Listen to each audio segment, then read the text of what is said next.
She's a riveted still. There she is.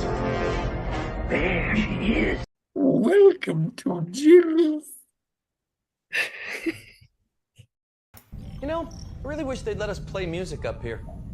Make these long trips go by a lot faster. It's against regulations. Yeah, I never understood that. They just don't want us having a dance party when a proximity alert goes off. See, that's a dumb reason. Because we'd already be on our feet, ready for action.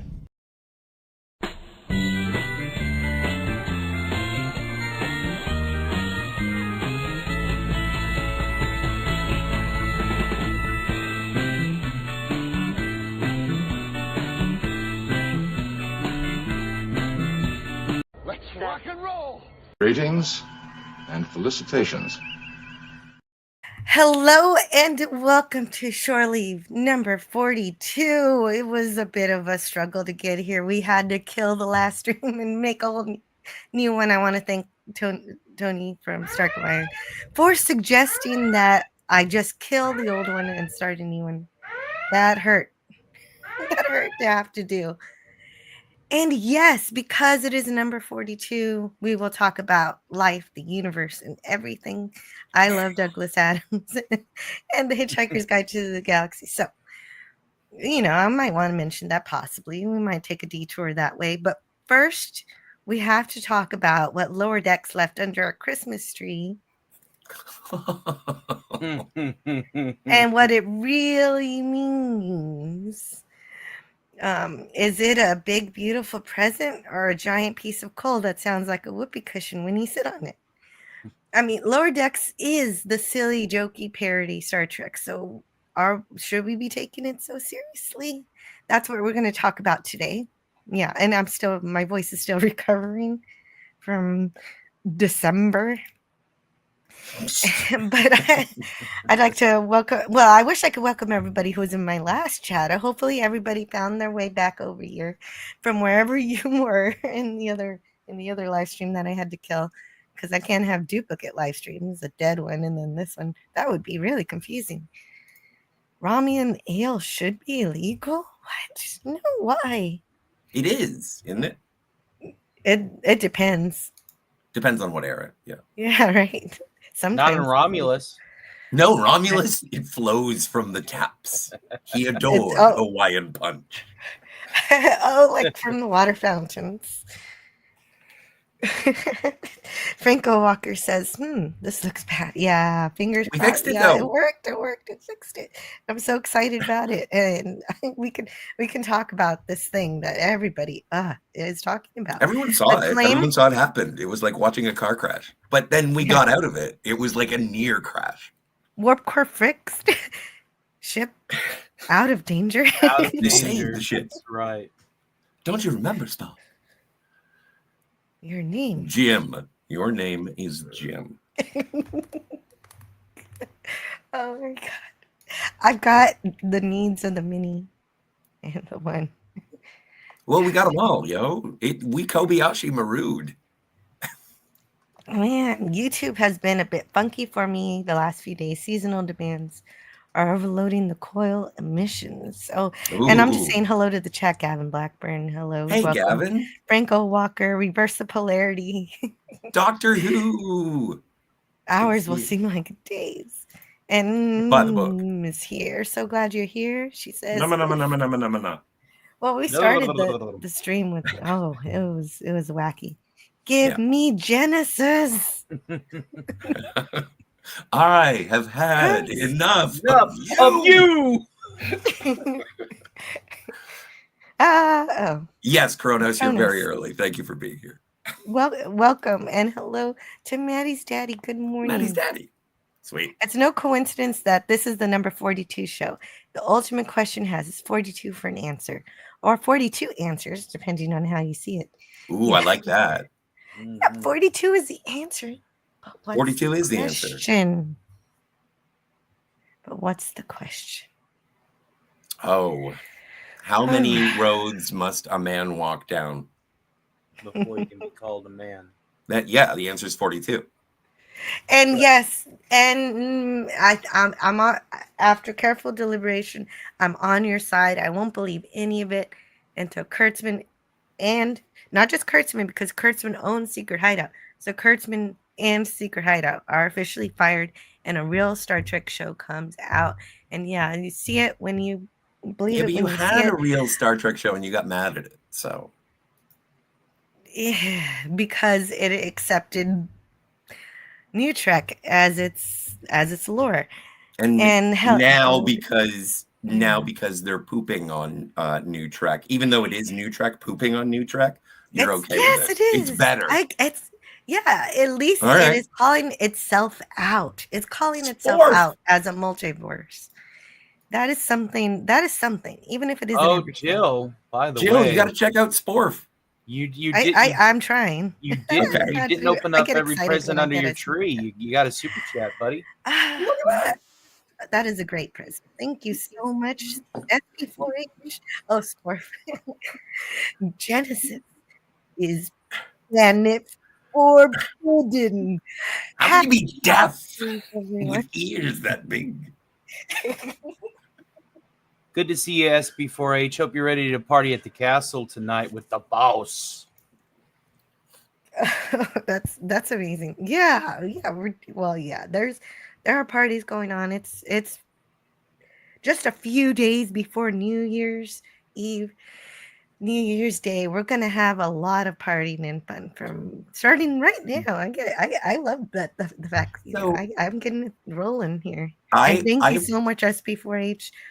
I usually like to play. Wait, I have to interrupt. I appreciate that you're looking forward to New Year's and whatever. I'm not, because 10 days after that, we have a Scotimus. It's like Christmas, but for me. It's your own personal Christmas. And Scotica. Well, you celebrate the whole week, right? No, I celebrate all year. The entire year. I'm really glad I was born.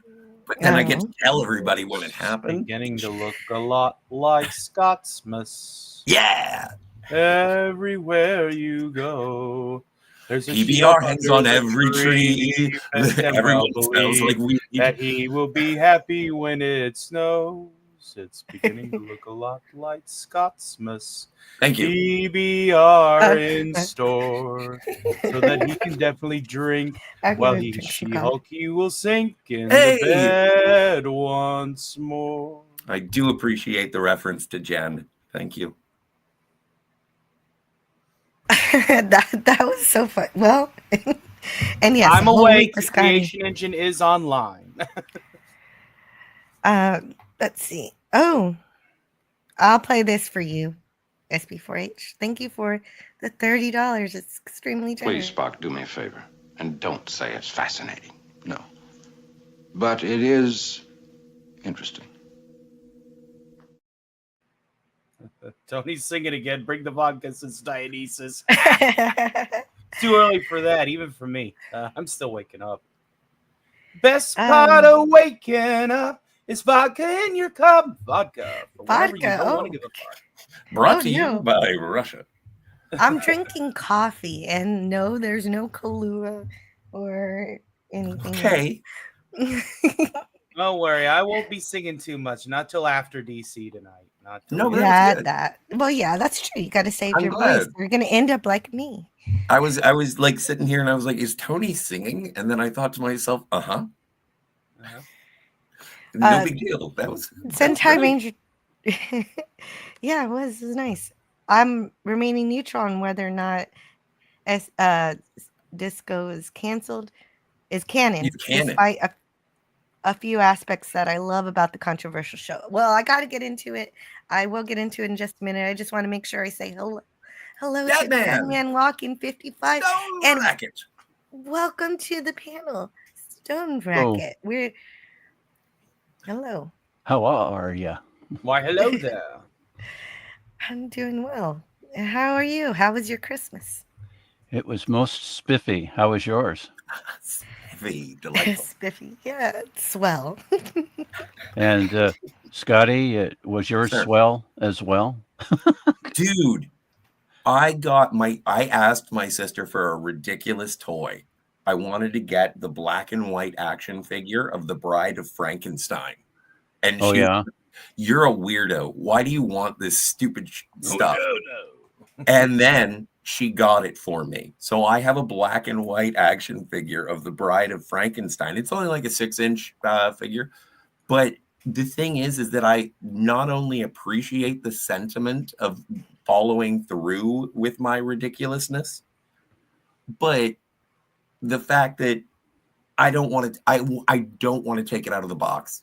I should, but I don't. There are so many head swaps and like you can make her the mummy, like when she's on the table, you can put her screaming head on. Like it's incredible.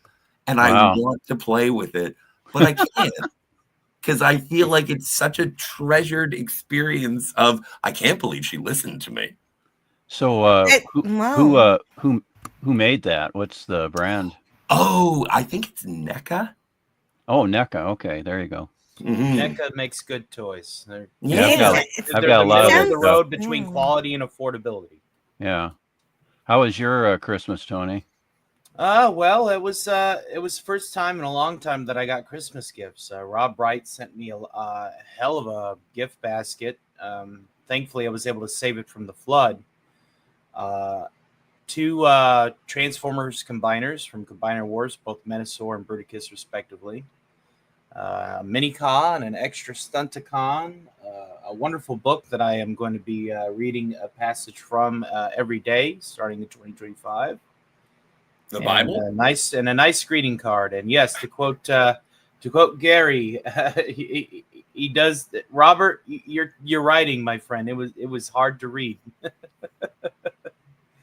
but so yeah. As far as like gifts are concerned, being able to get into this new place is by far and large, and hell, the rent's paid up through January, and I'm going to be working with my friend, who is a friend of my roommate. Once the spring's, once it starts heating up here, I'll be out there and landscaping with him, trimming hedges and weed eating and stuff. And oh man, so I'm going to have like the odd jobs alongside YouTube. That's great. So things are on the up and up. Remember the end of Office Space when like after Milton burns down Initech. And then you see Peter and he's like cleaning up the burnt building of Initech. And it's like, and his buddies come back and they're like, do you want to go back to another desk? And Peter's like, no, I'm outside, breathing fresh air, getting exercise. I'm good. That's a happy Christmas. And I'm glad things are turning up and things are a lot better than they were.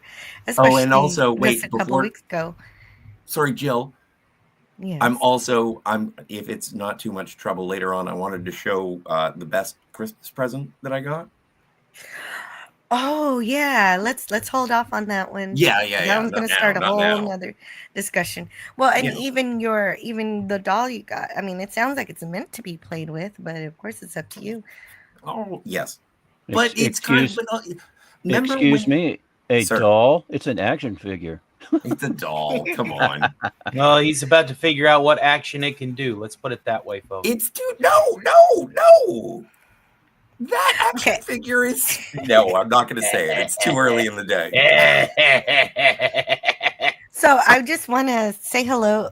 Herc130 says he had a great Christmas. Lots of food. That's good. Way to go, man. Sweet. And Donnie likes commercial jingles. Says Scotty is completely different and much nicer person like this. Better than his Mirror Universe herbal personality. Yeah, I know. I can't even grow a goatee.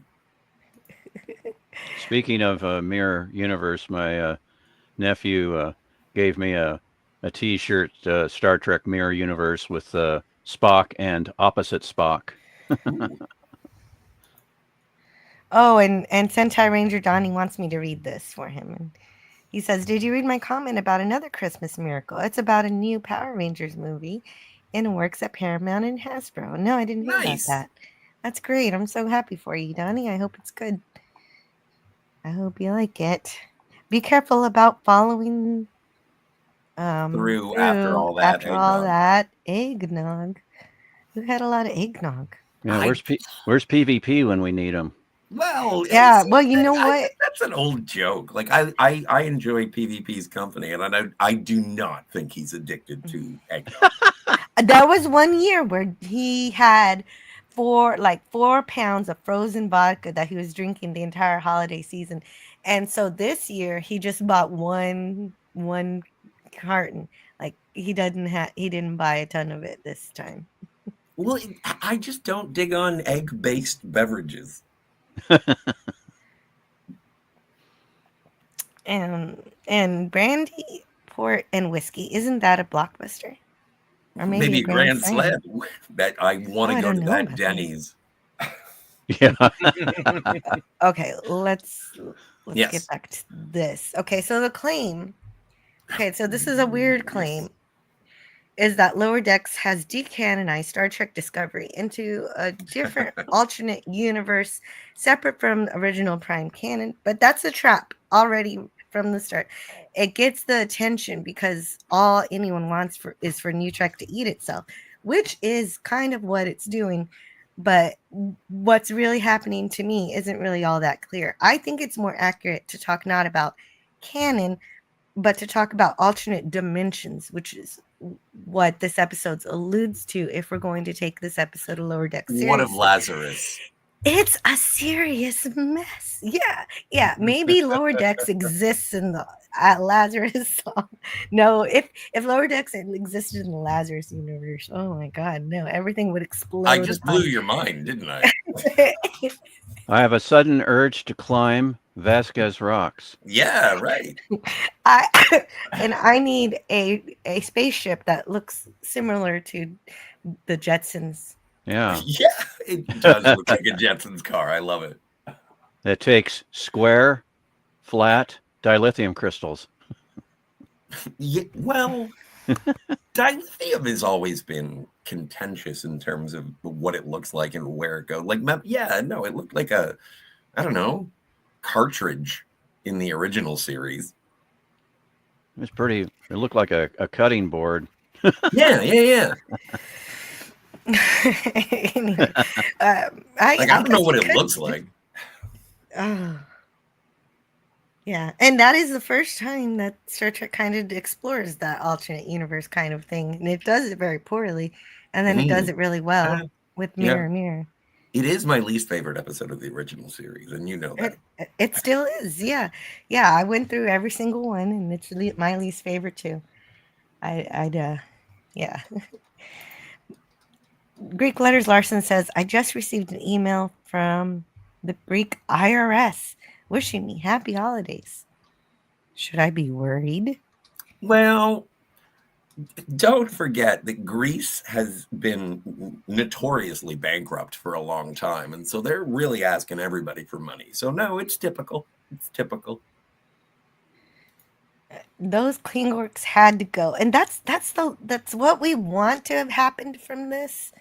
So before I mention the complications, here's how I first interpreted everything. So don't get too excited by this, because I have to lay it out. Matt G is here.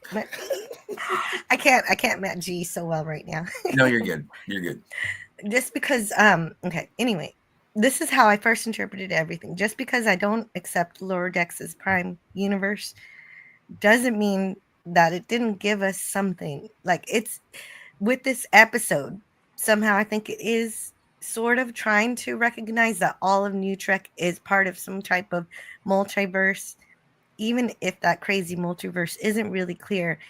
It's been obvious from the start that New Trek is just a hodgepodge of different universes, and each and every Doug Drexler says this as a fan, as he's watching it. He says that each New Trek series seems like a separate universe in and of itself, that none of it's really very connected.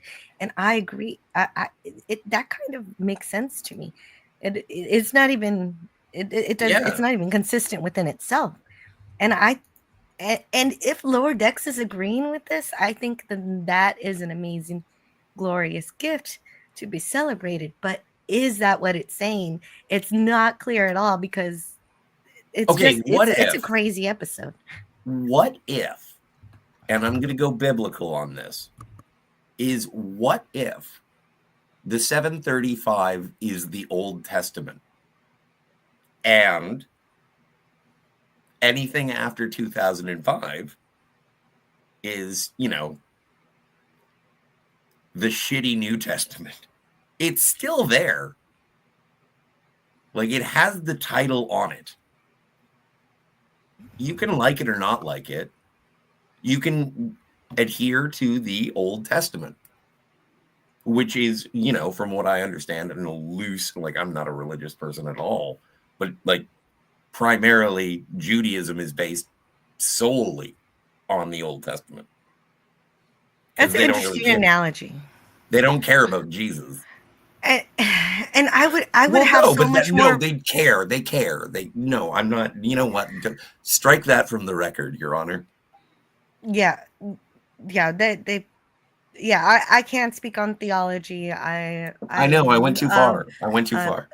Yeah, so no disrespect intended by Scotty's analyses of comparing that, but It was off the cuff. oh, It was off wait the a cuff. minute, Stone Racket, wait a minute. I was having a thought that I needed to express, and oh, what was it though? Okay, so that's what it is. I would have more respect for New Trek if they officially came out to say the production of everybody to say, we know this is not Prime Universe. Just tell us what the name of it is. What's the name of this New Trek universe? And there would be far less complaints, and they still to this day won't officially do it. This episode doesn't officially do it. It just has a hodgepodge of different multiverses. What multiverses are there? We don't know. So, but, well, no, we do know at least two. Yes. Stone Racket, what were you going to say? I was going to comment on the Old Testament, New Testament. The Old Testament is the New Testament concealed. The New Testament is the Old Testament revealed. You know what? Super. Okay, and yes, hail Doug Drex. He's a legend. All of New Trek is crap. They have that in common. That's true. and wants to bring us back to the Clockwork Times channel. Yes. This is science. Definitely my personal opinion. I subscribe to this. Didn't Raquel and Clobby have two simple categories? Star Trek, number one. Number two, the filth.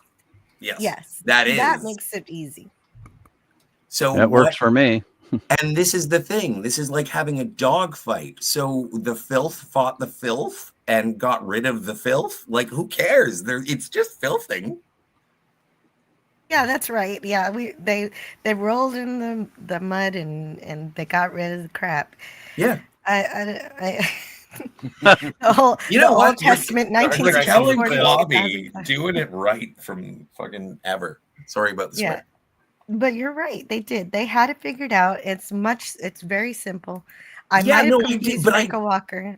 But I disagree with that because I like Picard season 3 and I'm waiting for Lower Decks to have because now it's over. I'm going to get the Blu-ray box set of it and I'm going to watch it in earnest.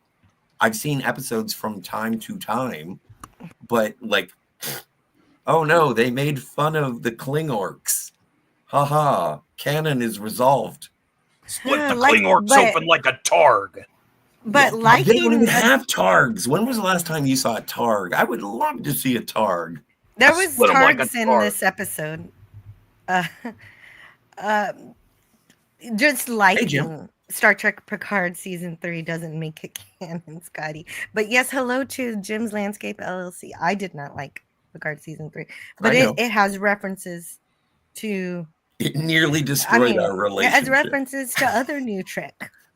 I am traumatized by Picard it season is part 3. Of that separate universe. Must we revisit the filth? And I just want Secret Hideout to tell us that it's a separate universe and what to call it. And Yeah, I but they would did I would that. respect it a whole lot more. But they did that when they did the Kelvin universe. Yeah. And They so I called it don't the worry Kelvin about universe, and you still hated it. I still hate it, but at least it doesn't pretend that it's the Prime universe. You know what? And Like Kurtzman Trek does. I was rethinking whether or not I should. Did we do a good movie for my birthday last year? Let me see. What did I we? thought- No, we I did. thought you did a Nemesis. bad movie. Oh, we what- did Nemesis, so I have to Yeah. choose a good movie. Okay. Well, Just well, wanted to Scotty. check because. Yes, sir. Yeah, Scotty. I thought for your birthday you had already picked Last Starfighter. Yeah, but if it was going to That's be right. but I wanted to check if last year was a good movie or a bad movie, and if it was a good movie last year, because I remember we did Superman on the first birthday after we met, and then so if it was a bad movie or a good movie last year, then I was going to pick Star Trek Into Darkness, because I will make you watch that one day. I know you will one day. I will make you watch make that. slides of I that try. film. I try to excise filth from my memory. And Well, I but you seem to succeed be to a celebrating certain some level. filth, yo. Yeah, You're like, well, yay, did they get rid of filth? But it was filth that got rid of filth.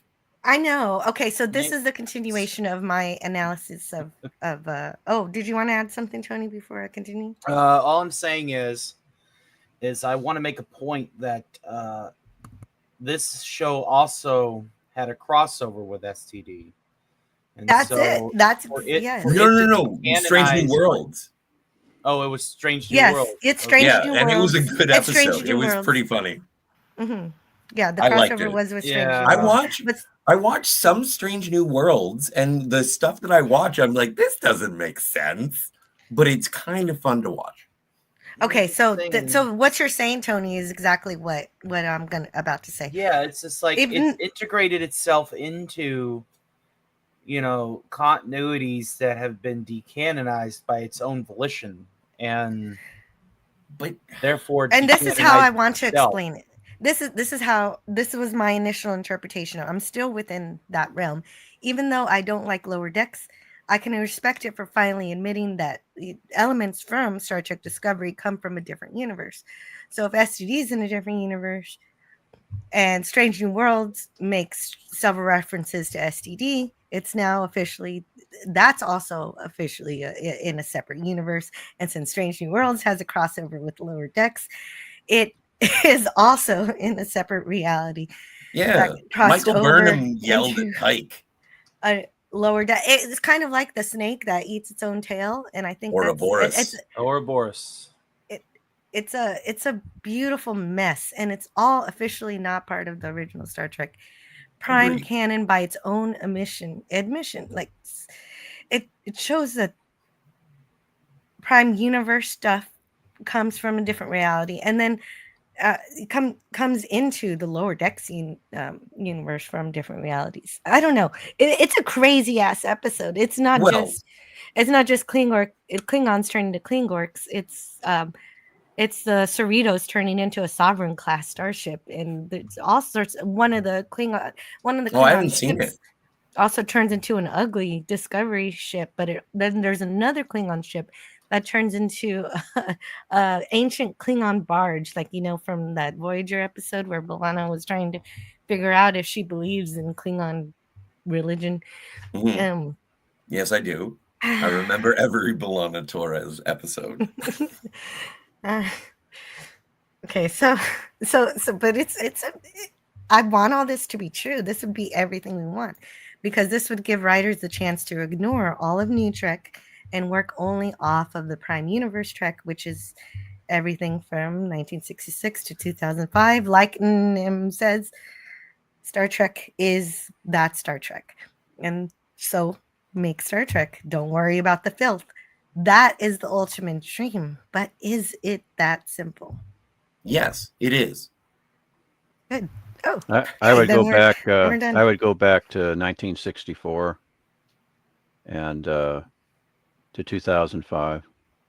Oh, yes. Yes, it 66. is correct to say 64.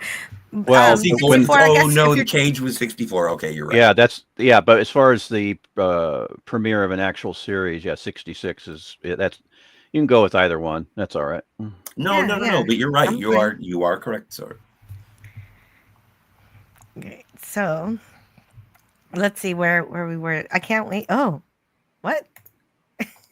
Hey, Green gals. hey- I love Oh, green okay. gals. hey, Scotty. Sir.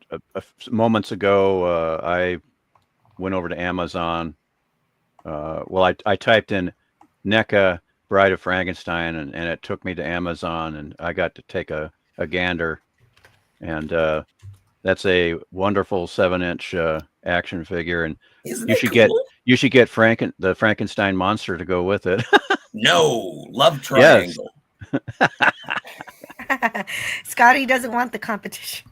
I don't need. Come on, he's so much taller. Okay, so Yes, this is for Kronos.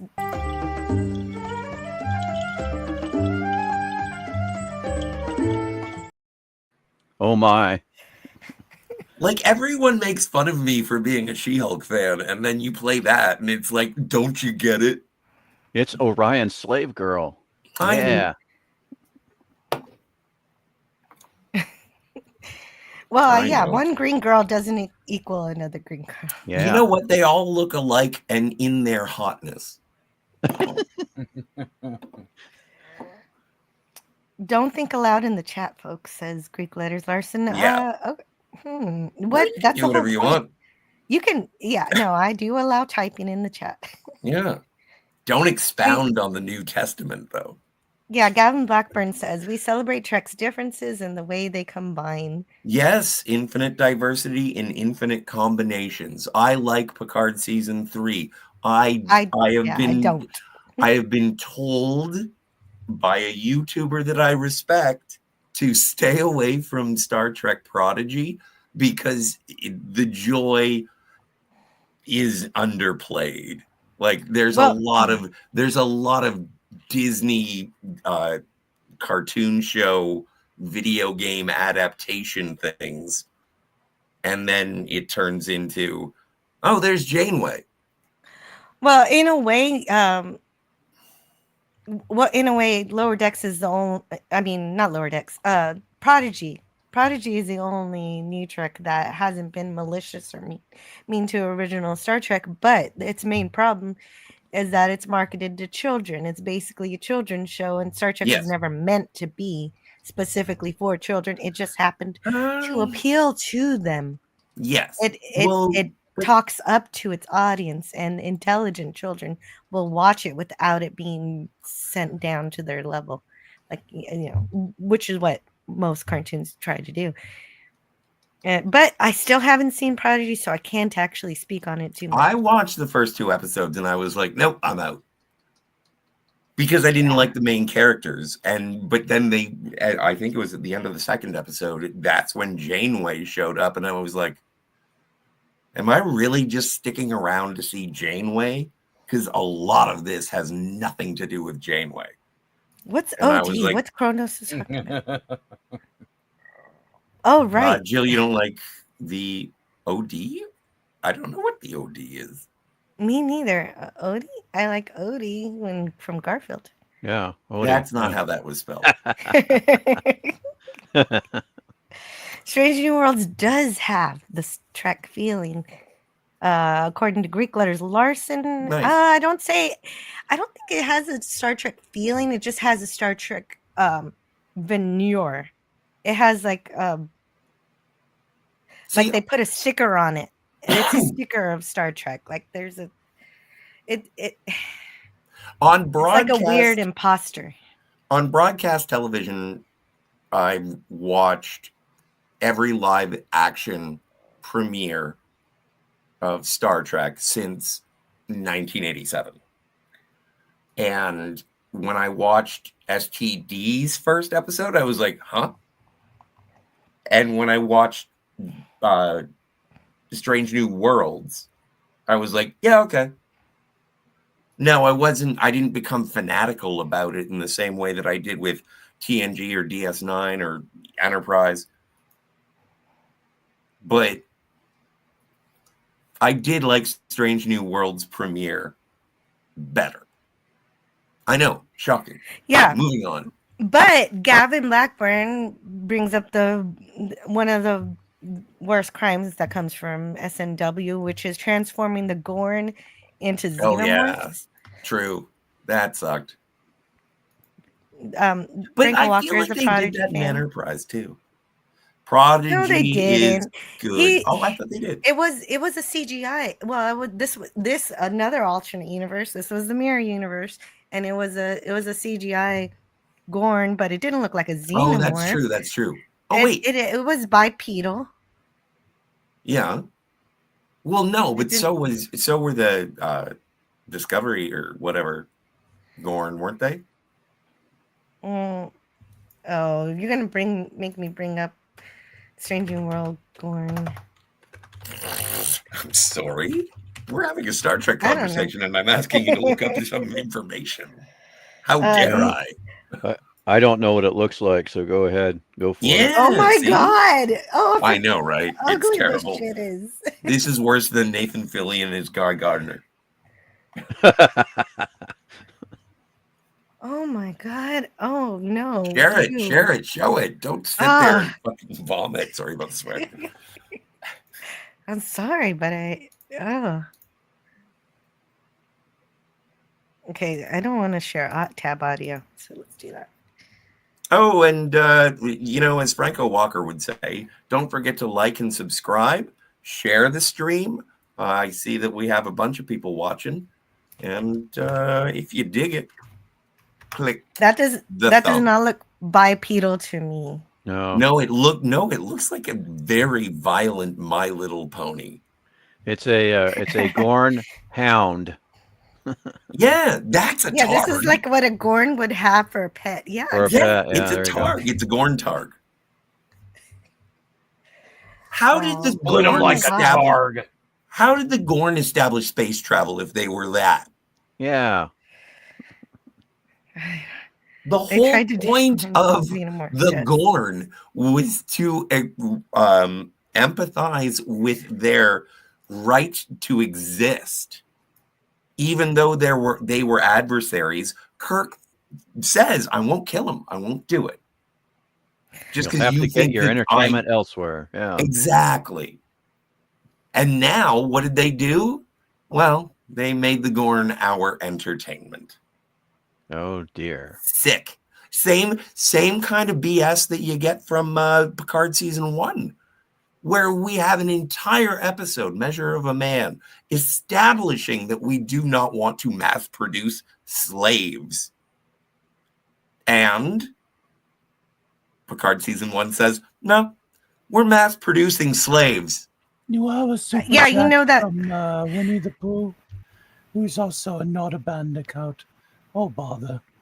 I will play 2 videos for you. First, the one based on the conversation we just had.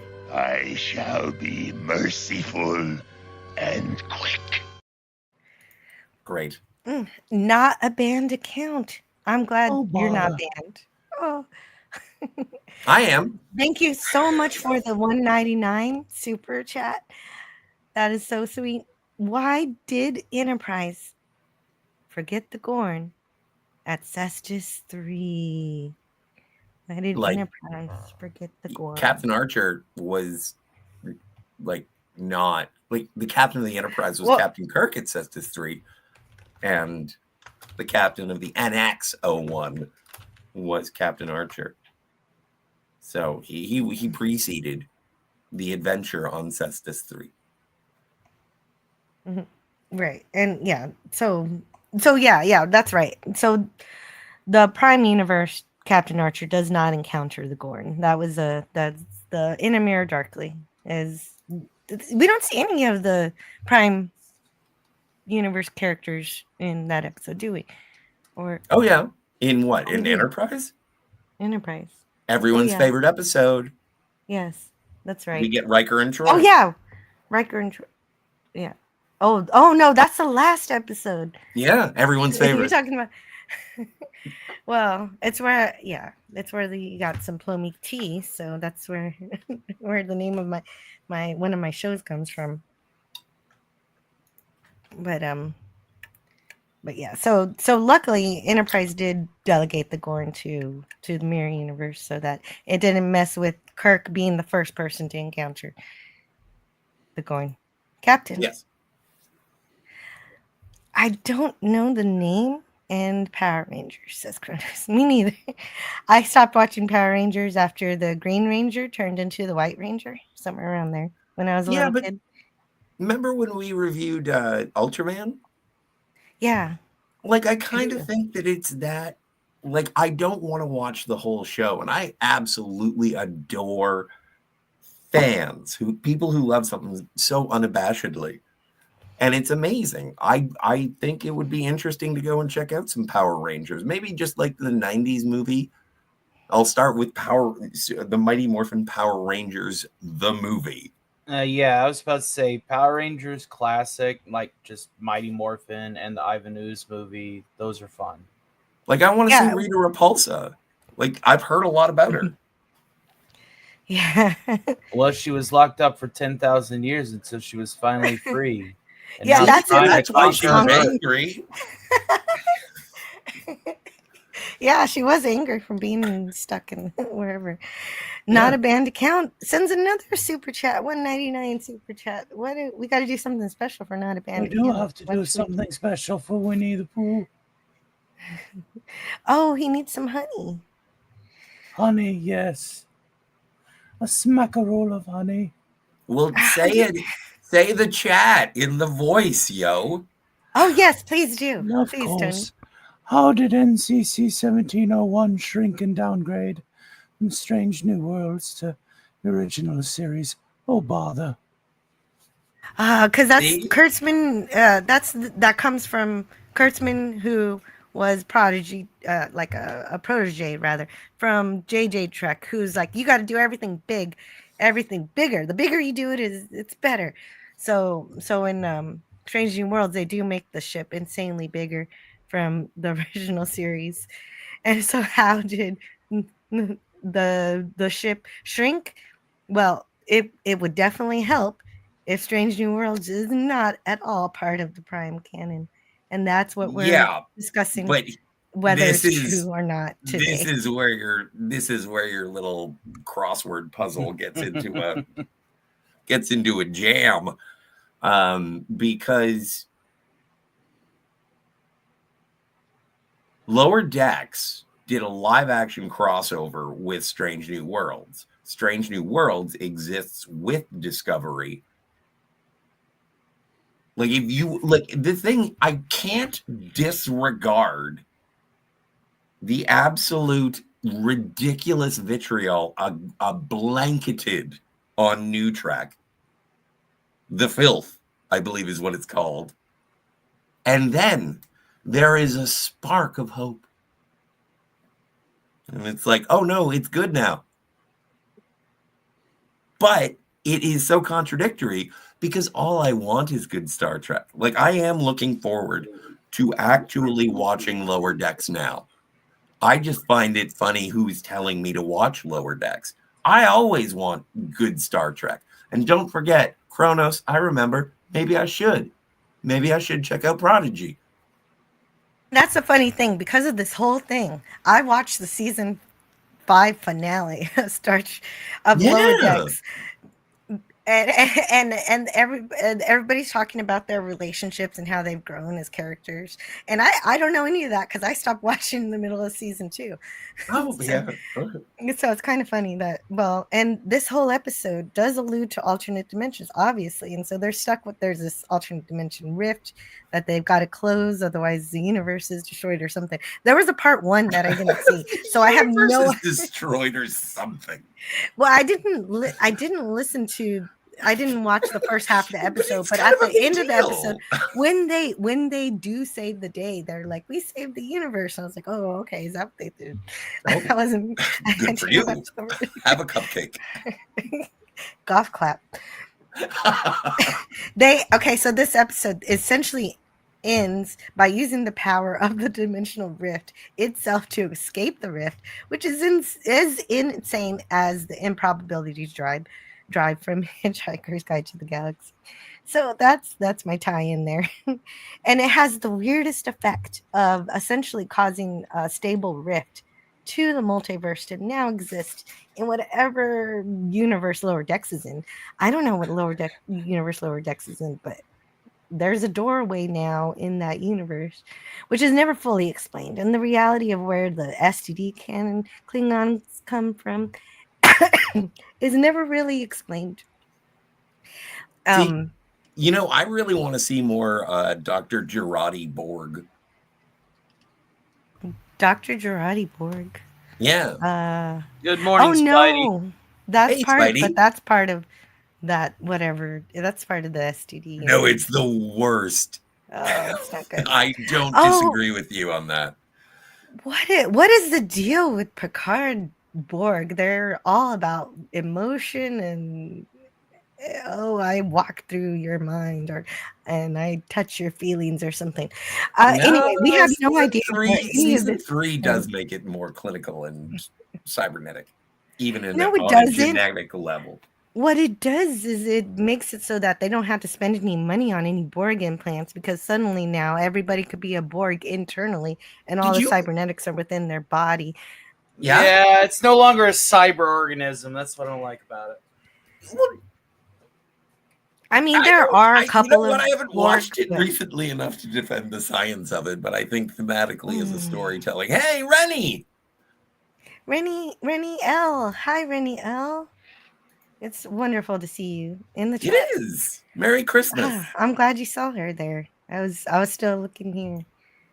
Nothing in this episode is really definite, so you can interpret it however you want, which is it's like I would love that new Trek says that finally it's not in the Prime universe.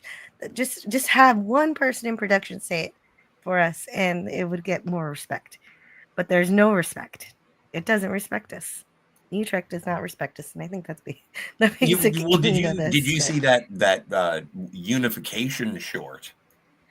Yeah, even that has STD references in it. It does have STD references, and that STD reference is a Kelvin reference.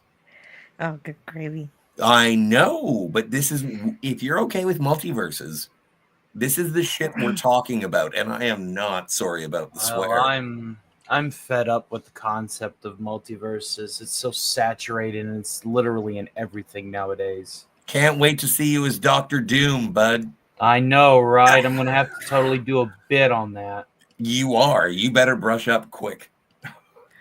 Better Not a brush band up account. Latvian accent. I know. No, I know. You need a voice modulator. It does sound like.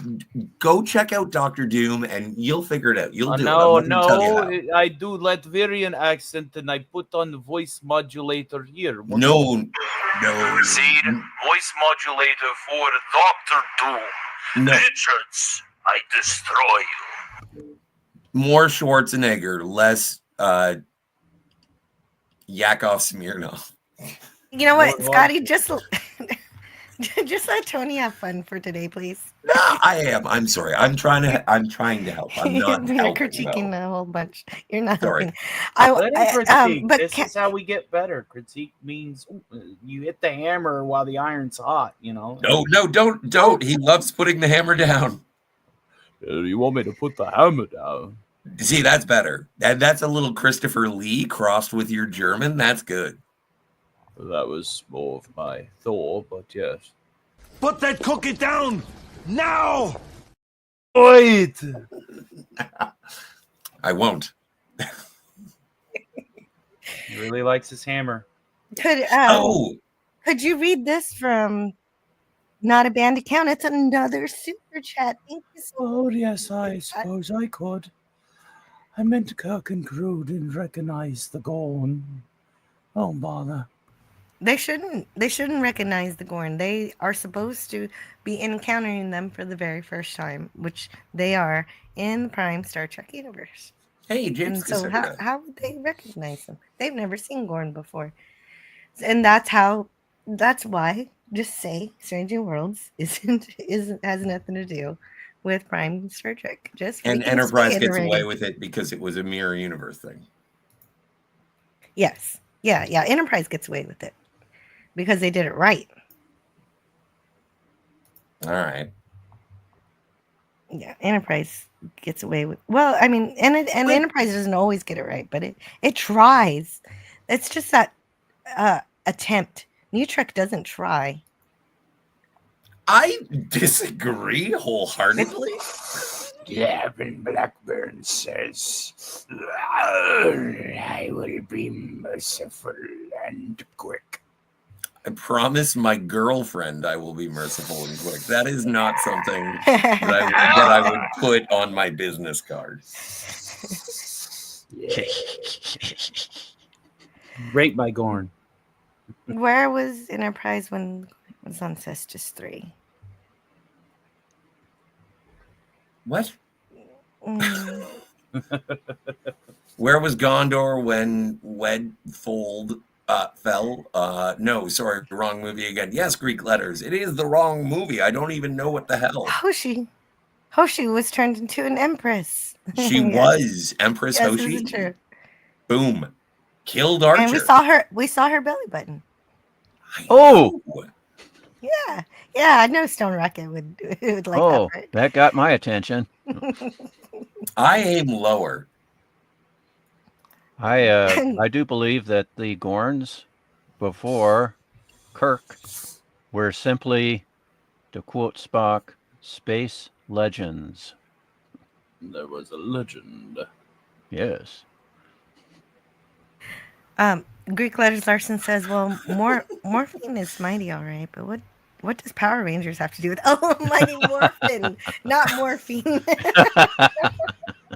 That means they're changing. They change. I believe this is the best introduction to Greek letters that I've ever heard. Hello, Russian hieroglyphs person. Randy L.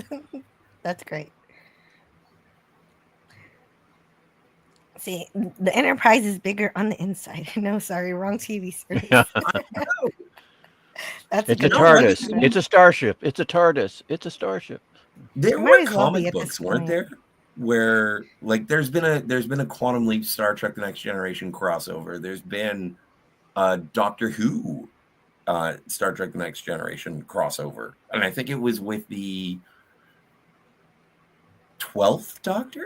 It was the Matt Smith, I think. Anyway, just Oh no! thinking out loud. Sentai Ranger Donnie says, I can imagine Strange New Worlds finale ending with Enterprise nearly returning to its previous configuration, but adding a few new things for the nacelles. Oh no! What if You know what Strange New would be- Worlds ship finds the lower decks multiverse doorway and then goes into the correct universe?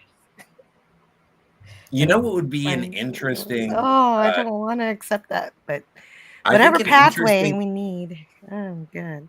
Go ahead. series finale for Strange New Worlds would be the Strange New Worlds cast actually doing like either the cage or the menagerie. It's the end of Pike's story, and if they recreated it like lovingly with care, I think that would be an interesting series finale Oh. for Strange New Worlds. They definitely didn't do Balance with Terror with Love and Care. So Well, no, I saw Klingon sing, so fuck that show. Not sorry about the swear. Split 'em like exactly. a Torg. So why do you think they will change? Because of stupid blind hope. Oh. I want to say hello to Canadian Spider-Man. Hello, Spidey. Jill and Panel. CSM, syrup slinging CSM. Yeah, it's really great to see you. I hope you're having a wonderful morning wherever you are in the Canada world. Cross-dresser? What? Scotty, what? Nothing. Rennie L says, Scotty, congrats on being in the soon-to-be 51st state. Canadian Spider-Man is already elected to be your governor. Oh, well, then I thought it was going to be Wayne Gretzky, but if it's Canadian Spider-Man, I'm happier. Right? Franco Walker says, please subscribe, hit the bell, share, hit like, and select live chat. And that's great news. Oh, that's right. I'm not celebrating every 100 subscribers officially anymore, but I did get to 1,200 yesterday. Very happy news. Yeah, I thought we were only going to celebrate when you got to 1701. Well, officially, you're correct. I'm not officially celebrating it. I'm just mentioning it, and we're going to continue. Yeah, but congratulations, Jill, on the 1,200. That's cool. Yeah. Thank you. We were able to help Jill last night at my 2-year anniversary show, get her the subscribers she needed to hit 1,200. Yeah, you got me all but one there, and I guess maybe somewhere along the line another one subscribed. Thank you so much. Oh, got you over the hump. Let me see if I still have it, because sometimes I get pruned. Yeah, I still have it. But she lost like 25 subscribers because she said she liked an episode of Lower Decks. So what are you going to do? I didn't say I like this episode. It's a fucking mess. It's a really dirty, crazy ass mess. Yes. Oh, Lance from the Outcast Creative is here. Hello. Merry Christmas to the gang. Hope you had a great Christmas. In fact, I thought I saw Rio in the chat, which was one of said subscribers earlier. I thought I saw him earlier in the chat. Oh, hello to Rio. If you're here and I missed you, thank you so much for hanging out. I know I got things. I got started off rocky, but we righted the boat thanks to Tony. I appreciate that because deleting the stream, restarting the stream. Who wants to do that? But I did it. I listened to him, and I'm so glad. Nobody got time for that. No, I know. Normally, I don't listen to people, but it sounded right, and I did it. He does have experience. Oh, by the way, if you're not subscribed to Stark of Iron on YouTube, please feel free. Yes, James. Oh yeah, you're be having a party tonight after Doomcock, keeping it going. You're approaching 1,300 yourself, aren't you? I'm past 1,300. I think I'm at like. Oh, you passed it. And you don't look a day over 900. I know, right? Maybe I was born with it, but technically it was Maybelline. Maybe it's Maybelline. That's right. We're not sponsored by Maybelline. We are also not sponsored by Manscaped. However, Dr. Evil is. Oh, my. Oh, yes. I would hate to have to discuss these sponsorships in immaculate detail, but I will perhaps later on tonight. Da-da-da. Okay. And there's your preview to Tony's show later. I want to say hello to James Caserta. Hey, how's it going? Yeah, the Rennie Mobile is here. Yeah. I'd never heard her called that before. Lance, check your WhatsApp. Oh, sorry. That's a private message from Rennie. Well, she posted it publicly. Yeah, it's true. I know. I'm not on WhatsApp with Rennie. I don't even understand WhatsApp. I've never used it in my life. I don't either. Kronos, what are you doing here, says James? He is being the Titan of time. Don't put that one up. Why not? Okay, I'll DM you on Facebook. It's like, no, that. No, I didn't read it. I didn't read it. Why did you read it if you didn't read it? Kronos is currently wandering the pits of Tartarus, looking for Kratos to try and eat it. I confess, I did read it. I'm sorry. You can read anything you like. But if you respond to it, I do appreciate if you read the chat so that people listening understand. So, Greek Letters Larson says, so the rumors are true. There's indeed a Star Trek Doctor Who crossover. Well, in the comics, like Scotty said, there's a Star Trek Transformers crossover. The Enterprise was an Autobot. There's a novelization of Star Trek and X-Men. Someone dressed up with a pajama and then added a scarf around his neck. Yeah. There might have. And that is why I got kicked out of the bar. There are discussions that if Star Trek Enterprise would have gotten a 5th season, that there actually might have been a real crossover, like an actual canon crossover on screen. With Doctor Who? Yeah. Well, I hear about it, but I don't know how much possibility that had. Like, speculating about things that never actually happened. It's like they were trying to get Shatner in an Enterprise episode. Like they were gonna do the Romulan War in the 5th season of Enterprise, but then Les Moonves didn't like Star Trek, so F that guy.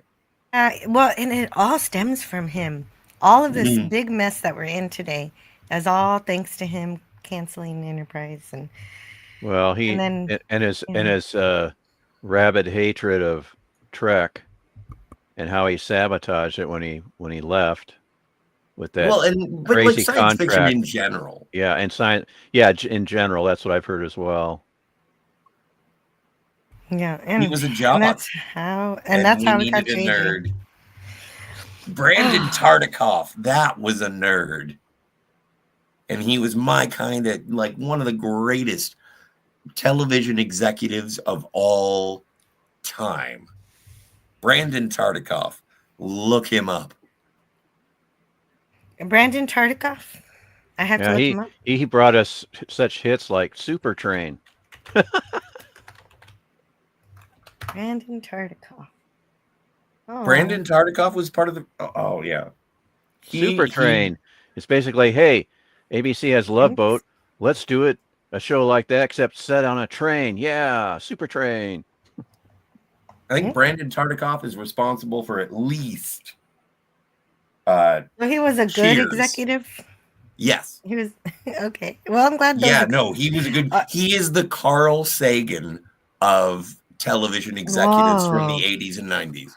That's high praise. It is high praise, but I think it's earned. Man, I want to say hello to Low Spec Linux Gaming and also DJ Knight. Hey, DJ Knight, how are you doing? Hey, DJ Knight. Good to see Yeah, you, no, DJ I haven't really heard of this person. I'm glad that he did some good stuff. He did. He's like Michael Pillar. Thank you. Oh, hey, that's good praise too. Yeah, right? Michael Pillar was the bomb. Old Man Bird. Hey, Old Man Bird. It's Eugene. I do know that it's Eugene, but I'm calling him by his new name. Eugene, I haven't had the opportunity as of yet to, and I should. I've been thinking like I should email Old Man Bird. And the thing is that I have to do it verbally because you don't give a good goddamn about my words. You want to listen to the way that I say them. So here they are. Thanks, man. You rule. I'm so happy for your support. Oh, can you also? Uh-huh. Can you also read this chat, please? Me or him? Oh, well, I think Tony started reading it, so might as well. Go, Tony. But Kronos said, after T-Pole and Trip sleep together. T-Pole? The next morning, he sees her in the dining room and she's drinking her coffee, ignoring him like, do I know you? T-Pole. T-Pole. T-Pole. I said it on purpose. Because I'm Zap Brannigan. Right, T-Pole. Now, if I want to talk like Zap Brannigan, T-Pole and Tripe sleep together like Kif and myself. That's right. I'm Kif. sorry, I'm having too much fun. Kif, accentuate these words improperly for me. Oh, I really got to do a rewatch of Enterprise, but that's gonna come. Yeah. No, we should do that. Oh, that's a whole big thing. No, I'm gonna do that on my own and come back later, and we'll do key episodes. Makes sense. Yeah, because that's how I'm doing my Star Trek now. Is on Fridays we talk about episodes, and we might get through all of them, but we're not going to do them in order. I was Sentai Ranger Donnie says I was thinking of updating my profile pic to coincide with the new Super Sentai show called Number One Sentai Goizerger. Rosie Uger. Is that new? I say do it. Yeah. Are they still making Super Sentai over there? That's awesome. Oh my god. Jim's Landscape is closing in on 10K subscribers. Look at him. 9,228 and still growing.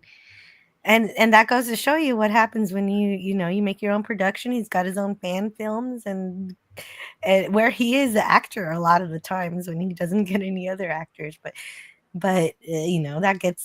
that's real creative stuff that he's doing. So he's doing something right. Like, that's cool. He's got lots of content there. My nether regions are shorn, says Kronos. Yeah, I got to take care of my main. You know what? That was written so eloquently that I didn't realize what it was until after I read That was it. a Dr. Evil. And now I wish I hadn't read it. It's Yeah, no, but it's fun. Come on. It is fun. We are here to It's discuss the number 42. Yes. Life, Well, the universe, everything. That is correct. Speaking of which, I have to go to the bathroom. I'll be back in a second. right. And okay. And in that case, then Now I'm thinking of Deep Thought responding to the scientists. They're asking for that. The answer to life, the universe, and everything. Deep Thought's like, you're not going to like it. 42. Now, for some reason, Douglas Adams thought that was the funniest number. So that's why it's 42. yeah. What's funnier than 40? Well, and it worked out. It definitely is something that everybody admires. Is that 42? That number, that answer, the meaning of existence itself, as calculated by the computer, and then Earth becomes the computer that has to figure out the real meaning. I spy with my little eye 42 Gorns. Do you see what I see? It's been a long Gorn, road. The Gorn ahead of 42. They are waiting to kill Kirkid Strew. Avenge their officer too. Avenge? Hear He what didn't I kill him. hear. Do you hear what I hear?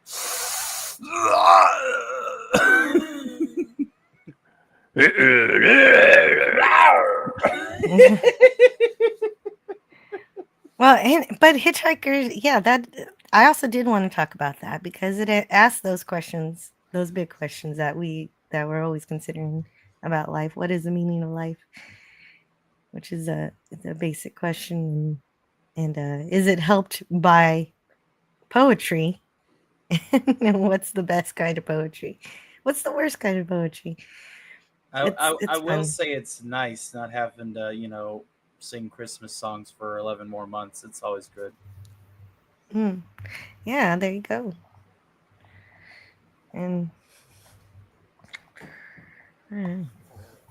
yeah, well, hold on. I got my Christmas present, new Kindle. Well, I don't know how new it is.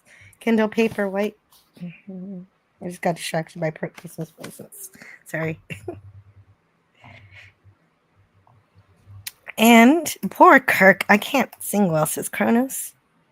Tony is vomiting, says Greek Letters Larson. I don't remember. That was my Gorn No, impersonation. we were doing Gorn growling and hissing and grunting and that. Have a good night, Brogu. Or Brogu's good day, gotta rather, go. or wherever Well, you are, yeah. Holy Terra. Yeah, Brogu's got to go. I'll see you later, Brogu.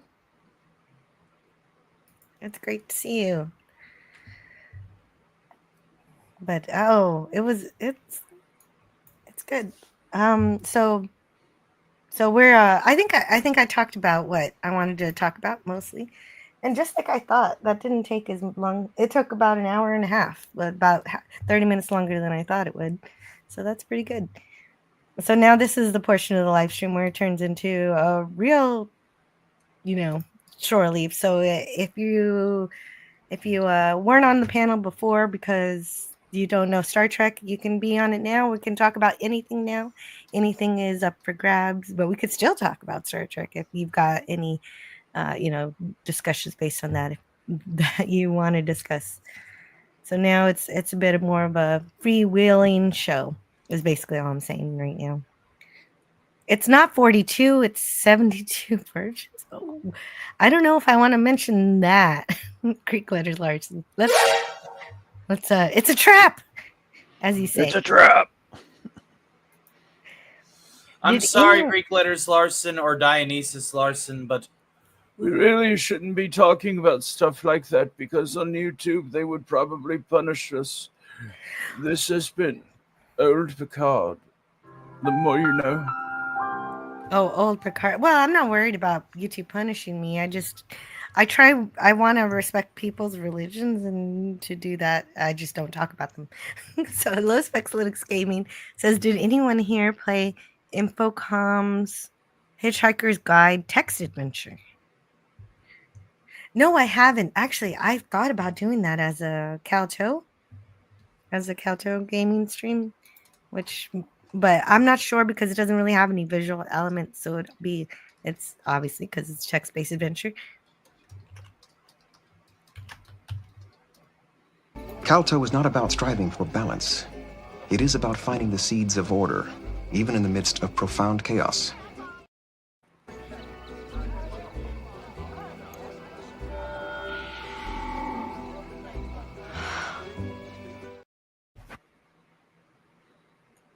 I believe that we had settled on another episode of Fallout. I believe of the upcoming the fall of January.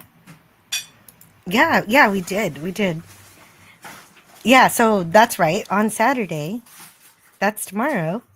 Oh wait, no, the 4th of January, January 4th. yeah, I'm gonna It's be not celebrating tomorrow. my friend's birthday party at the shed playing Magic all night. Right. Since Tony is busy tomorrow, we're going to play Fallout on January 4th, and we're going to get a lot further this time because I've made it to the hub. This is the magical land where I can figure out how to finally extend the time period. I can send water to my vault here somehow, and so I'm also going to have to pick up a job doing, what is it, caravans? I'm going to do caravans. I'd love to do a caravan. Yes. And so I'm gonna make some money. I gotta make some money to be able to send water to my vault, and also to buy a kick-ass melee weapon, which is also somewhere in there. You want a power fist? I know you want a power fist. There are two things. It's either the power fist or the sledge thingy. There's a hammer. Right. Tim says that his birthday is on the 12th. Well, we're just gonna have to pull out the piano and play you a tune then, won't we? Yes. Oh, it's on the 12th. Oh, that's so great. Oh, that's good. Okay. January 12th. I hope I remember that. I'll write it down. Yeah, write it down. I should keep a calendar. If somebody tells me their birthday, I should know whenever it happens. Let me see. Birthday. Let's see if that works out. Is that a Capricorn? Like, Oh, I'm a I don't know Capricorn. Yeah, then if you're, they probably, yes. I don't know how astrology works because I Me have a neither. brain stem. Right, exactly. Astrology is just for fun. It doesn't Yeah, it is actually. fun. It is fun. Your It's life like is not Ziggy dependent. in the newspaper. Yes. Yeah, your life is not dependent on which stars you're born under. My favorite horoscope is by Weird Al Yankovic called Your Horoscope for Today. And that is exactly what I think of astrology. Oh, and Low Spec Slim says he's on Tatooine in KOTOR. Just got HK. Oh, nice. Everybody's favorite flesh bag hater. Yeah. Oh, he's playing Star Wars Knights of the Old Republic? Yes. Yeah. The Okay, OG. I had to. Wicked cool, dude. Neat. Like, that's amazing. I remember that I was going to say song fondly. Yeah, It's a great game. So, Great as game. I said, now we're in the portion of Shore Leave where we can talk about anything. Because we want New Trek to be decanonized, but it still exists. So we can talk about anything we want. All right. Well, can you make me big? Because I want to flatter. Oh, that's right. That's right. Okay. Before I make you big, I want to say hello to Philip Gaming, who says happy holidays. Hey, Happy Phil. holidays, Philip Gaming. It's my favorite Vulcan.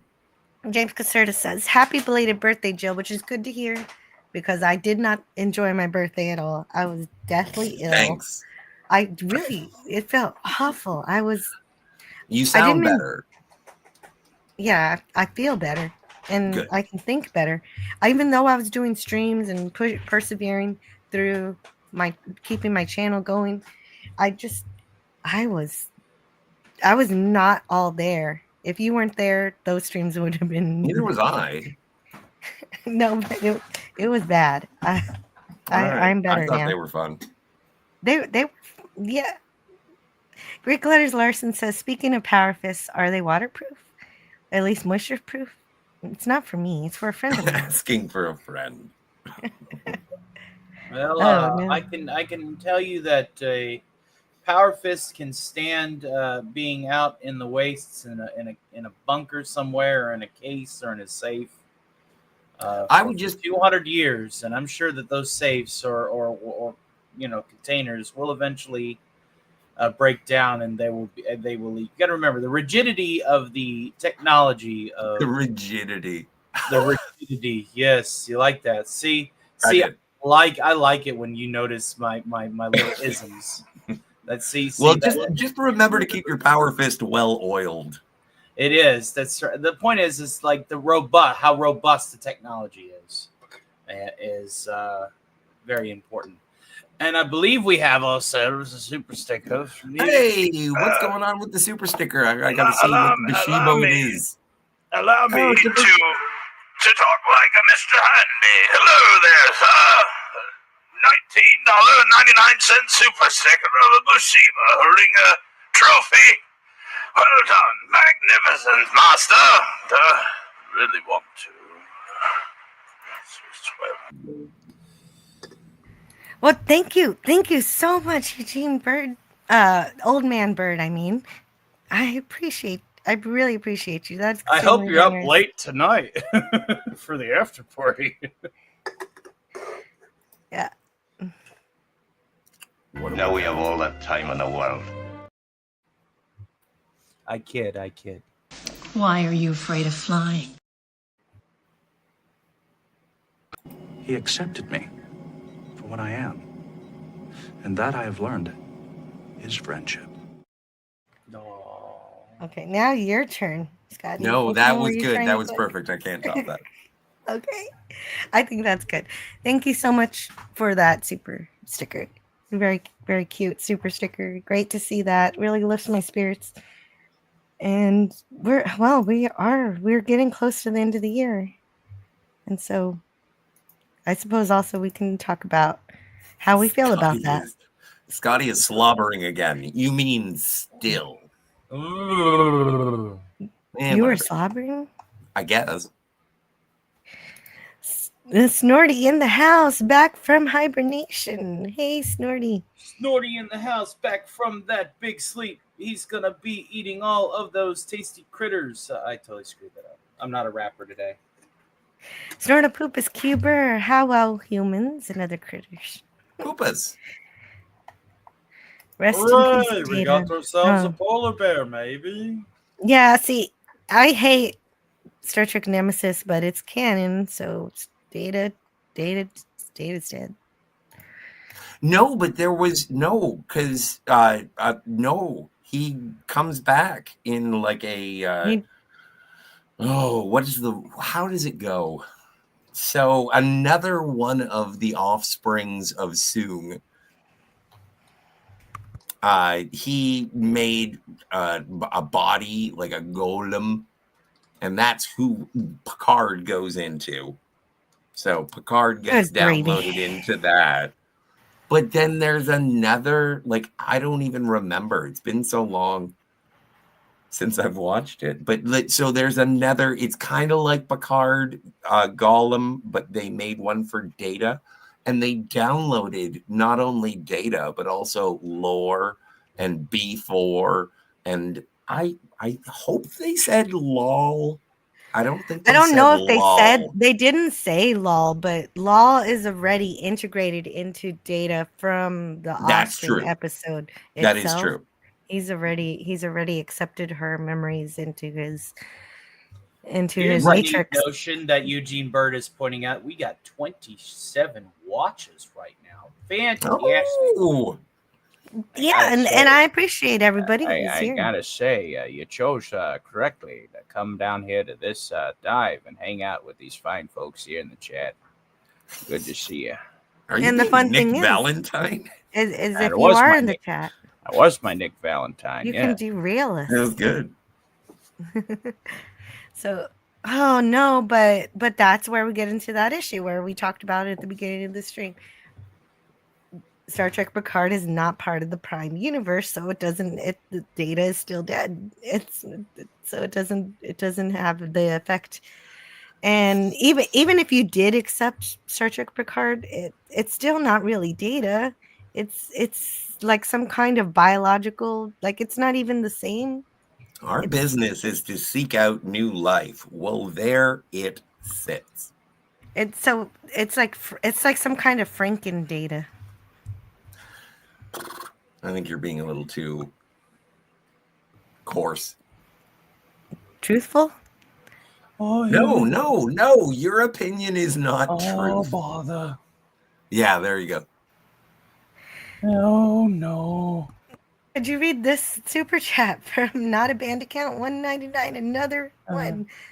Not a band account who has a picture of Winnie the Pooh. It's saying Data glorifying self-deletion is in the poorest taste. Oh, bother. Yeah, but Spock did that in The Wrath of Khan. So what's the difference? Oh, there's the difference is that it was a real sacrifice. See, that's what Nemesis was trying to copy. Nemesis Yes. was trying to crib that, and it did it very unsuccessfully. Yes. Well, I don't like Nemesis. That's why we can't talk about Star Trek Into Darkness on my birthday, is because we already talked about a bad Star Trek movie last year. So Yes. Oh, You're I'm welcome. so happy for that. yeah, Delightful. yes, it is. Yes. You have a point there. Lots of super chats today. You're doing quite well, Jill. Oh, well, Not a Band Account is just so helpful. I appreciate what he's bringing to the conversation too. Totes. What is your favorite real Star Trek episode? Ooh. Out of all? That's so hard. That is hard to do. I'm gonna say All Good Things. Of all time, I have to go with that. And I love the original series the best at this point. Out of the original series? I'm going for Devil in the Dark is still my favorite episode. Yeah, makes even sense. Makes after sense. That's a good everything. Dark. But you don't have to pick from TOS, Tony. You can pick from everything up until Enterprise. Well, yeah, everything from Real Trek versus Filth. I got you. I still for TOS, it's probably going to have to be the Doomsday Machine. Fair enough. Great episode. Yeah.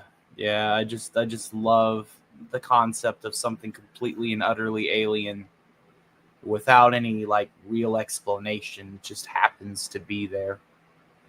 And but after All Good Things, my other two favorite Star Trek episodes are both Deep Space Nine, Take Me Out to the Holosuite, or Trials and Tribulations. Now, if it was TNG, which I'm a bit more versed in because that was my initial exposure to Trek, because I wasn't even alive when TOS was running, would have to be Best of Both Worlds. Yeah, but that's saying Best of Both Worlds is your favorite Next Generation episode, which together I count them as being one. Yeah. It's kind of like saying, who's your favorite James Bond?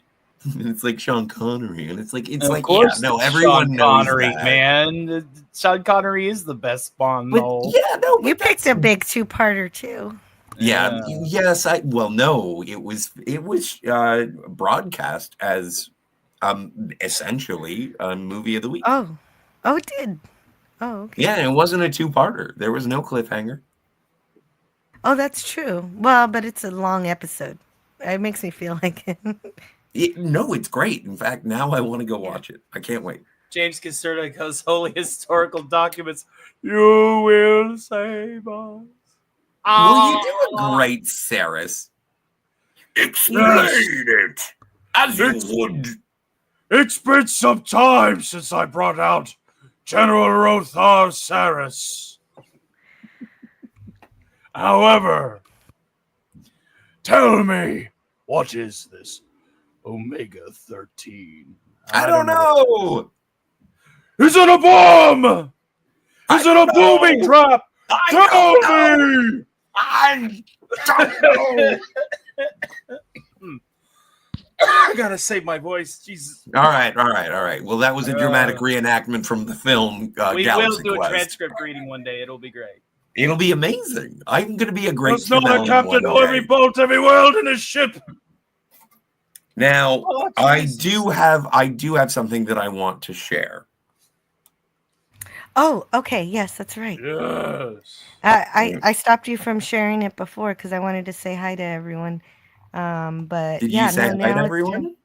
Let me see. Tasha Yar had a sister. Yes. Yes, Ishara. Shara. Yes. Yar. Yes. She's a smoke Okay, show. let me. She's also let me kind tag of a some bitch. things. Let me tag some things. But so is Tasha. Chamomile tea. Yeah. Okay, I got yes, me some now I'm honey ready. I got me some honey. Why from would I the do bourbon that? tonight. I'm not a Fortune 500 company. I don't need to do any drug tests. What are you talking about? Fortune James? 500 company. Here at Anti-Derivative Gel LLC, a Fortune 500 company, we make sure that all employees are drug tested. So first things first, I think that if I got like a white turtleneck, I would look kind of like McCoy from Star Trek V, which would be rad. Before you show off your thing, do you want a drum roll for it? No! No drum roll? Oh, yes. Hi, everybody. This is one of the best presents that I've ever received in my entire life. And I would like to show off the strapping as well. It's all leather and whatnot. I got to figure out what to do with this thing because it's kind of a hanging chad. But this is the best present that I got for Christmas since last Christmas. When I got like a phase pistol, I can go get that too if you want me to just show off Yes, my Enterprise phase pistol. Wow, Jill. Jill. I was looking through the archives here at Stark Tower, and I did notice that the shield was missing. How dare you? I stole it from Stephen Colbert. But that is I didn't feel Christmas this year. And then Captain America showed up. So thank you very, very much. Captain America was Santa Claus this year Yes. for Scotty. That's true. When I got it, like because it comes in this big stupid box and it's flat, and I was like, who sent me a disc plate? And so then I opened it up and I literally yelled out loud, like, what the F, no way, what the F. And then I was kicked out of 2 bars because I was carrying a, giant Captain America shield, and then people started shooting. All of that I made up. Like the last part, I went too far. Yeah, you did. You did that. None of that happened. But No. but It was all on the up and up. Kronos says, "Nice shield." Thank you. It is. DJ It Knight is so just nice. says, as a matter of fact, it is. That's a shield. Yes, it is a shield. Soda Poopus Keeper says, nice manhole cover. Oh no, it's a great pizza stone. Good plate, Scotty. How much food does it fit inside? The biggest salads. A Goku-sized meal. Yes. Kronos wants You to go, know, Chris. is it made of adamantium? Adamantium? Adamantium? No, it's made of beryllium.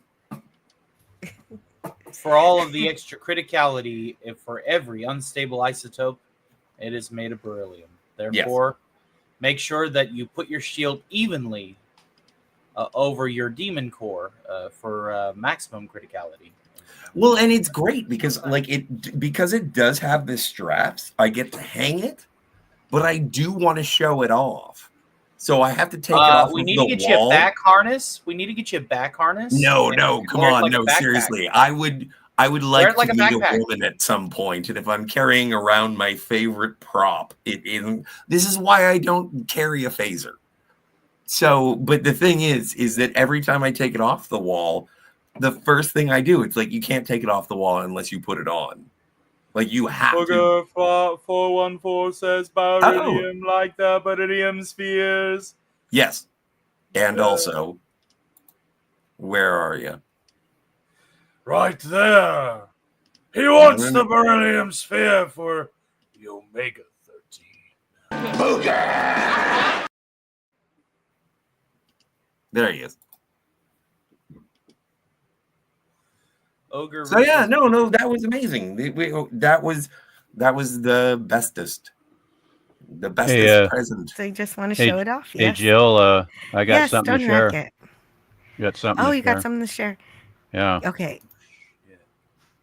Oh, Yeah, Scotty, I got this from my best friend back in Christmas 2019.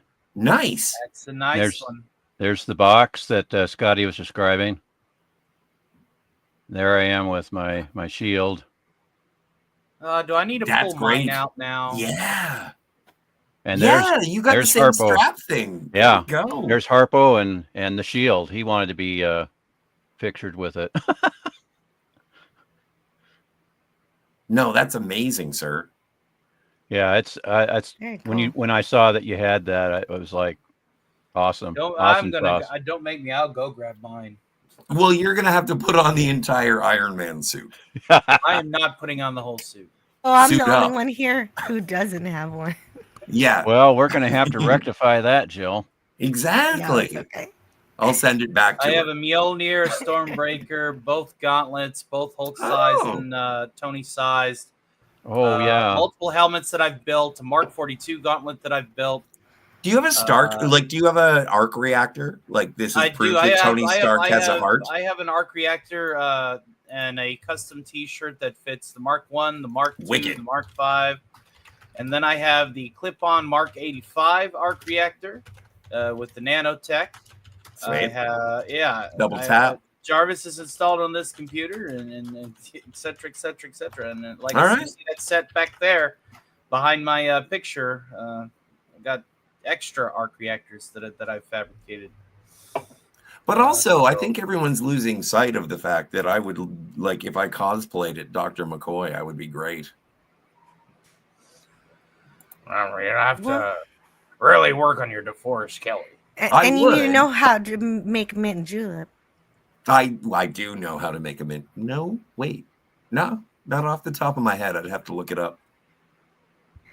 Do you play frisbee with your Captain America shield? Yes, I have killed 3 children. And Booger says, shouldn't Jill get You the have rescue not. armor? That'd No, be I a haven't. nice fit. There you go.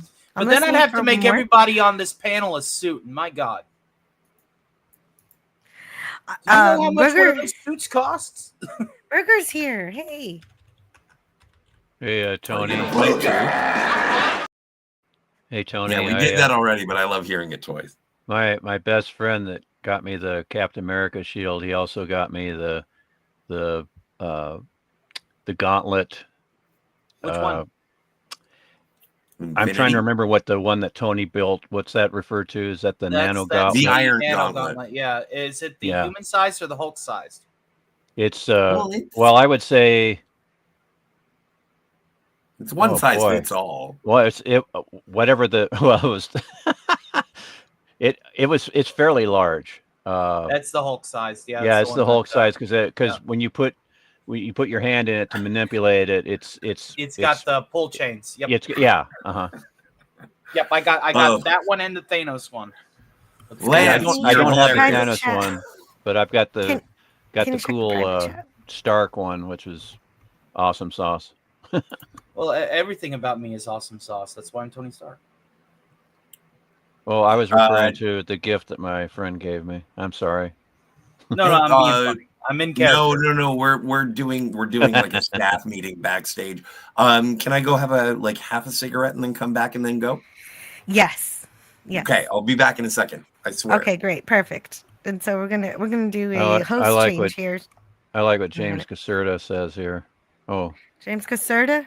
Let me see. What does he say? yeah, you just had it up there. I was going to read it, but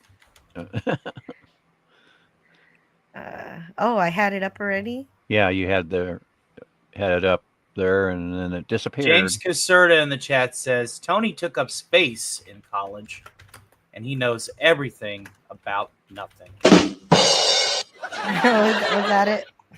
No, that's not it. No. Radio Demon stealing that dad joke for later on tonight before the squid scoops that one up. Oh, and this I one. think he actually Rocket Science for Yeah. Dummies Yeah. is cheaper than the one for idiots, but it's not as accurate. Yeah. Yeah, I asked Jill if I could read that, but anyway, thanks for ruining that for me. I'm sorry. Still respond to it if you have something to say to James Caserta regarding that. All right. Well, thank you. Sorry you didn't get to read it. That's all right. Lance says Scotty's exploits were cataloged in that Netflix crime series, The Frisbee Murders. Yes. And Lance gets that it was definitely a joke. I actually I have thrown my shield, but I threw it so it would land neatly on my sofa. Gwyneth is no Jill, but the armor could still work. It'll probably smack the walls. Yeah, the shield. If you throw it, yeah, it'll damage it greatly. Yeah, right, exactly. I don't want him to actually throw it around. James Caserta says Tony took up space. Oh yeah, we already read this. Sorry. I didn't see that. Spaceology 101. Interesting. Okay. Is space cold? Yes. It's very Gorns have cold. shields. I guess they could. I've never seen a Gorn with the shield, but it could happen. I don't know why they would need one. Space is They hot. have shields. Their ships have shields. Yeah, our ships have shields, but we can make some Gorn shields for sure. Franco Walker says, I fell asleep. I woke up when Tony was playing the drums. Well, good morning. Next time I'll be sure to play some air raid sirens and drop a nuke and make sure that the radiation's good with the Geiger meter and And this is a good point to also read from Franco Walker. Please subscribe, hit the bell, share, hit like, and select live chat. And I'm glad that you got a good nap in there. That's great. Naps are good. Canadian Spider-Man says, since space is a vacuum, I doubt you'd feel cold, right? Well, no, you would probably. The best insulator is a vacuum, right? Well, I guess I haven't been exposed to the cold vacuum of space to be able to. I will be right back. I'm going to grab me some Nuka-Cola. Speaking of Geiger stuff.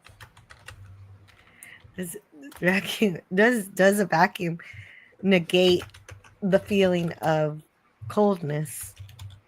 I haven't heard that. Maybe. Let's see. I don't think so. I think it doesn't sound right to me. I'd have to. it does remove heat, and I don't know. I mean, in Guardians of the Galaxy, Star-Lord, he got pretty frosty when he was in space. So yeah, I would think it's cold, but is Canadian Spider-Man saying there's no temperature at all in a vacuum, or what? Because in a vacuum, because we're not in a vacuum, so whether it's cold or hot, that's the particles moving at a different rate or speed, right? So Yes. it's because like when you're boiling water, the electrons are going to be going crazy, and I don't even know what you're talking about, but this is absolutely correct. Mm-hmm. I'm thinking of a nice hot sandwich. I was hoping maybe Jill could make us some. Make some sandwiches, yo. Yeah, that's right. I need to go make sandwiches for my family. So how about the panel? Can you? Oh, for the panel too. Okay, yes. It might not be in prime condition when it reaches. Yeah, right. We need transporters. Doggone it. It would be the best. Like, which would you prefer? Would you prefer transporters or replicators? Oh, replicators have diminishing returns in quality. I would go with a transporter.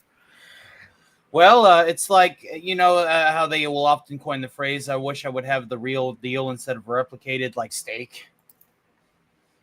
If you were to replicate something on a molecular level over and over and over again, it's just like fragmenting data on a hard drive. Well, eventually again, you're going to notice a difference. Well, and it's like I, for one, am going to enjoy a good reconstituted meal, says Dr. McCoy. Yes. You, sir, are a sensualist. You bet your pointed ears I am. Oh, BT Dubs, guess who's got a little bit of that Nuka-Cola? And, oh, nice. And she's cold and hot at the same time. Isn't that neat? I got really interested in this whole how temperature works in a vacuum thing, but I guess I'm gonna have to come back to that. I'll be back in a few minutes. I'll make those sandwiches. All right. I'll see you guys in a bit. Alrighty. Hooray. All right. I think she's gone. We can do whatever we want. What do you want to talk about, Stone Racket? Well, you were quoting from one of my top favorite episodes, Arena, earlier. Yes. But no one asked me what my favorite original series episode was, and I'm sad. Stone Racket, what is your favorite episode of Star Trek? Balance of Terror. Good episode. Tell us about it. Yeah, when we were doing our top 10. Be right back, gentlemen. Alrighty. When we were doing our top 10 Trek episodes on Jill's earlier Trek stream, that was the one I had as my number one pick, and it still is. I think I have Arena at number 3 or 4. Mock Time. Yeah. Mock Time and what's another one? Journey to Babel. But I'm a weirdo when it comes, like, if you want to ask me what my favorite TOS episode is, I would probably say it is For the World is Hollow and I Have Touched the Sky. Yeah, I got my list here somewhere. I may have said differently in the past, but I'm fickle. So. Yeah. I got that right. Balance of Terror, Mock Time, Arena, The Devil in the Dark, Journey to Babel, The Doomsday Machine, Where No Man Has Gone Before, The City on Court Martial, The City on the Edge Forever, and The Menagerie, and The Corbomite Maneuver were my top 10. Corbomite Maneuver is solid. Yeah. Yeah. I remember when that premiered, how that episode I was in the grip of suspense there, the firm grip of suspense as a child watching that one. I really enjoy Yeah. Patterns of Force, and the Uh-huh. only reason is because of that cute little blonde wearing the Nazi uniform. Well, didn't she have wearing a beret as well? Yeah, right. Yeah. She was cute. Yeah, I haven't seen that episode since the 70s. No, we reviewed it. We got to review it with Pop Culture Curator, and it was amazing. And I was the only one who was like gung ho. I was like, "This is great." Yeah, that was way before the first episode where I could join just in the chat was Assignment Earth. Which I also adore. I think it's great. Yeah, I love that episode, despite there's a lot of people who are like, well, whatever, but one, Terry Garr hates it. It's got a cat. Yeah, Terry Garr did not want to talk about anything to do with that episode. She didn't want to talk about Star Trek, and that's too bad. I guess she didn't want to. She had bad experience, or she just didn't want to deal with sci-fi nerds or Trekkies or whatever. I think that she may have been subject to being Grace Lee Whitneyed. Well, I'm not sure about that, but can't back it up with any facts. Yeah, but I'm just thinking. Yeah, Come she may on. have been. It wasn't harassed. Eden. Yeah, I know it. I know that Roddenberry kept, having him shortened, on her skirt. It's just that much I know about. But I other than that, I don't know. See, that's something that we should do on this channel now that Jill's not here. One day we will cover Pretty Maids All in a Row, and the entire length of the conversation will be, see, he's a sex pervert. Yeah, he's he is. There's no doubt about it. He's a brilliant. I'm gonna give him a pass on it. I've said before, and I'll say it again. I'll still watch Naked Gun. Kronos is asking, Jill isn't here. She is in the midst of food preparation. We are doing our best family. Yeah, for her family. She is feeding those in need. Yeah. And so, yeah. But she will return, Kronos. Much like James Bond. Yes, James Bond will return. True story. Booger says, I thought Patterns of Force was a good episode because it was one of the 3 that showed how dangerous a bad Starfleet officer can be. Yes, I would like to hear your other 2, Booger. But yeah. That would just because our heroes are virtuous and true doesn't mean that the entire organization upholds. Yeah. Let's see. The other 2 I can think of, there's the Omega Glory captain who went rogue, and then yes. What was the other one? Lord Garth. Oh, we could count him because he does take over the asylum, so to speak. Yeah. And then there's the now I'm not sure exactly. Well, Doomsday Machine too. Sorry. The Commodore goes rogue there. And then the Deadly Years. Years. Yeah, Mr. Incompetent. Mr. Incompetent, yes. Yeah, that's oh gosh, I'm trying to think of the actor's name, but it's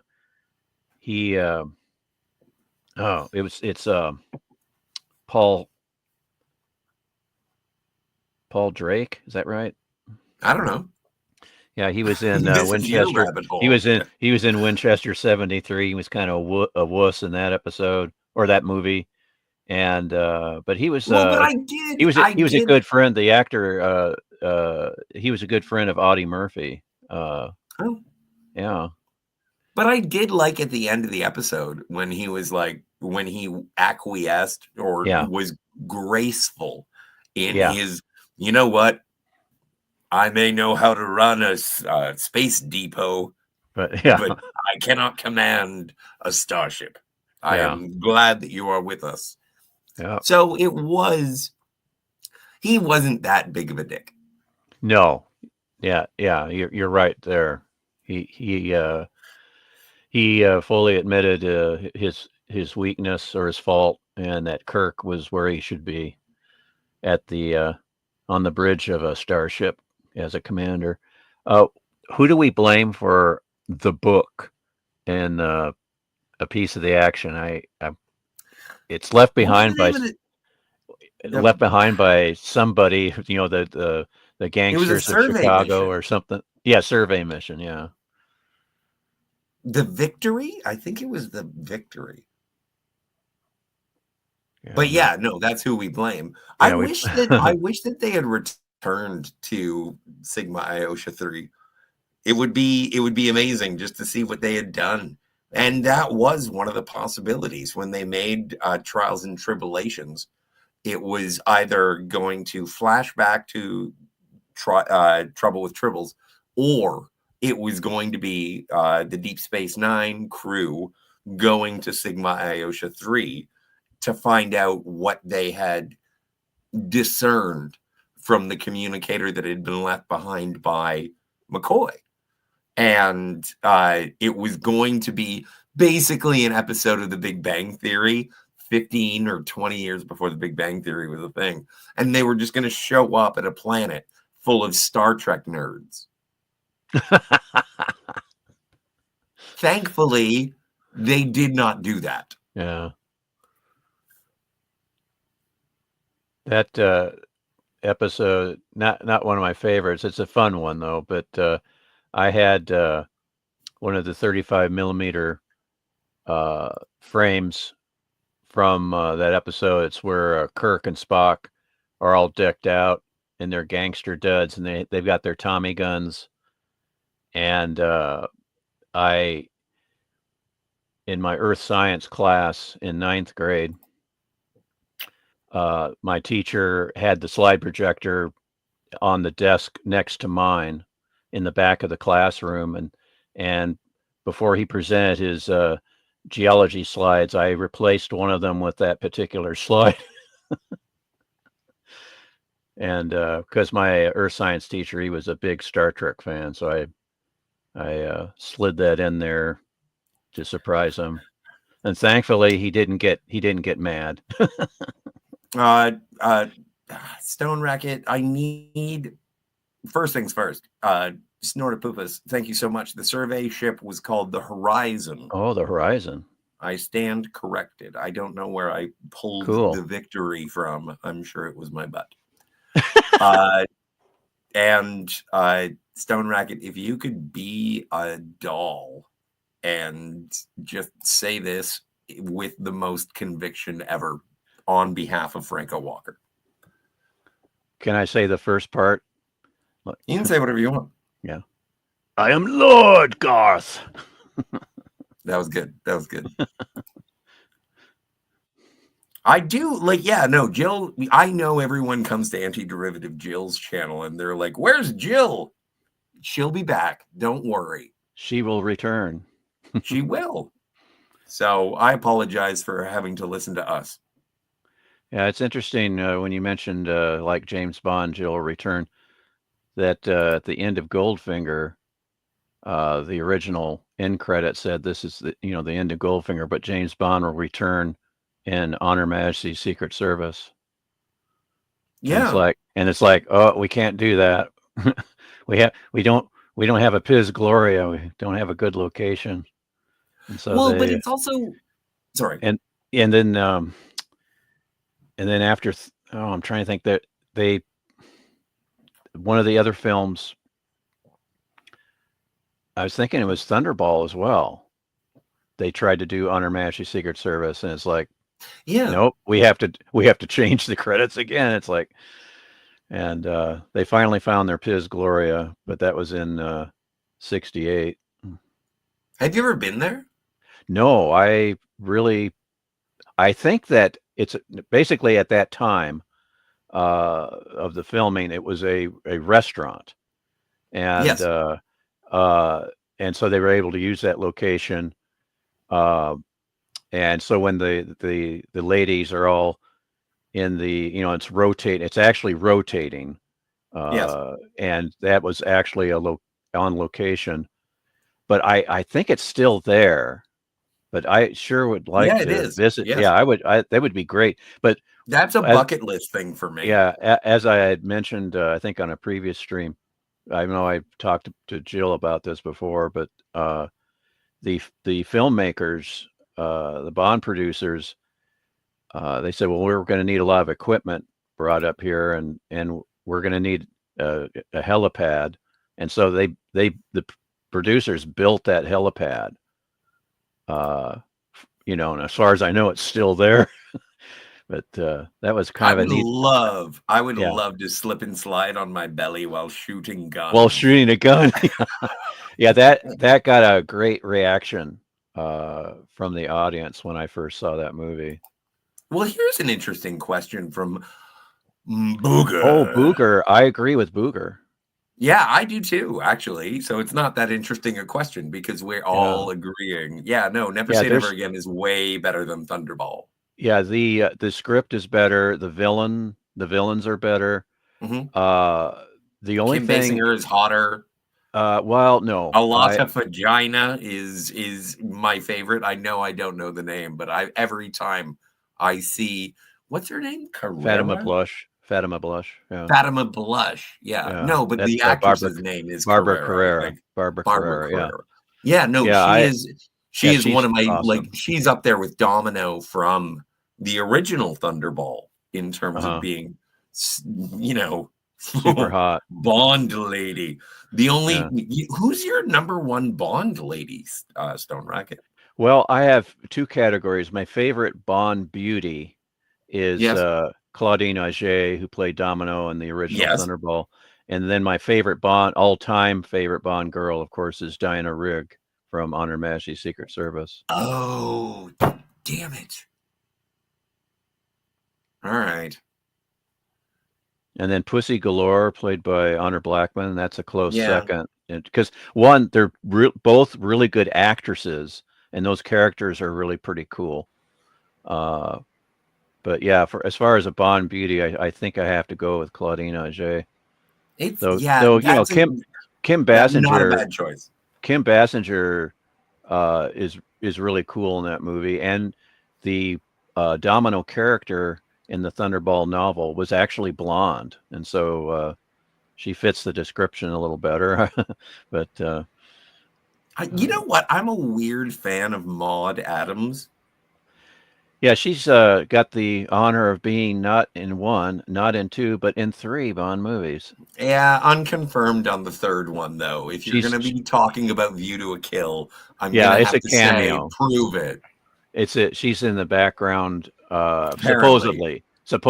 Now, I don't know that for sure, but she's one of the extras in one of the scenes there. Well, she was a friend of Roger Moore. She was visiting on set. She may have been in the background. She may not have been in the background. There is no confirmation. But definitely, in Man with the Golden Gun and then in Octopussy. See, my number in my top 3, it's going to go with Octopussy because, Maude Adams. Obviously, Domino. And then Pam Bouvier. Pam Bouvier is probably my number 1. Yeah, she's let's see, that's Carrie Lowell. Yes. She's pretty rad. damn cool. She was cool in Law and Order too. Yeah, I know. Yeah, no. She is one of those actresses that I'm just enamored by. I don't know what it is. It's attitude. She's cool. It's great. Definitely cool. Yep. But when you throw Diana Rigg into it, it screws up my entire Cabbage Patch. Well, yeah, I mean, because I love Diana Rigg. Oh, no matter so do I. what. I had a huge crush on her when I was watching the Avengers as a little kid. I know. Yeah, I was watching the Avengers like 4 days ago, and I was like, "Oh my god, I wish she weren't dead." Yeah. Sorry, too much. Yeah. By the way, I'm back, gentlemen. Hey, welcome back. Howdy, Tony. We're talking about women.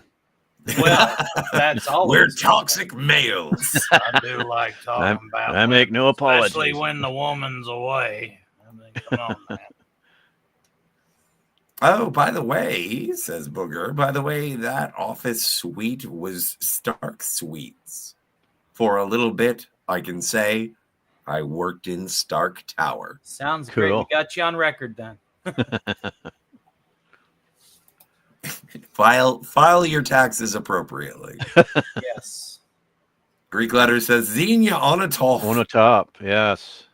Yes. Onatopp? Famke Onatopp. Janssen as am. Xenia Onatopp. She's great. Yeah, she and Fatima Blush are epic bad girls, bad Bond girls. Definitely. But Barbara Carrera just went. I mean, it's almost over the top, but it's such a gleefully evil,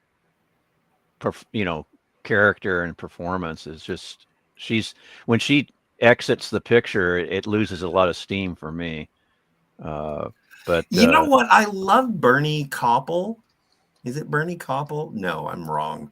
No, that's who played Felix Leiter? It's Bernie Casey. Bernie Casey, who was also in he was Deep great. Space Nine two-parter. Yeah, Bernie Casey. Now Connery made the suggestion of making Felix Leiter black because he wanted. He said, he doesn't stand out in the other movies. I wanted him to stand out more. But what's really cool with Bernie Casey is in such a short amount of time in that movie, you're convinced that he and Bond have a history. Yeah. And he's my favorite Felix as far as the newer films. My all-time favorite, of course, is Jack Lord from the Dr. No. Yeah. But Bernie Casey is Jill's back. Yeah, hi Jill. How are those sandwiches, Jill? Welcome back. Oh, they were good. Everyone's been saying this show sucks without you. I doubt that. I'm sure it's been great. Thank you. Oh, Thank you so much for keeping it going while I was gone. Yeah, we were just getting really toxic in our maleness. Oh, yeah, I could tell you guys have gone on from Star Trek. Yeah, we were talking about Bond women and women and Bond women and and My Little Pony. Hey, I missed a My Little Pony segment. Yeah, no. It's so funny miss it. when my youngest niece, she was playing with those, and I go, "Oh, that's My Little Pony." And, no, Uncle Stone Rack, it's my pony. It's like, okay. That's adorable. It's like, who's on first? What's on second? I don't know who's on third. So Jill, she hasn't. Do you mind if I go have the other half of that cigarette now? Go for it. Yeah, I don't mind. Thank you so much for keeping things going while. No, it was mostly Stone Racket. Stone Racket did most of the work. Oh, why thank that's you. Great. Thank you for stepping up, Stone Racket, with some fun discussion. I don't know if you folks have noticed, but I love to talk. It must come from your daddy who was on the radio. Yeah, he was on the radio and on the stage as an actor in college, high school and college. But I got the acting bug from my dad because I was also in plays in junior high and in high school, but not in college. Unfortunately, I didn't pursue it. Oh, well, there's a bit of it here on YouTube. Yeah. Yeah. So James Caserta, I want to address this chat by James Caserta. I want to start where I left off. I did actually take exactly 20 minutes. So that's pretty great. Excellent. James Caserta, I wanted James Caserta to know, and anybody who's just tuning in, that the first hour and a half of my show discussed this very topic. New Trek has been effectively erased. It erased itself. But that's the question. Can New Trek erase itself? You know what? Why not? We want it erased. Well, but if you want to hear in this, go ahead. Depth, Sorry. If you want to hear in depth, watch the first hour and a half of this. But please, Stone Racket. Yeah, I didn't really contribute much during that discussion, but for me, it doesn't exist. I just ignore all of that Trek, Kurtzman Trek. It doesn't exist for me. So I don't, whether it's an alternate reality, an alternate universe, it's like, it doesn't exist. It doesn't matter. Yes, and Yeah. I feel you there. That makes sense to me. But if they officially ever said it, that would be something to respect. But they still haven't really. This I don't know if this episode just confirms the multiverse, not exactly where all the pieces fit. Yeah. But as Tony mentioned, to paraphrase Tony, I'm sick and tired of this multiverse nonsense of everything. It's so saturated, and Yeah. it's like, we see a lowest common denominator throughout the years in sci-fi. For initially it was just space exploration, and then it was time exploration, and then it's multiverse exploration, and it always takes about a decade, sometimes a decade and a half, to work its way in and work its way out in the zeitgeist. So I can only imagine what the next step into whatever generalization or theory is gonna be prevalent all across different IPs and shit. It's just lowest common denominators, one after the other. Well, and it's kind of a cop out a bit. Sometimes people use the whole multiverse thing just to reboot something, and why don't they just reboot the damn thing? Yeah. Terry Gar, white stockings, every nerd stream. Terry Gar. Oh, I have a Terry Gar. Here we go. Let's see. I think she's over here in this green. He's safe. And you're safe, my little green friend. I actually like black stockings, but don't tell anybody. Okay, I won't tell anybody. Certainly not the 20 people listening to us currently, Yeah. or the 100 people. A woman in a short black skirt with black stockings and high heels. Yeah, that's all systems are go, and as far as Stone Rocket is concerned. Terry Gar is so cute in that episode, though. She's just adorable. She is. I wish she had a better time. Than she had. Definitely. But her performance is really good. I can't tell that she doesn't like what she's doing. But good acting. and she was, really green as far as the acting, and she was just like a background player and a dancer here and there, and I think that was one of her biggest roles, early on in her career. So I can't think of anything else that she was in except for like these bit parts, here and there. But see, Snortopoopa's Q Burr, Patterns of Force, was a classic example of Star Trek not understanding how history was taught at university level.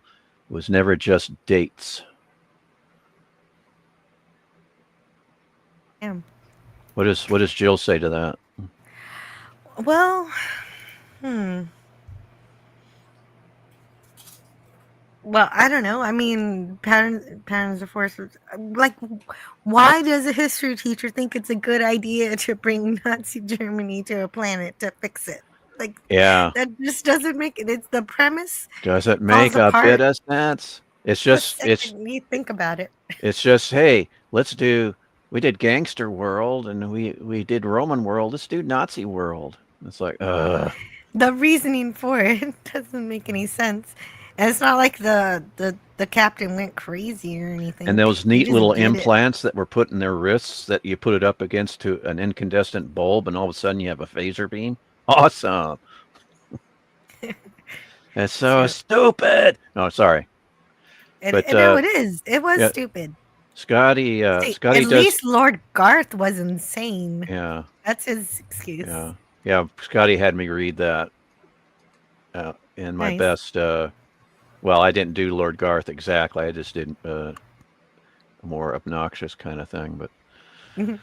But That's good. yeah, he had me read it out loud. You know. Well, and Booger says, I would say Bread and Circuses and Piece of the Action, although the last one was more carelessness than evil. Yeah. Yeah, definitely carelessness. Really, really, really careless. I mean, couldn't you pick a better society? Yeah. I don't understand. It's like, let's do a gangster world. I don't hate nerds, by the way. Well, good, Kronos, because there are a few of us here, including you. DJ Knight says, Marla says, I guess we're not really material. And Seven says, to be honest, you've taught a great deal about being pop. You know what the thing is, DJ Knight, you're telling a whole big story in the chat, and so I missed a whole bunch of it to know what's going on. But thank you so much for sharing your creativity. Never cared about the Big Bang Theory. Yeah, that's the thing. Is it kind of made Big fun Bang of Theory nerds. is it's It's like a cartoon. What jocks think nerds are. I did like the episode that had Leonard Nimoy talking for the Mego Spock action figure. Oh, yeah, there are when moments. Sheldon, that little transporter, broke. He broke, and then he takes Leonard's, I think, and then the episode. It's much later, but they finally figured out how to work in Shatner, and that one I liked. Yeah, and it has moments like that. And then the one with James Earl Jones and Sheldon doorbelling Carrie Fisher, that's a classic. It's like, Sheldon comes up to James Earl Jones, and it's like James Earl Jones, like, oh, you like Star Wars, and you don't care about all those other films I was in. And you think, uh-oh, here we go. And, well, I like Star Wars too. Sit down. Yeah, that's awesome. But yeah, most of the time it's just people being mean to each other, and it got tiresome. I did like the nerdy stuff from the first few seasons, though. Yeah, they were trying in the first few seasons. And then go ahead. Had equations on the board that were real, or they did a Right. they did a flow chart of computer programming, how to make a friend. I liked that. Yeah, I like the episode where they think they're buying a model of the time machine prop from the original Time Machine movie. That was the only good episode. And it actually is life size, and they're taking turns hosting it, so to speak. And then Sheldon's nightmare at the end is just hilarious, with the Morlocks are coming. Like, I think that was the last episode of The Big Bang Theory that I watched. And then after that, I watched some of it, and then they were making fun of nerds instead of celebrating nerds. Yeah. And when knowing nerd stuff became a punchline, I didn't find it funny, because I was like, yes, that's true. Continue. Why are people laughing? It's just a thing. Keep going. That's just reality. So whatever. I did like Jill. Yeah, I agree with you, Scotty, 100%. Jill. Yes. Yeah. So Kronos thinks okay. I'm cool. Kronos is cool as well, and especially, cool company. So here's the deal.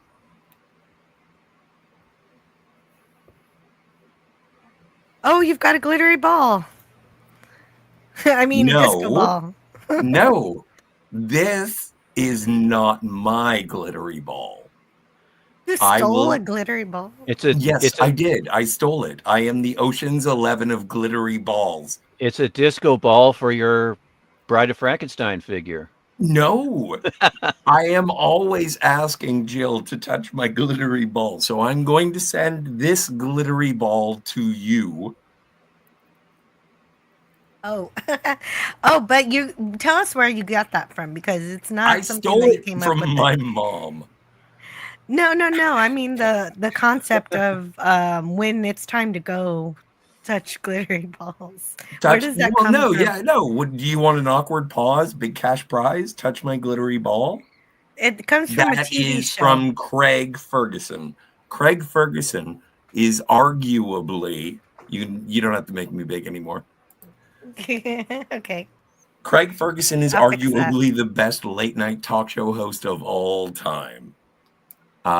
With his robot, his gay robot skeleton, Jeffrey Peterson, and his horse, pantomime horse, Secretariat. He's a dude that I aspire to emulate. He is better than anybody except Doctor Who. Something about it rubs Canadian Spider-Man the wrong way. He says, "Now, just stop it, Scotty." Well, no, he wanted me to stop like rotating the glittery ball like I was doing I was going to say cancer test. I'm glad that Jill took you off the big screen because I was being hypnotized. See, that's the problem with the glittery ball. It reminds me of these little devices that the aliens had in the Invaders to hypnotize us humans. It's a little rotating prism, this jewel-like thing. I didn't mean to do that. But it made me think of that for some reason. But Makes sense. But I'm a nerd, a sci-fi nerd, so there you go. Yeah. Franco says it's a tree decoration, so he stole it. A Christmas tree decoration. Franco, do you want to touch my glittery ball? Greek Letters Larson says, "Let this become a lesson to you children. Never say I stole it from my mom ever, especially in a live stream." Yeah, your mom's gonna get you, Scotty. Oh no. Yeah, she's a crime. Yeah, how do you know she's not It's gonna get you, and it's gonna be like, death goes back, dude. You bring back that glittery ball. Exactly. And I'll be like, Jill, send it back. My mom's pissed. Watch your exercise. Wild stuff there. Yeah, it's more Carson than Letterman. Wild. Booger 414 says, "I would agree with Scotty about Craig Ferguson. He valiantly tried to bring pantomime horses to the American audience." Yeah, the best pantomime horse is skit was in Monty Python. The pantomime horse is a secret agent film. That's just classic. I hope you guys know what I'm talking about. If you ever have the opportunity to see Craig Ferguson perform the copyright stricken, they couldn't air it initially. It has become very prominent on YouTube. But the Craig Ferguson Doctor Who cold open, if you check that out on YouTube, it is a big chunk of why I love Doctor Who and Craig Ferguson. Welcome to the panel, DJ. Hey. Hey, what's shaking? Thanks for hosting, Jill. How's your day? You play nice. Oh, very good. I was waiting for you to talk to know which DJ I'm talking to. DJ play. Great. I'm doing well. How are you? How was your Christmas? Not bad. Got to see my mom is always a good thing. It's fun to hang out, and got to do that for 5-6 hours. And other than that, I've been enjoying other people's revelry and excitement, and not having kids myself. I especially like it when friends will send clips of their kids like opening presents. It's like seeing somebody else's home movies sort of deal. And some of them I do know and do send gifts to. So it was a superhero Christmas for a bunch of those kids. I've run across, like Eternals figures in the 12-inch posables. I don't want to start talking about toys necessarily. I don't know where your conversation talk about toys. Talk about toys. Amazon only, because I don't do a lot of local shopping for those kind of things, because there'd be too many heavy temptations. And between Funko Pops and Super 7s and a whole bunch of other manufacturers, It's things from little like 12-inch Buzz Lightyears to, like I said, this Eternals figure that I gave somebody because it looks a little bit like them. So fun. So it was kind of cool. Like I wouldn't say it was as cool shopping for these things and looking at the images online and then receiving images of the excitement that comes from the joy from toys, the Christmas hour. That's And wonderful. You're living vicariously. Absative. And it's not like flipping through the JCPenney wish book when I was a kid, but looking at the pictures and thinking about the characters, and actually with some of them, not knowing what it was that I was looking at, sparked a little bit of research to make sure that it would be like as appropriate as possible, and have the context before I gave the gift. Certainly is always a good idea, right? And so I learned about a bunch of stuff that sent me off, squirreling off to other lands and learning other things because of the similarities between a lot of the manufacture of these things being in the comics. And I like sci-fi is my gig, but I actually turned on to a television series 1883 because I found a Funko Pop that looked like somebody, and I got it. And there were a couple of Marvel and a DC thing that I didn't even know about. So that's I hope that you can hear the smile on my face as I talk about these things, because that's a joy that continues over into today. As a matter of fact, continuing to seek out some of these series. And let's see, another example, Scott, before I pass it to you, an example of that I was able to enjoy, and then maybe if you were talking about films, I would be like a little bit better prepared to continue the conversation as you were having it. And that is, and I caught Craven. I looked at the title, and that's why. Yeah, okay, but see, I'm a pirate, so I saw this. That's fine. I don't care how you saw it, but you saw it. Right on. Some do. I'm not going to over apologize, but I didn't know by the graphic that was there, and so I simply chose it by the name to read the description, and it didn't say that this was even related to any kind of universe that I would have known about from you guys, say. And so I watched it, and this, okay, is this beginning? Oh, okay, this is it's a comic book joint. We can check this out. And so I might have something to say about that if Craven comes into the conversation. But there, I hope I've caught you up to speed, Jill, on what it is that I've been up to, smiling about, and how I've enjoyed the holidays, and passing it over to Scott. Well, it sounds really great that you've done all that exploration. Before I give it to Scotty, I just wanted to say hello in the chat to Pleasant Valley PVC and Watcher X. We should be dancing. Yeah, yes. I don't know the song, but yes. Well, no, play Chief O'Brien.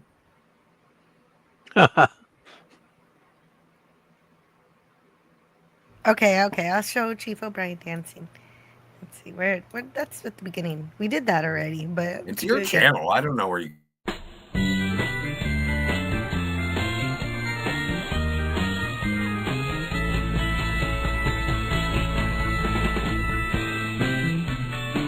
Kill, but I feel like celebrating.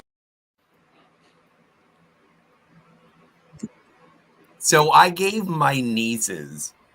And they are very competitive. So if one gets something, the other one has to get basically the equivalent. And so I was the worst uncle because all I wanted to do was avoid a fight. So I got them the same presents. I got them a sketchbook, some Crayola markers, and two Teenage Mutant Ninja Turtles. I gave Raphael and Donatello to one, and I gave Michelangelo and Leonardo to the other. And they both were like, what is this?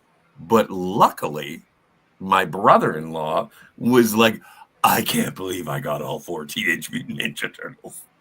So it all worked out. Your brother-in-law was excited. I want to say hi to I want to say hi to Sig Volleson. I'm sure he's bringing his friends with him. Yep, there they are. Huzzah! We got the cult of the squid in the house, ladies and gentlemen. Sig Volleson is here. Hey, it's so good to see you, and I'm so glad you're here to see Tony. And that's great. Teenage Mutant Ninja Turtles, yes, Kronos.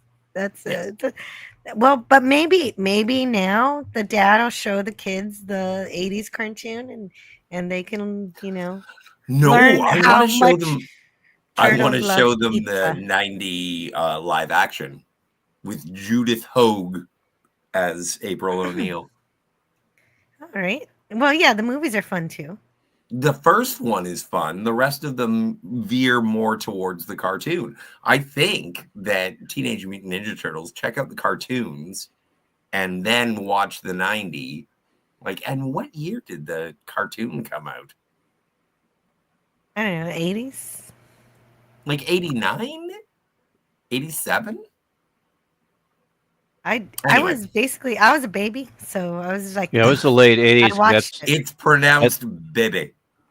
Yes, it That's was. when I got my Leonardo action figure.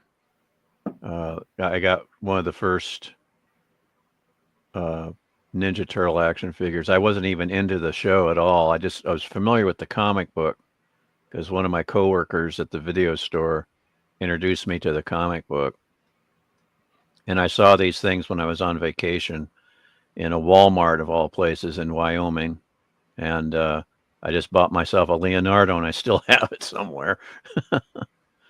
Nice. It's so good. It's so good you've been able to keep so many of the things that you got long Oh, ago. Franco Walker, he says, I enjoy the Scotty and Stone Racket show.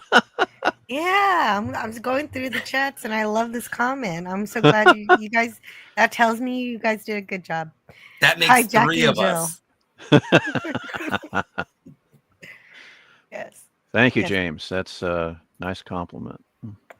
Definitely. And Oh, I sing some James Bond songs? Goldfinger. 3 blind mice, how they run. 3 blind mice, oh so fun. Yeah, that's actually from the novel. Well, no, it's from Dr. No, yo. Yeah, it's from the novel. The 3 blind mice So good. killers. So good. Yeah, I wish they had done that as a pre-credit sequence and started I off. have a friend. Yeah, go I ahead. have a friend who absolutely adores James Bond, and all he wants in the entire world is a faithful adaptation of Moonraker. Oh, the novel. Yeah, yeah. That's Yeah. it would be. I would have it definitely set. See, the novel came out in '55, and Hugo Drax is kind of a grotesque in the novel, and Well, he's but basically it's like Warner von Braun. but evil. It's a revenge against, he's kind of a neo-Nazi, and it's a revenge against England. Not Neo. Oh, excuse me. Yeah, what's the matter? with He's me? an actual factual. He's an actual. Yeah, pardon the faux pas there. And then it's oh no, you're good. The Moonraker is essentially a warhead aimed at the center of London. Yeah, and the ending of the novel is they kind of lifted it in The Spy Who Loved Me with the submarines shooting each other out.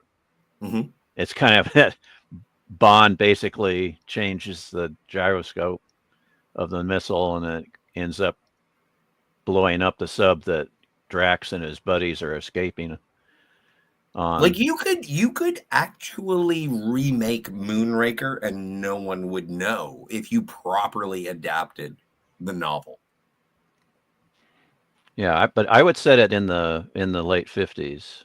I don't know.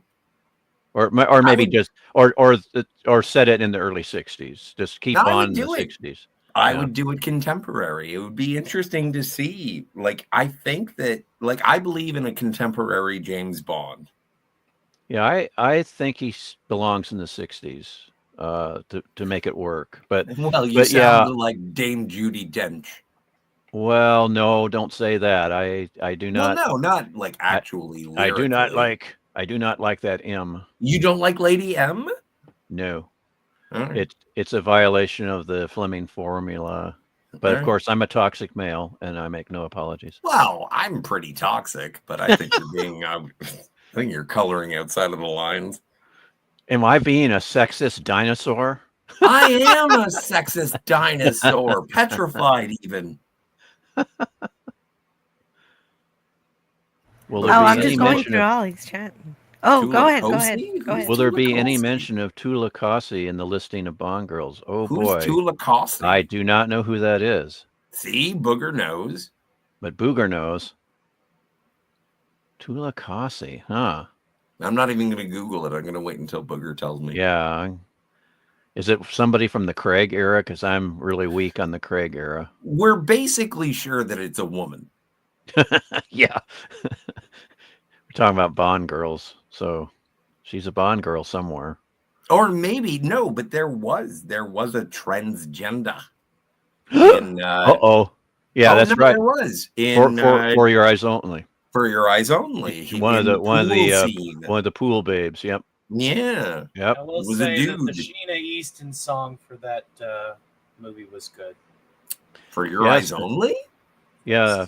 Maurice Binder kind of fell in love with Sheena Easton. That's why he featured her that's in the true. title That's true. sequence, because no other singer has been featured in the title sequence, except for Sheena.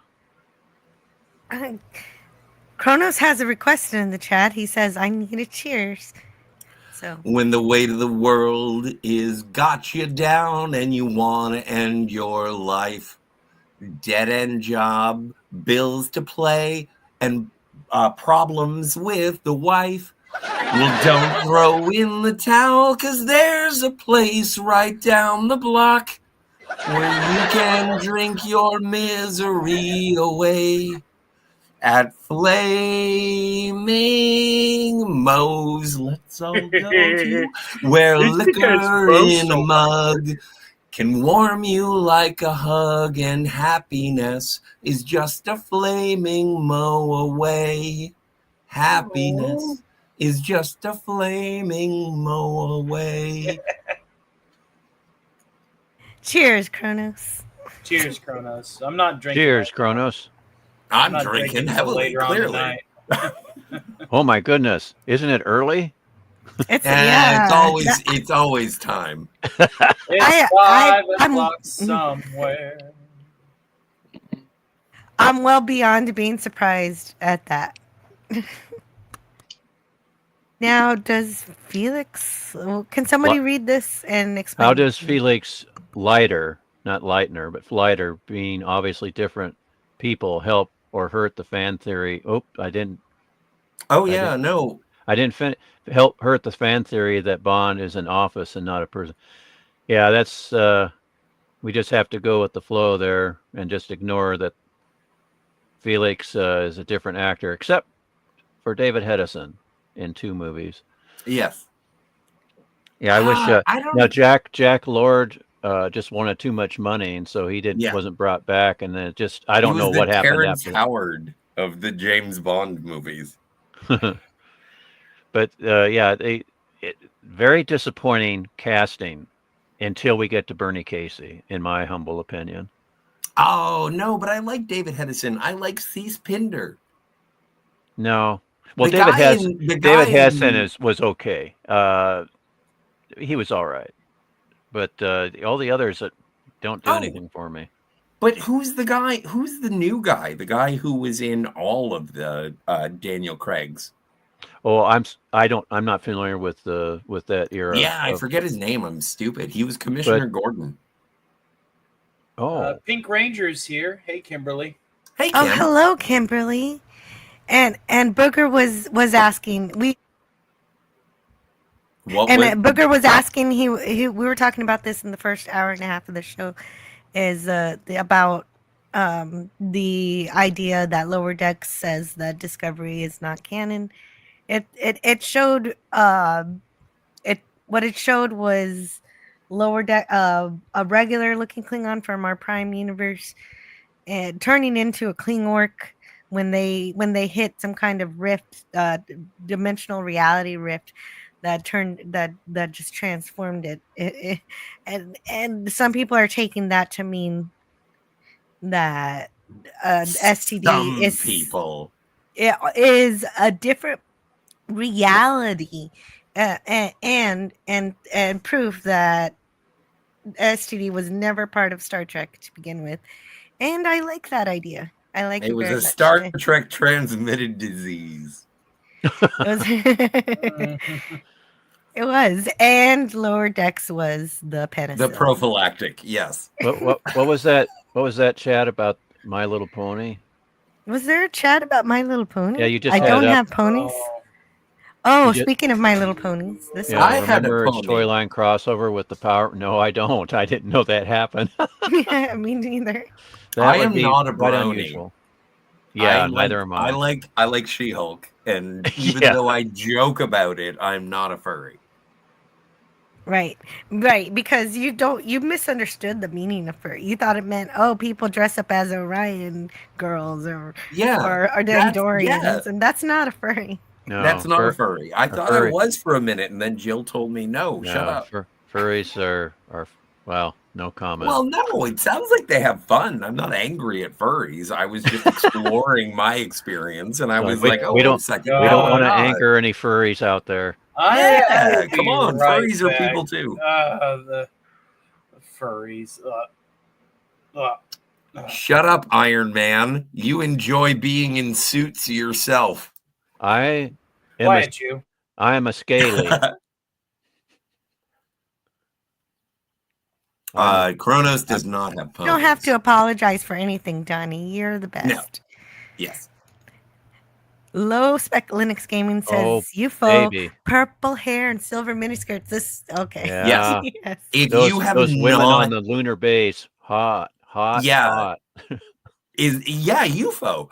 And if you haven't had the opportunity yet, we're not sponsored, but if you haven't seen the movie Free Enterprise, there is quite a lovely lady in exactly what you're describing. Watcher X is Yeah, I on love team. that. Watcher X is on team Jenny Agater. Yep. Absolutely. Jessica 6 Well, is my and- jam. Yeah, Cardinal Sin used to have this huge poster of Jenny Argater right behind him. He loved Yeah, her but too. until Jenny Agutter sued him and asked him to take it down because she was sick and tired of that vulgar representation. And so Was it was yeah. was it her character never from happened. Logan's Run? No, it never happened. No, I'm making this up. Was I it don't her- remember. I don't remember what the poster was from. So somebody will have to tell me It had to be from Logan's Run. Logan's if Run, you were a fan. Yeah, it was probably Logan's Run. Yeah, that's Looking for 114. Oh yeah. Didn't Spock explain the Nazi reasoning? Yeah. It still Yes, didn't he make did. sense. So I saw all of Trek. You saw all of Trek just now, waiting for a third season of Prodigy. Oh, you just saw. All of Star Trek. Are you Oh my looking God. forward to a third season of Prodigy? Huh.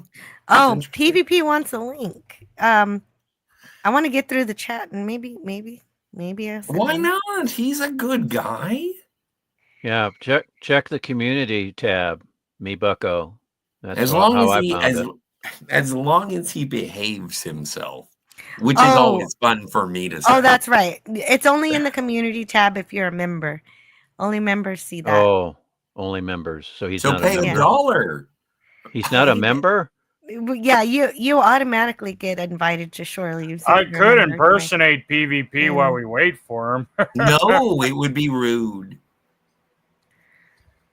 No And- one can impersonate. Imagine if I said I was going to impersonate you. You Good would luck. be like, Which voice are I you gonna do go it with? better.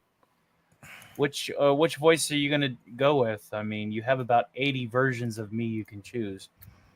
I like you. I like your voice. I hate my voice. That's why so many. others- Yeah, see, that's where we differ. Oh, Canadian Spider-Man is a Kronos nerd in and the a chat geek. says nerds. Yeah, Canadian Spider-Man says he's a nerd and a geek who can play sports better than a lot of the jocks, except for basketball. I don't know why that's obvious. Rangers are sitting next Oh. to each other. That's so adorable. I've never seen a dude chop wood as confidently as you, Canadian Spider-Man, and for that, thank you. Oh, wait, no, well, no, hey, second. since we got the real deal in the chat, rate my impersonation. Second only to Shatner. Shatner is the best person who I've ever seen chop wood in Star Trek Generations. And then it's Canadian Spider-Man. Oh. Yeah, Right? Shatner does chop a pretty good. Yeah. He does it When in you real woke life. up You this can morning, tell did you this man. think you were going to be talking about Shatner chopping wood? No, I didn't, but you can All right. tell that he didn't have to practice that. That's something that he was skilled in reality for some reason or another. And I'm sure that was take one. Yes. That's what it feels like. He does it very Well, naturally. They only So, had a limited amount of I have to wood agree. that he could chop Really? Why were they limited? because the production assistant was an idiot, and they brought 6 logs. That's funny. I would agree with Scotty about Craig Ferguson. He valiantly tried to bring pantomime horses. Oh yeah, I read that one. So I'm catching up. I'm almost there. And this is where PvP shows up. So Hey, I'm PvP. trying to catch up in the chat. Did he get a And link? let him, not yet. I haven't sent him. You can send him one if you want. I'm trying to catch up with the chat, so I'm busy. All right, I can try. Yeah. And if you don't do it, then I'll do it when I'm finished with the chat. I like this. I like the second option. Okay. Yeah, You could be lazy. Booger mentioned Yeah, I am. Booger mentioned the pantomime horses on Python. Again, I have to insist that everyone see the pantomime horse is a secret agent film, which was the last skit on a particular episode of Python. I think it's on YouTube. Somebody uploaded it, but Oh, who was that? Go back one. Go back one. This one? Yes. So Donnie says Funko has merches based on various franchises, including Star Trek, Star Wars, and Power Rangers. And this is something that I wanted to address with you, Stone Racket, is that I have 4 Funkos. I have Captain Kirk in a chair. okay. I have Capaldi Doctor Who. Okay. And I have Roger Sterling and Don Draper because I find it hilarious that a television show highlighting the ridiculousness of selling shit to people has its own ridiculous shit that I purchased. It is a trophy to consumerism. Whenever anybody says they don't like Funko, I'm like, yeah, neither do I. That's why I have the Don Draper and Roger Sterling Funkos. Their heads are too big. Irony, oh irony. But no, but like Don Draper is the only Funko Pop who is smoking. Yeah, I have probably. I have a Dalek Funko Pop. Nice. I have a Alfred Hitchcock Funko Pop. That must be fatter. That it emulates the famous a photo of him with the clapperboard for Psycho. Oh, nice. And I have, speaking of furries, I have a fuzzy Funko, fuzzy Funko of Rocket Raccoon. Oh, yeah, but that's not a furry thing. That's just because Rocket is cool. Well, I mean, actually, it's a Funko type figure, but it's not, doesn't have like I'm allowed to like Howard the Duck, but that doesn't mean I fucked him. What was happening? Sorry. He doesn't have any plastic on him except for the gun he's holding. He's a plushie. That's rad. But he's in the Funko Pop kind of proportion. And okay. And then I have a Creature from the Black Lagoon Funko Pop. And how many Funko Pops do you have? Scotty, Booger responds I'd say about a dozen. Okay. Yeah. I have some I have some Godzilla Funkos. Go ahead, Jill. Booger responds to your off-color joke that I wasn't paying attention to until I heard what you said. He says no, but Leah Thompson did. Yeah, Leah Thompson fucked a duck. Okay, so Pleasant Valley Picker wanted to join the conversation, and so Yes. I also Ben from Cinema Gold too. You're What? kidding me. No, This is look, it's here's a Ben. Christmas Welcome. miracle. It's And Christmas so miracle. happy. God bless us, everyone. Yes. Merry I past like. Christmas. I really enjoy Happy that DJ Play Nice. DJ Play Nice or DJ Night? DJ Play Nice. DJ Play Nice is in the middle asking us, "Why are you gay?" I think that's a different person. No, my mistake. Hey Ben. Hey PvP. Hey guys. I'll have to mute myself in a minute because my cousin is supposed to come over in about 5 minutes with a care package of turkey dinner. So if I have to mute and step away for 5 or 10 minutes, I please understand that's the reason. If I suddenly Fine. go Yeah, silent. and also you can always unmute it. What's that? What's that? Wait, Ben, go ahead. Please unmute when you start eating it. Oh, I'm not going to eat it he's now. making a joke. That's late. No, I'm not. He's going to bring over a bag full of turkey dinner, and I'm going to stick it in the fridge. A bag full? That's Yeah, lovely. let that sit Yeah. on the counter for a bit. No, I'd rather not do that. But How you get salmonella? if I suddenly mute my microphone, that's the reason why. It's not like my computer does seem to be in the process of dying too. By the way, Merry Christmas. Merry Christmas Yeah. to your computer. Yeah, it started like 10 days ago, just before the holiday season, right? And it's been making these Right. weird noises. And I phoned them up the other day, and they said we got a backlog due to Christmas. And I was like, oh, that's great. And the guy was great on the phone, and he said, yeah, we could probably, we can definitely. I take really this. appreciate this Yelp review, but I wanted to tell you something. Well, I appreciate. Yeah, you. actually, what is happening? I started zoning out. DJ Knight says 1987 Teenage Mutant Ninja Turtles lasted 10 seasons. Oh, okay, that's when it started in 1987. But yes, you'll let us know when your turkey is there, and that'll be okay. I hope your computer doesn't more die. turkey is better. Yeah, But I also hope your PvP computer does not die. That is good. That PvP. would- I had a great experience, and I told Stone Racket about it earlier. But I got an action figure from my sister, and it was the Bride of Frankenstein. I got a black and white Bride of Frankenstein action figure doll, if you will. And but this is the thing, and the reason that I asked her to buy it for me is that I love the double bill of Frankenstein and the Bride of Frankenstein. I think it is nearly perfect.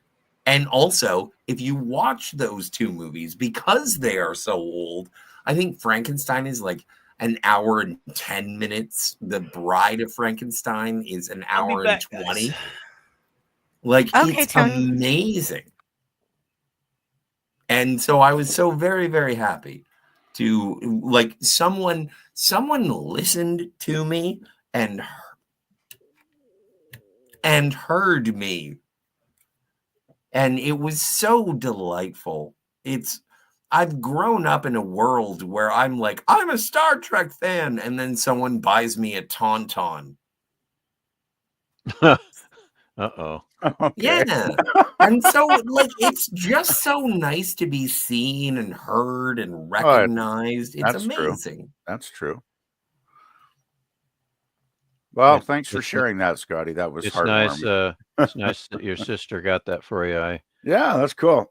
One You know what time, she didn't get me? a She-Hulk. Yeah, fucking bitch. But that's pretty pricey. So much for gratitude, Scotty. Yeah, I know. Come on. I'm still a dick. I mean, the boy. She-Hulk is like $200 more than the Bride of Frankenstein figure. So Oh yeah, no, the She-Hulk. Yeah. You know what? Like, and I don't want to, I don't want to be pessimistic about the situation, but like Tatiana Maslany is suing Disney, so I don't know if it is even a possibility to get that She-Hulk anymore. I'm gonna keep it up because I still want my Jennifer Walters. And if people want to spend money on that, I won't. Sure. But I want them to do it for me. I'm pretty sure that someone on eBay has it and will Oh, have it. So they'll be Yeah, but it'll be like $700. That's too much for Not Jennifer always. Walters. Not always. Sometimes you can find a really Okay. good deal. You know. Yeah. Okay, so DJ Play Even Nice had Jill won't buy it for me. No, I will not buy that for you, but you're gonna have to just She's bought you enough. keep your hopes up. Yeah, I only I'm- buy cool stuff. I'm gonna buy you a plush Boimler. I don't want a plush Boimler. Too late. I already sent it. It's on its way. I want a plush Targ. Oh, that makes more sense. But they're so small. What if I get you a face hugger? Okay, I like It'll face be huggers, it'll too. be plush. A plushy face, like for a pillow. Oh my god, yes. Well, no, you have to wear it on your face. No, I might suffocate myself. It is that's what they do. I'm sorry about the consequences. No, I like the idea of a pillow face hugger. That's funny. Jesus, you're weird. I am weird. I mean, it would be a lot better than a Boimler, freak. You're so angry about the thing that just dismissed Discovery. That's true. It's true. No, I honestly, yeah, I don't like, but How I is do Ben? appreciate that it dismissed Discovery. Yes, this is true. Well, how are you, Ben? Me? I'm good. I'm good. It's a Great cold- story. It's a cold day here in Southern California. Pray for us. It's like 60 degrees here. It's driving me nuts. Huh? Yeah, that's cold for us too. Yeah. I had kind of a weird thing. I got up, did my routine. Like sometimes like midday, I'll jump on YouTube and just see what's going on. I was checking your channel and seeing what's going on, and really weird thing happened. I mean, I've heard that like there's been some strange stuff happening with YouTube and people, and it definitely hit me today. My watch history was erased, and I couldn't find my usual search channels. Plus, this is the weirdest part. I had subscribed to 10 new channels, all these weird scantily clad bikini girl channels, and I'm like, did I get drunk last night? And I'm like, no, I didn't. It was very bizarre. I had subscribed to these new channels, and I did not subscribe to them. So it was very, very weird. Like, that's weird. I've heard of YouTube unsubscribing you from channels, but I've never heard of them subscribing you to weird the first channels. time and it was all like similar channels, like weird. So it was like weird channels with hardly any subs, and it was all like a girl in a bikini on the profile picture. And I'm like, wait a minute, Scotty. I think Stone Racket has first here. Yes. No, Cinema Gulp. Your name is Ben. Is that right? Yes. Yeah. Well, Ben, could you put some of those links in the private chat? I'm very interested. Here's the funny thing, dude. There's no videos on those. Then forget that's it. the thing is that they're not sexy. It's just weird David Lynchian bikini people. It's bots. That's what it is. It's I guess, but like it was just so random. Oh, Never have the happened sex bots returned to you? I am a sex bot. Don't give sex bots a bad name. Well, Scotty and Jill know, like I kind of exiled a certain someone out of my life. Finally, we're not talking about that. No. Well, no, all I was going to say Different was I was subject. like, wow, that's weird timing. I wonder if there was some weird thing that happened there. Yeah, no, it's fine. No, I'm sure it's completely unrelated. let's, When I start know that. wandering around the world thinking everyone is a wizard, that's was when I get making you paramount. think, Scotty, you know Yeah, how you- yeah, yeah. Scotty, Don't you know be how almost paranoid. everything you say on here is outlandish and weird. I was just making a joke. Relax. Yeah, no, it was funny, yo. Ben has entered the darkest region of the I'm Twilight charging Zone. it to the Underhills. I need to do an intro for my Twilight Zone show. I never do intros, but Twilight Zone deserves one somehow. Well, you have to do the narration. Yeah, you're right. I do. As soon as my voice recovers, I'll do it. Well, no, I think that, but you've said yourself that a lot of people like your voice when it's a little Kathleen Turner. It's true. I mean, it's not as much so now, but it's still Whatever, better. start smoking. Anyway, It'll sound great. No, don't smoke, Jill. I'm Shut not gonna up, you. I came by this voice naturally. There's a Rod Serling. I'm like, Nice. oh, Jill, do you want to smoke a joint? And she's like, I'll have an edible. When Cinema Nama, Ghost's nama, wife nama, nama, leaves nama, says. yeah. Go ahead, read it, Scotty. When Cinema Gulp's wife leaves the room, he can tell us the true story about the bikini-clad models' websites he signed up to. See, here's the thing, Nama, If I nama, was nama, married, nama, she would have nama. been the first person I told. But you're polyamorous. You have an entire beach party. Like every anniversary is just you and scantily clad women that dance with you. Is this true, Ben? Nope. Okay, I didn't think so. Oh, come on. A guy can dream. YouTube sex Why would bots you are. say no? The answer is yes. If someone asks you if you're a god, Oh, that's right. That reminds me. For New Year's Eve, we're going to be reviewing Ghostbusters 2 at 11 a.m. So I'm not going to be dropping the ball with 11 anybody. a.m. Yeah. I'm not ringing in the new year on New Year's Alright. Eve. I'm just celebrating New Year's Eve earlier in the day. There are plenty of live streams that are going to be celebrating 2025. Yeah, So but what don't am I need going to it. do? Do I have to go out in public? I mean, if you're invited to a party, yeah, you should go out in public. No, I'm going to go to 3D the world. I'm going to go to the arcade. Throw some yeah, bowling balls. That sounds good. Yeah. So if I'm arrested, that's why I don't show up. Oh no! Don't get arrested. That's good advice. That you is know good the advice. the way to not get arrested is to make sure you throw the bowling balls down the bowling lane, and no one. That's what I've been doing wrong. Yeah, that's what I figured. I figured that. I've just been huffing them at bald guys. That depends. Are we talking about Romancing the Stone, Kathleen Turner, nearly retired Kathleen Turner?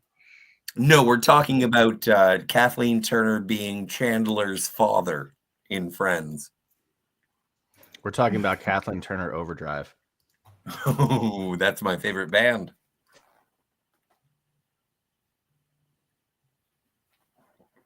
That was smashing.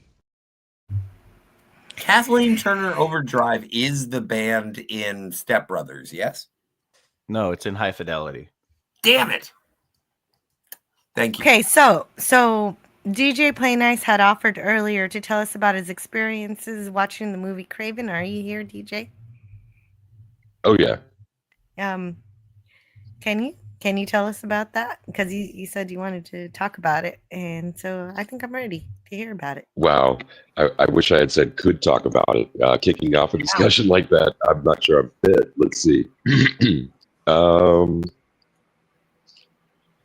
Not knowing what I was getting into at all, I didn't have any expectations. So about 20 minutes in, I'm like, okay, I started to see a formula emerging that throughout the film, it was the kind of experience for me where I'm able to predict what characters are going to say a line later or a couple of lines later. This is going to turn into that. The pathways just seemed a little too obvious for me to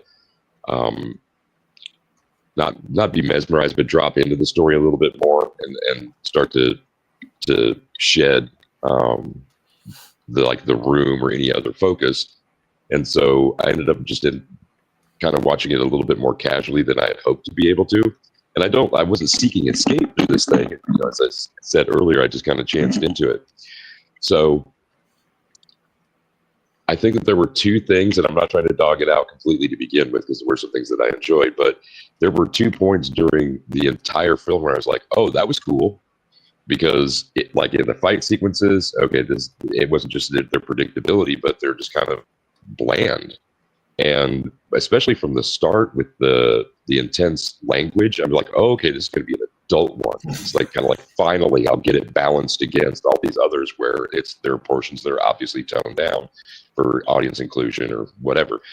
So after that didn't eventuate, I'm like, okay, it's going to be some like intense, maybe because of the adult potential from the beginning, it's going to carry over into a sex scene or some other thing like that. That didn't really pop in. The 2 things that I did enjoy about it were that the actor, and I don't know names here, but the actor that did play Craven, I enjoyed both the youth actor and the adult actor. Taylor Johnson. Cool. So that was kind of nice. And I guess the reason that still echoes and is worth mentioning now is by the end, which I'll digress for another moment here, was kind of disappointing because it's like you're setting me up for what? This guy, what's the female character's name? Carol Danvers. No, Scott just made that up. No, nobody knows. That's Captain Marvel. That's Captain Marvel. Miss blah blah blah. I wish I wouldn't stuck on that. Michelle Williams. So, but it doesn't sound like it's that good. No, I guess, yeah, because I'm kind of rambling around. I really would rather be guided. You can take the reins, Jill. Well, based on what you're saying, you were distracted. You wanted to give your movie your full attention, but it didn't allow you to. It kind of kept you out of the movie and in your reality, and it didn't take you anywhere. That's reminds me of when I went to go see Bordello of Blood, and that was the first time that I went to a major city center to watch a movie, and actually like a cathedral. They filmed the movie Dirty Work there because it was such a fantastic cinema, and unfortunately they tore it out and made it into an Old Navy. But I went to go see Bordello of Blood, Tales from the Crypt, Bordello of Blood. And I went to go see that movie because I was still am, huge Dennis Miller fan. And I was like, Dennis Miller made a movie? This is faboo. But I went for Dennis Miller. And the guy who was wearing a garbage bag as a poncho was clearly more drawn to the idea that there was going to be a bordello. So he basically, anyway, you can understand where this is going. I don't know. I really love Tales from the Crypt. I would expect a movie would be good because we should review it on my birthday. Kind of Twilight Zone elements. Ask but for the Cunningham.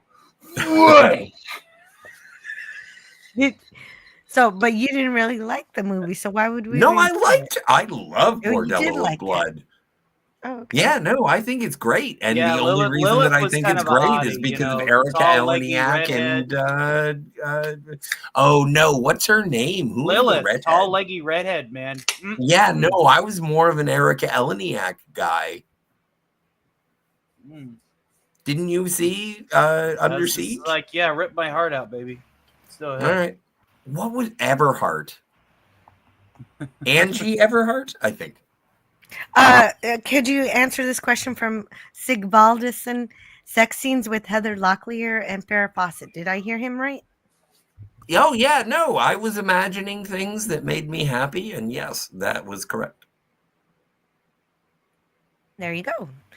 And Franco Walker reminds you to please subscribe, hit the bell, select like, chat. It sounds like we have an OnlyFans when it's like, oh no, we're Farrah Fawcett and Angie Everhart having sex. Yes, please subscribe. I come back and it Please sounds subscribe. it sounds like Joe's doing a telemarketing ad or something. I don't know. I had 1,200 subscribers, but during the course of this live Uh-oh. stream, somebody unsubscribed. So please Oh resubscribe. Oh. Terrible. I Well, know, it I wasn't. It was not me. It was not me, Joe. We're back to 400. We're back- Yeah, oh I my feel God, ya. that's a I lot feel of ya, people Joe. I lose a sub unsubscribing. every time I put Well, out they a don't video. like you. What can I say? That's okay. That's okay. You have to realize, in order to be, not everybody's gonna like you, and that's okay. Holy moly, monkey and pie. Admiral Terrier Tiberius Mork, you glorious son of a bitch. It is so good to see you, and I say that Alex in the Kurtzman. most Carl Weathers way. Alex Kurtzman unsubscribe. Yes, that was it. Live long and prosper, says Admiral Terry. Actually, he says phosphor. He says phosphor. That's not healthy. Nice true lane isms, my friend. All right, I gotta go change my socks. I'll be back. Tally ho. Okay. All right. He must. I can honestly say that's the first time I've ever heard somebody make that statement on a live stream. that I have to go change my socks. Yep. Never heard well, that you one talk before. about laundering your socks. Well, I haven't talked about laundry in a long time because I'm sure it probably bores people. So It does. Booger414 says, "Who would unsubscribe? Someone who is opposed to fun, I would guess." well, I'm That's guessing true. it's because Joe's voice is still a little raspy, and maybe they don't realize they're actually on the real Jill channel. And they Yeah, think there's like, who is this? there's like an alternate dimension Jill that's put up this weird channel, and now she's trying to take subs away from the actual Jill. So, Or it was someone Oh. who tuned in right when Scotty started his Bordello blood story. well, I missed that. Thank goodness I was down at the lobby getting the turkey dinner from off of my cousin. So, Yeah. I'm glad you Turkey in got. the fridge. I'm glad you got that turkey dinner. Merry I'm glad. Christmas. Yeah, I read this I'm one. glad you're glad. Merry Christmas, Jill. Yeah. Yeah, I Yes, read please. this one. Remember the pond where there is a new Star Trek movie coming in January? Nobody is talking about it. Pepperidge Farm remembers. Oh, good gravy. I'm going to have to review that with Scotty R37. We are going to be reviewing Section 31, whether I like it or not. No.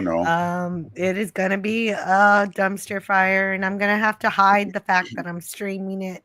Like, because I don't promote the filth. So I'm probably going to call it some, like, I don't know how I'm going to do that because I don't like to give them the social networking metrics. You know what I mean? Like, I'm not going to put in the title Star Trek's Section 31 review. I'm going to call it something else. So I had to be creative. So any ideas of what to call my live stream? Yeah, I'm drawing a blank on that one. Sorry, Jill. Yeah, no, see, that's my job. That's production stuff. I will figure it out. Yeah, poor Jill. Yeah, I know. Wait, is the STD Jill from that universe? Yeah, and Section 31 is full of STD. It's got Michelle Yeoh. It's all filthy. Super well, of course, because it's Secret Hideout, and they still have Star Trek, and until Secret Hideout is dismissed, along with Alex Kurtzman, who owns Secret Hideout, then we don't have Star Trek. And the whole thing that the filth decanonized itself. It's a fun idea. I hope it's true. I hope Paramount comes out and says, yes, of course. We knew all along everything's been alternate universes and everything. So here's the name of this alternate universe and that one. We have like 7 of them. So here you go. Here's the names for them. And now we can all rest at ease that we're all that this is a whacked out multiverse, and you can ignore the multiverses that you don't like. Well, the thing is, Jill, I always ignored it pretty much from the start anyway, because I watched the first couple episodes thinking, well, I'll give it a chance. And then I was like, why did I give this a chance? It was so bad. Yeah, and that's exactly Stone Racket's answer. I don't consider it canon anyway. I think it's just garbage, I don't either, but making it official would be lovely. Yeah, do you think Paramount's actually going to make an announcement like that? This is official. I can't see them doing that somehow. I can't either, but if it happens, It'd be I would great. be the happiest chill ever.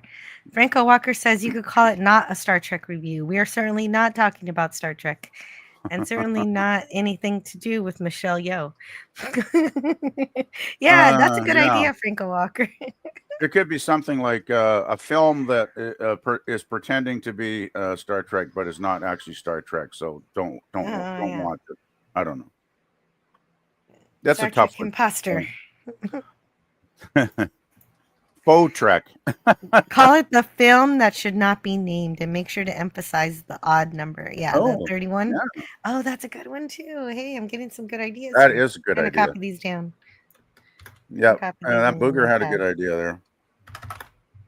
Because for whatever reason, Scotty wants to review this thing, and I agreed. For Well, whatever reason, I can't figure I it out. know I Scotty does kind of like to review these kind of things, though. I mean, I think he likes to maybe put you through the mental anguish ringer there, Joe, of watching something you're gonna hate. You know. Yeah, he does. Yeah, and I had to watch all of Picard season 3, and that was There you go. Oh my god! And we didn't There even you go. finish it because he got angry. And I got halfway through Picard season 3, and I gave up. Oh, I gave up in the episode where Worf decapitates the Ferengi that has a butter knife. Like, come on. Right. Suddenly, everyone forgets that they have phasers with stun settings. Well, yeah, exactly, and that's not very Klingon-like to, basically decapitate a pretty much a helpless Ferengi, like, It wasn't just a decapitation. He did it. He did it from the back. So he stabbed somebody in the back. That's even more cowardly. Yeah, it's just It's not Worf. That's not my Worf. I'll tell you that right now. Worf stabbed somebody in the back in Picard season 3. I know this. Too bad there is a porn movie called This Ain't Star Trek. Oh, really? I didn't know about that. Oh no! Better be careful there, Jill. Actually, You don't want to get the wrong viewers that day. Actually, that could be kind of funny if I called it that. Oh well, maybe go for it then. I thought that Geneva Convention said you could not be forced to watch Picard season 3. Well, and I didn't want to put it on my channel. So if you want to see Scotty and I talk about all but the last 2 episodes, it's all on the Phantasmagorium. So that's where that exists. That's where that reality is prevalent. And DJ Knight likes Roger Rabbit. I like Roger Rabbit too. And speaking of Roger Rabbit, I really enjoyed Sonic 3. I think it really melds the CGI universe with the real life people really well, and you kind of believe that these things exist while you're watching the movie. Obviously, none of it does, but it was so much fun. It was cute. And of course, Jim Carrey was really great playing against himself. Oh, okay. Worf was always a coward. At best, he was cosplaying a Klingon. What, Booger? Oh my god, I can't believe I said those words. No, I disagree with that completely. I disagree with that on a number of levels, from Sounds TNG like and it's Deep a Space good day Nine. to die. He wasn't until Star Trek Picard. Well, the thing is, I think Worf was he was like Spock. He was torn between two worlds, right? He was raised by humans, even though he valued his Klingon traditions and their history and their culture and their values, which he tried to honor, of course. He still wanted to fit in with his human crew on the Enterprise, right? So, he was kind of conflicted, I think, at times. I mean, what's that when you always play, nice tea or whatever, like that's classic Worf, right? Although even though he's biologically fully Klingon, he is of 2 worlds, and he considers Earth to be his home, and he like you said, raised by humans, so he does carry human traits, as much as he likes to say a Klingon would never do this. Like, he's like an encyclopedia of what a Klingon is. But really, when then you meet the actual Klingons, they're a little bit different. They're Oh, more they're different. Yeah. they're more jovial. They're they're a lot of fun. Yeah, it's. I think probably it's like Spock and Worf are some of my favorite Trek characters because they have that inner conflict, right? It makes them multi-layered and interesting. Yes, that's why Worf's storyline in Family, I thought it was more interesting than Picard's. It was good. Yeah, Chico's favorite TNG character is Worf. Really? Wow. Yep. Cool. Yeah, my cat Chico, he likes TNG, and Harpo likes the original series, and of course Kirk is his favorite character. Ah. Good choice. I thought Cats would be more of an Nurse Chapel. Cats? What? I think Cats would like Nurse Chapel the most. Oh, okay, gotcha. but one of the cats likes TNG and one of them likes TOS. Yeah, but so then Nurse Ogala. There you go. Ogala sounds like a word that cats could say. Why not?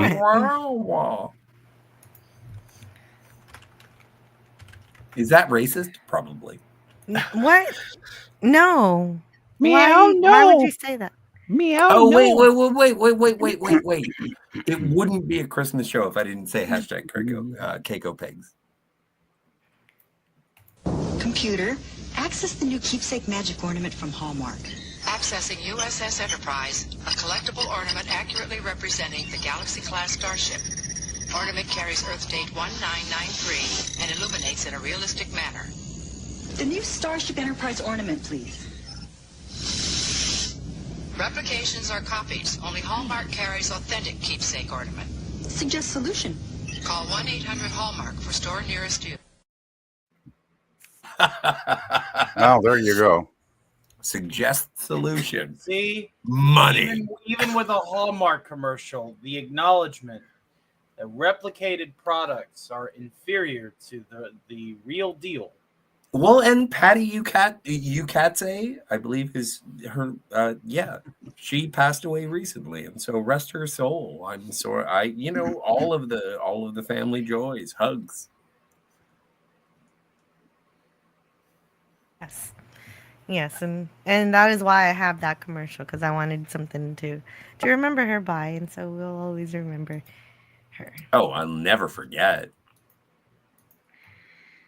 Good. Then my job is done. Oh, what should we talk about? Or Jill. Jill, I have. What should we talk about? So now that you're all excited about Discovery being erased from canon. Well, I think I explained that. I believe it's from a separate alternate timeline. What is your favorite Klingon design, like in terms of makeup?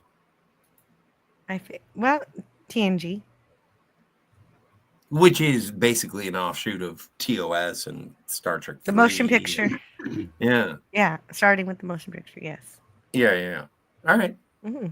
Like, I really like, out of all the things, and I know we share a disdain for Into Darkness, but I think, like, if you were to compare... Yes, and I think we're in stage 3, Scotty, now, the final. Scotty, I haven't brought up Psylocke once. The sun hasn't even set, my friend. Soul's golden embrace has yet to evade us, and you're already partying like a maniac. What the hell? I am a madman.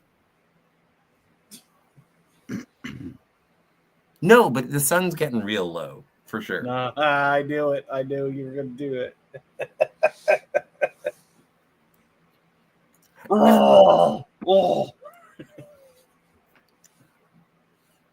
Oh, so you were saying about your about Klingons or whatever?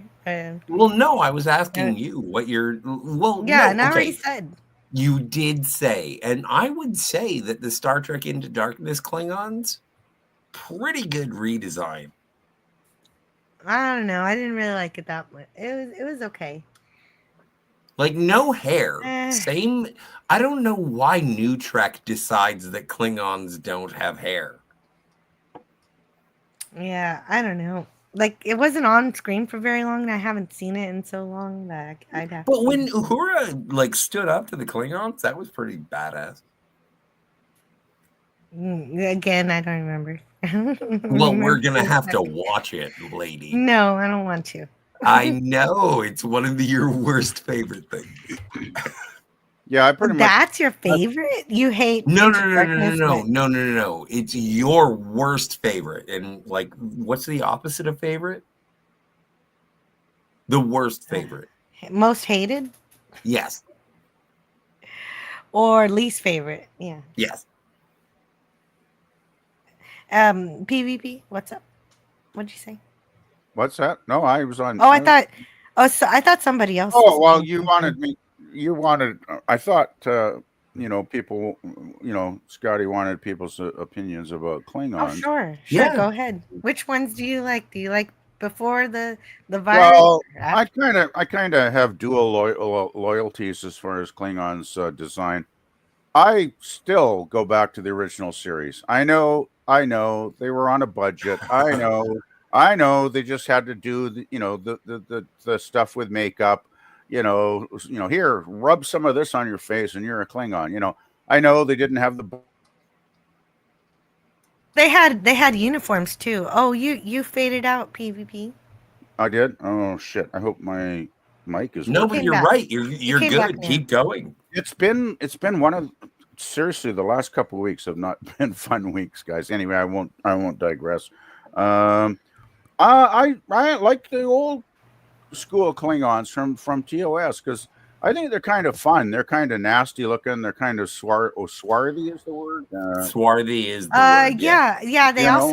They had dark hair and they have the swagger, right? They got the swagger. They got the the commanders generally have pretty cool uniforms. That said, though, I gotta say I do agree somewhat with Jill that TNG's Klingons and Worf, and that's pretty good design. I gotta say I do like the TNG Klingons as well. I like Worf. But it's like I think both shows have cool Klingons, and it's really not until you get the filth that they totally dismantle the Klingons and make them look like orcs. So Yeah, and now we know But that's weird multiverse. see, this is where it becomes, I don't know, prickly. Is the Klingons in Star Trek Into Darkness are pretty fucking good.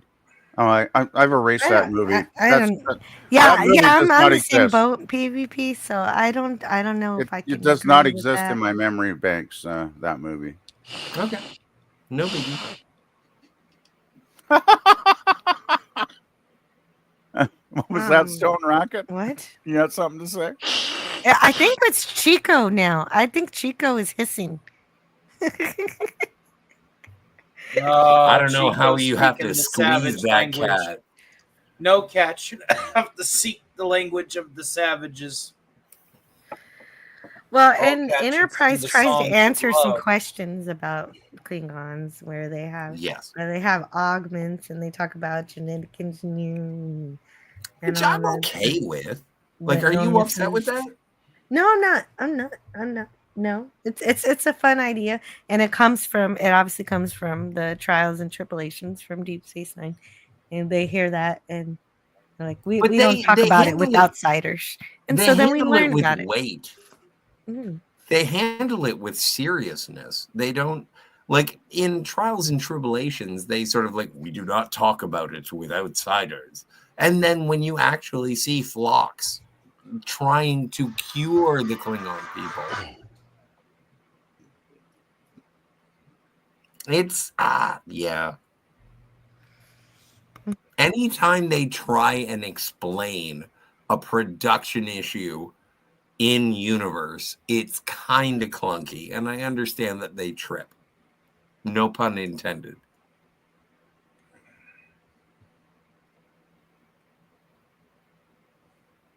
I am adult enough to understand that in the 60s, they didn't have the production budget to make. Right. Yeah. And so The- they didn't do a whole lot The bumpy foreheads, which Chico also likes. Well, the thing, yeah, the I thing like is, that too. the thing is too. I mean, they were cranking out an episode of TOS every 6 days or whatever, right? Like, I still find it amazing they cranked out such generally high quality episodes of that series, in such a short span of time. And I mean, I remember, reading about when Nimoy would go on set, and he'd get there 4 hours ahead of shooting just to get the damned ears glued onto him, So I mean, that was enough of a nightmare, I'm sure, for the makeup department to get Nimoy looking like Spock every morning. I'm sure they were very glad they didn't have to glue a bunch of Klingon foreheads on as well, right? So I think it was just basically production, money, time, staying within budget and the time constraints, basically. Well, and when Michael Dorn agreed to be on Deep Space Nine, he was like, okay, the first thing that we have to agree to is that you have to make it so that I am not sitting in a makeup chair for 4 hours. And they were like, oh, yeah. This is going to be tough, but okay. Michael Dorn only wants 2 hours in a makeup chair. And they did. They got the hours down. So, I don't know, and famously, or at least this is something that I've seen on whatculture.com, we're not sponsored, is that Jeffrey Dean Morgan was an alien in an episode, was he here? I don't even know what alien he was. I want to say Hirogen, and I know I'm wrong. But he was part of the Xindi. He was the Xindi. But the Xindi has so many fucking alien people. Sorry about the swears. And he said he hated it. He loathed it because he was in makeup forever. And then he showed up and it was awful. So I love the aliens from Star Trek, but I can absolutely understand. Actually, Philip Gaming would know better than any of us. He was an alien. He was a Vulcan, I think. He was a Vulcan, and he was also a background actor in the Orville, although he didn't show up on screen there. But he knows about that. He does acting, definitely, really cool. But he was a Vulcan, so it was just like ear applications as opposed to having Still has the ears. It's cool. Well, that is cool. That is pretty. Yeah, I wish I had ears. Mm-hmm. Well, I never listen and I can't read. So Terrier says, back to the porn flick, This Ain't Star Trek. Do check it out. It's hilarious. It's a remake of Space Seed and nails the TOS look and feel. It's a good parody. Oh no, if you're looking for Star Trek porn parodies, and by the way, Jill, this is the part where you edit out everything I say. You should go to the Star Trek The Next Generation porn parody where India Summer plays Ishara Yar and April O'Neil plays Deanna Troi. I forget who plays Dr. Crusher, but there is an interracial scene between Worf and Ensign Rowe. That sounds nice. I'm not going to edit that out. You can read all about it on my Letterboxd account. Canadian Spider-Man says, I'm listening while chopping wood. I used up all my stockpile the other night on the 7-hour fire stream. That was a good time. Yeah, that was fun. I even popped on there for a while last night. I thought that was great. That was the wonderful live stream, Canadian Spider-Man. I hope you feel good about using up your firewood for that, and you make up for it. Plus 2 hours with Manorama just before. Oh, by the way, towards the end of the stream, towards the end of the stream, it got down to Spidey, myself, and Sci-Fi Nation, and we had a pretty good conversation, I got to say, actually. And then we mentioned Axanar to Spidey, and he's like, "What's Axanar?" And I was like, He doesn't know Axanar. You've never seen Axanar? And he's like, "No, what's Axanar?" So after we went offline, like backstage, we got him to actually watch the 21-minute, Axanar film, right? Oh, And for real? That actually happened. And we watched it. Yeah, the three of us watched it backstage, and he was just blown away by the quality of it, right? Like, he's Yeah, like, but "Why have I never seen this?" It's a promise that'll never be delivered, though. Unfortunately, it's. Just, I know. Axanar is never going to actually come. Well, they still that guy that's trying to get it off the ground still keeps doing updates, does he not? Every once in a while on his. Yeah, I guess channel? so. But it's when do I buy the Blu-ray? Well, the only thing that might ever bring it into reality is if we get Star Trek out of the hands of the idiots that now control it, right? And if we actually could get it into the hands Well, of I people don't that care, know if you heard, This is but a some fan of the film. idiots who control Star Trek just blinked out Discovery. Apparently, Mm-hmm. I know. I hope that's that's fine. sincere. I hope that is. I really a thing need that they to- meant not. to do. It's not. I've not had my exposure to XNR yet. I know of it, but I've not, engaged with it. I need to. Also, I would like to say that Jill and I will be reviewing Section 31, the movie, The when one it that is nobody's released. talking about. the one that nobody cares about. Oh yeah, I was telling the chat earlier that I can't call it Section 31 because I don't want to give it the advertising. How that how I'm about talking you call it the Filth Part 31? Yeah, 31 something like flavors that. of filth. 31 flavors Yeah, of filth. that's even not better. bad. Go That's with not bad. Tony's. good one. 31 Yeah. flavors of filth. Baskin Just one Robbins flavor bag. short of a Baskin Robbins. It's 31 Yeah, flavors. Baskin Robbins joke. Good work, I go Tony. with Tony's recommendation, Jill. I that's a good one. Yeah, and No, but other people in the Guys, chat. you're yeah. missing it. You're missing the joy. Is that sometimes watching a lady frustrated is fun. And so what I'm doing, and the reason that I'm promoting this is because I want Jill to be angry for only 2 hours. We're not talking about episodes. We're talking about 2 short hours. She's going to be And it- very angry. Okay, you Yeah. say that there'll be short hours. I think those are going to be the 2 longest hours of my life. I hope When we so. Get to it. Uh-oh. Centaur Ranger Donnie is actually optimistic. Bless your heart. Well, I'm Centaur glad Ranger. somebody did. Bless your heart. The redneck in me gets Bless that, your heart. that phrase. Oh, I get that phrase totally. Oh, and a hail to Mars Monkey X. Great to see you. Mars Monkey Max. That's a name. Terrier, he might join us. That might make it better. Yeah, Admiral man. Terrier, Tiberius Of Mark. course. You're invited to The- everything. We just the got to figure out section- the time. The Misery Section Yeah. 31. Section 31. Okay, there we go. Yeah, I yeah. think If we're you just need to add a K in the middle there to suction, and then you've Yeah, got there it. you go. Well, and speaking of incredible Christmas presents, I don't even know if it was Christmas, but Terrier sent me a hoodie, and it was, the Monster Maroon Star Trek II, The Wrath of Khan. It's got he gave me a hoodie of the Star Trek II uniform. It was amazing. So, yeah, no. Hey, Jill, I got to head out. Just wanted to say thanks for sending the link. okay, That's it? Ben, You're not gonna please, say before. anything? No, but wait a minute, Scotty. I want to ask, Right. what's going on? Do you want to promote your channel or? what? Yeah, I mean, you can check our channel out. We don't have anything. I mean, we're on hiatus with the live stream till the 8th, and then I think we're gonna do a couple retrospectives in January. Possibly some Nosferatu stuff. Yeah.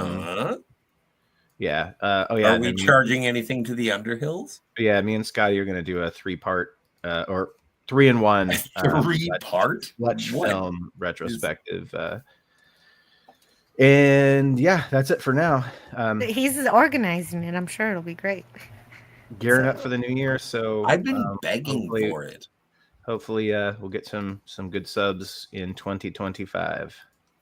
Well, Yes, but you are a I hope for dome, that too. so I am a sub. I want 1701 for for 2025. Let's see if we can do it. Let's hope. But Ben, thank you so much for hanging out today. I hope you enjoyed your time here, and Cool. I can't Always. wait to hang out with you again. Okay. See you guys. See ya. Go easy, man. Yep. See ya. Take care. Well, thank heavens he's gone. Thanks for coming. Thanks for coming, Cinema Gulp. Thanks for have a great weekend and happy Do we have the clip? 2025 in advance. Yeah, we do. But you have Play to it. find it. Oh. No, it's my job. Fine. It's here. It's here. It's right here. I put you where you're supposed to be. Thank you. You referring to There's the, nothing good in war except its ending. Oh, I thought you were referring to the Lost in Space clip. Yeah, no, I was, but I did want a little Abraham Lincoln. I don't mind it. I like it. I like I've Kirk's. grown weary of discussion and argument.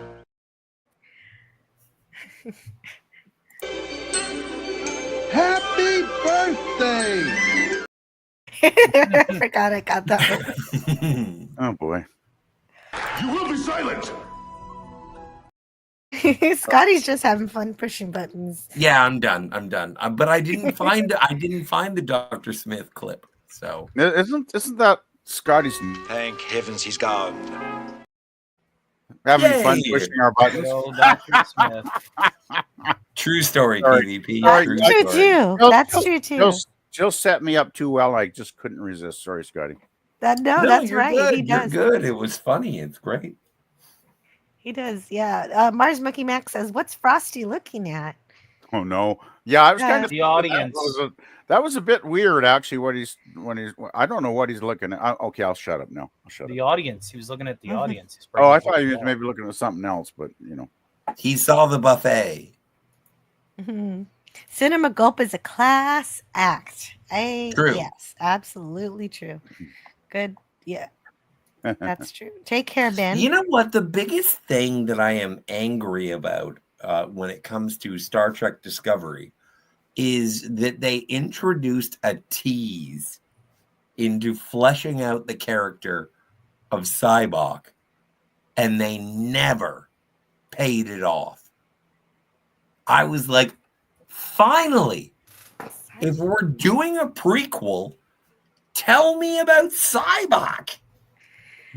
And they never did. They don't really And care. that They're is throwing why I'm Easter angry at Sonequa Martin Green. eggs.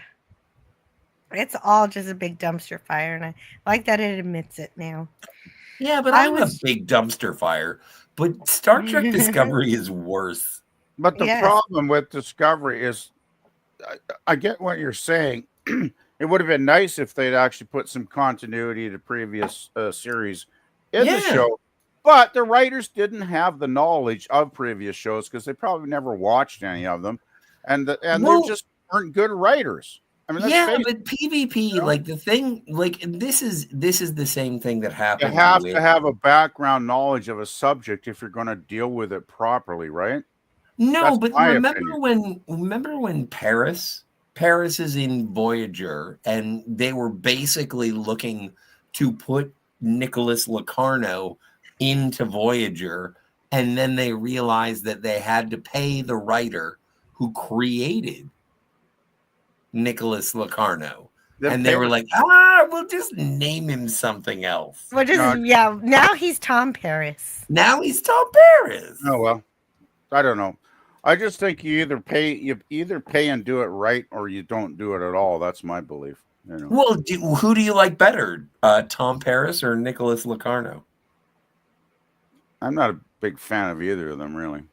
I like Tom Paris better. but Tom He was inside of B'Elanna Torres. But Tom Paris is just a more well-developed character, so I don't know if that's really a good question. Because The thing is, I always found B'Elanna Torres thinks that Tom Paris is very well developed. I always found Paris just kind of annoying, basically. He's Space Chandler. He wasn't one of my favorite characters. Well, I don't like Voyager's generally my least favorite classic Trek series, anyways. Well, Yeah, it's a me 90s too. sitcom Me in the too. Star Trek veneer. It is my least favorite, but you know what? I still love it enough that I got a Me too. calendar. Oh hell yeah! I for mean, it's 100 times 2025. better than the filth. Yeah, I agree with Exactly, and that's why I'm celebrating all of real Star Trek. And Yeah. so I I got guess- the 2025 Although calendar. Star Trek Beyond is better than Star Trek Voyager. What? No, disagree. Agreed. That you Continue. disagree. That was a test. I might say continuous. I would put You just seen continuous if I'm on the list. listening to you. Yeah. Because at least continuous is more loyal to the canon, right? You know. Yeah, Continues is very lovely. It's not canon, but it should be canon. I love Star Trek Continues. It's But haven't it's some people great.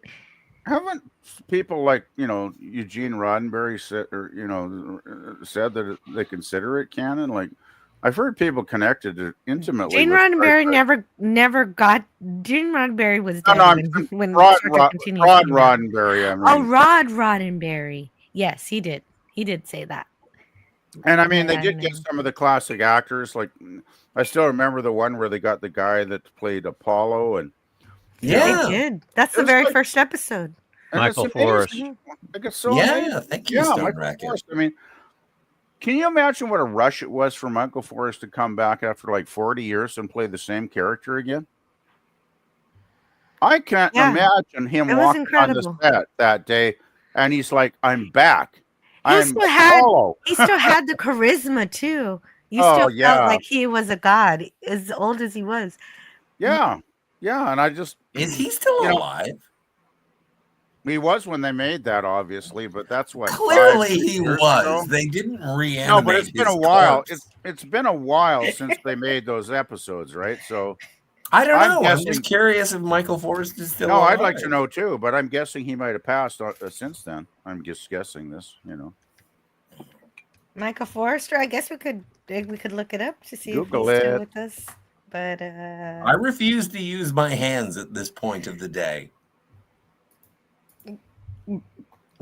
there was where was it? I had business to do and it was canceled, and so now I am being a selfish pony.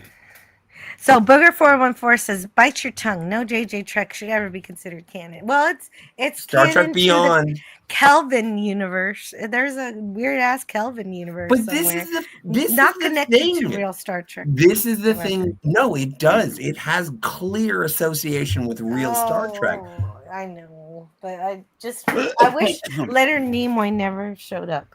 On Oh, what? I'm JJ sorry. What verse. did you just say? I wish that Leonard No. Nimoy never showed up. on JJ Trek in I JJ wish- Trek. Yeah, I agree I with wish- Jill. I agree with I- Jill. I wish I think Nimoy made a bad decision appearing in that movie. Personally, Michael Forrest is still with us. Yay! How old is he? Did you look up the age? Sean? 12. No, I just He's saw that 42. he's still That's awesome. still alive. He must be getting up there though, because he would have been what, in his 20s?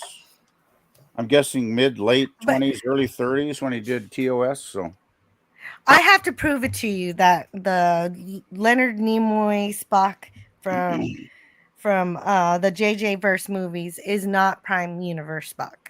I don't believe Yeah, he it. is. No. I don't How think so? How is he not? I'm sure it's not. I got to prove it to you. So how- That's yeah, what I'm no, saying. prove it. I need to write a book report. I'll get All back to right. you. But it's Oh, how yeah, it can no, I be. can't wait until you write a book about Spock. I'm visualizing It's Joe. writing called book it's report. called He Was Not Spock. I'm sure Joe was. Yes. He I'm was sure not Joe wrote a lot Spock. of. You probably wrote a lot of book reports in your day, Joe. I'm guessing. And I agree, Centaur Ranger Donnie. TAS is canon. Absolutely. Oh yeah, TAS is excellent. All alternate universes are identical up to the point where they're not. Yeah, I guess. Well, yeah, and the Berenstain. Who's from the Berenstain Bear universe, and who's from the Berenstain Bear universe? Michael Forrest is 95 years old. Wow. Yeah, I figured he had to be getting up there because, I mean, let's face it, it's been like, what, 60 years or something since he did that TOS episode? Like, yeah, he's got to be getting up there. Wow, thank you, Stone Rocket. That's amazing. Wow. I guess he must have been a healthy guy, though, right? Because when he played Apollo, he had the physique of Apollo. Let's put it that way, right? Yeah, and he did definitely. But I gotta say goodbye before Stone Rocket interjects. I need to say goodbye to Franco Walker. He says, "I've got to go, guys. Sorry. Please subscribe, hit the bell, share, hit like, select live chat." And I'm so glad you were here with us today, Franco Walker. I hope you have a great Happy New Year. Yeah. Oh yeah, Happy New Year, Franco. Yeah. And Happy birthday. Happy birthday. Yeah, I just kind of say it like that. Stone Rocket. Now you may respond to PP. Take care, everyone, and much love to you all, he says. I forgot what I was going to say. Have a good one, Franco. You see, that happens when I get interrupted. Yeah, I guess that makes sense. But I did have to say. Not interrupted, but I shouldn't say that. That's okay. I did interrupt you because I well, wanted to say goodbye. you had your important Jill stuff to say because you're the host, so that's okay. Right, exactly. But you guys were talking about talking about Apollo and Michael Forrester being in a great physique. Oh yeah, I was going to ask PvP. How does he know what Apollo looked like? No, I'm just saying. Yeah, I know. A Greek statue kind of physique. Let's put it this way: if I pictured a Greek god actually in the flesh, as like played by a human actor, I would say Michael did about as good a job as anybody could. Right? I think he inhabited Apollo in that episode, did he not? Like, seriously, he was imposing and very imposing. He will be this coming April. He'll be 96. Man, that's amazing. Power to him. Power to him. But yeah, that's. I know that's an episode some fans consider a little bit on the cheesy side, and I don't quite put it in my A-level track. Well, it's. I don't think it's cheesy. It's a pretty good. It's a pretty good second season episode. Plus, it has. Oh gosh, now I can't think of her name. Oh, the one with that amazing dress. Yeah. Right. It's can't think of her name. There's too many. She was in Little Abner, and she was in The Manchurian Candidate. I just can't think of her. Can't think of her name. But yeah, she was awesome. Let's find it. That dress was awesome. Carolyn was played by Leslie Parrish. Leslie Parrish, yeah. There you go. Leslie Parrish. Very lovely. But yeah, I mean, definitely. I don't think it was. I don't think it was cheesy. Well, no. Apollo. No. Okay. You're misconstruing what I'm trying to say, Jill. I'm saying some fans, maybe, especially probably younger fans, could look at that episode and see, Michael, prancing around in his Apollo garb, and it could be taken as a tiny bit cheesy by some people. I mean, come on. But that said, I'm not like saying it's a terrible episode by any means. Like, it's really, one of those. I'd put it like top B level track, like second tier, but at the top of the list, if that makes any sense. So no, it doesn't. I do love that episode, but I mean, when I compare it to other ones like Amok Time or Mirror or City on the Edge of Forever, I mean, it's not up to the level of those episodes. I mean, really, it's not. Well, I don't know why you're saying this, because I think there's so much interesting things to explore in that episode. No, I said it's top tier B level. Well, I mean, it was garbage. Like, no, I know you didn't say it was garbage, but it's not cheesy because Apollo isn't actually a god. It's only cheesy if someone watches it and thinks, "Oh, that's really a Greek god in Star Trek. Look at this." It's what where does God need with the starship? But he's an alien. It's where Yes. it's where Eric von Daniken got his crazy ass theories about ancient astronauts. Really? You think so? Oh, Yeah. I have to fluff up yeah. my hair. I have to I'm- fluff up my hair before I talk about ancient aliens. But I just Eric von Daniken and well, anyway, enough, That enough whole- yeah, about that- that. that But whole- yeah. the whole thing about the so-called Greek and Roman gods being, space aliens. I don't know who originated that, but the first time I encountered it, of course, was the Star Trek episode "Who Mourns for Adonis." No, I thought it was it was a very interesting premise. I mean, the episode had a really good premise, and I mean, I think Michael Forrest was excellent, and generally the writing was good. Scotty was a bit of a bonehead at times in the episode. And Leslie Yeah, Parrish, Larry that's a good point. Leslie Parrish was smoking hot.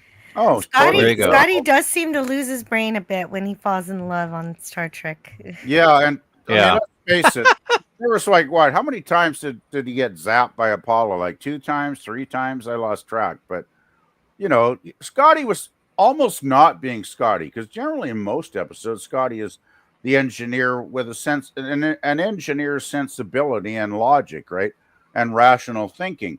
And when Scotty falls in love, like you said, Jill, it's like he goes bananas, right? He goes right off the rails and acts like a goofball, and he almost got himself killed. Like even Kirk said, "You thistlehead," you could have got yourself Well, killed. Right? for me, it's totally understandable because Leslie Parrish.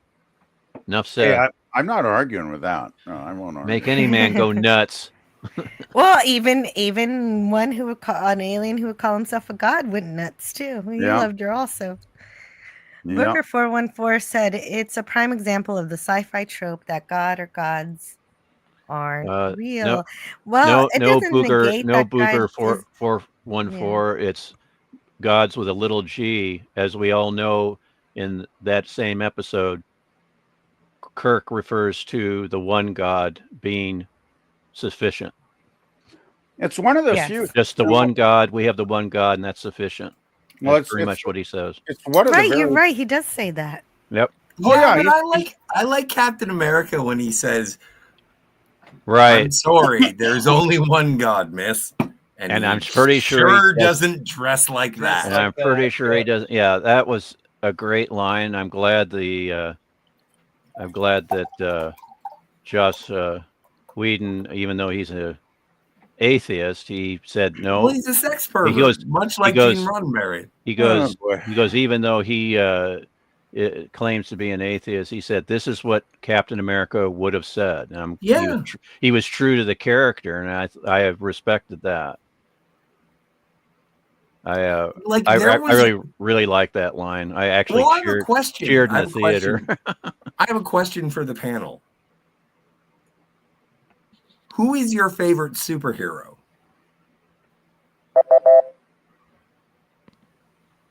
Is that a Jeopardy question? I just heard a beep. It sounded like a Jeopardy question. Well, who is your PvP? Who is your favorite superhero? Oh, I'd have to go with Batman. Okay. You know why Why? I want to go with Batman? Because unlike Superman, who comes from the planet Krypton and is an alien that is empowered by our sun, Batman is just like a regular guy. Oh, well, he's a billionaire, so he's not quite a regular guy, but you know what I mean. He's a human, right? He's basically a human being with all the flaws, the frailties, and the challenges that being a human being encapsulates. Therefore, even though he is a multi-billionaire and he does have all the access to all the equipment, he's got Alfred, he's got the Batmobile, he's got the the whole 9 yards, right? Even though he has all those great things going for him, those attributes that help him be the Dark Knight and the Caped Crusader and the guy that fights evil, he still fundamentally is a person. He's just an average person, a guy, like a real guy, and that makes him. I like Batman too. Yeah, he's vulnerable, right? Is what I'm trying to say, Joe. He's a human being, and most superheroes are so perfect and so powerful.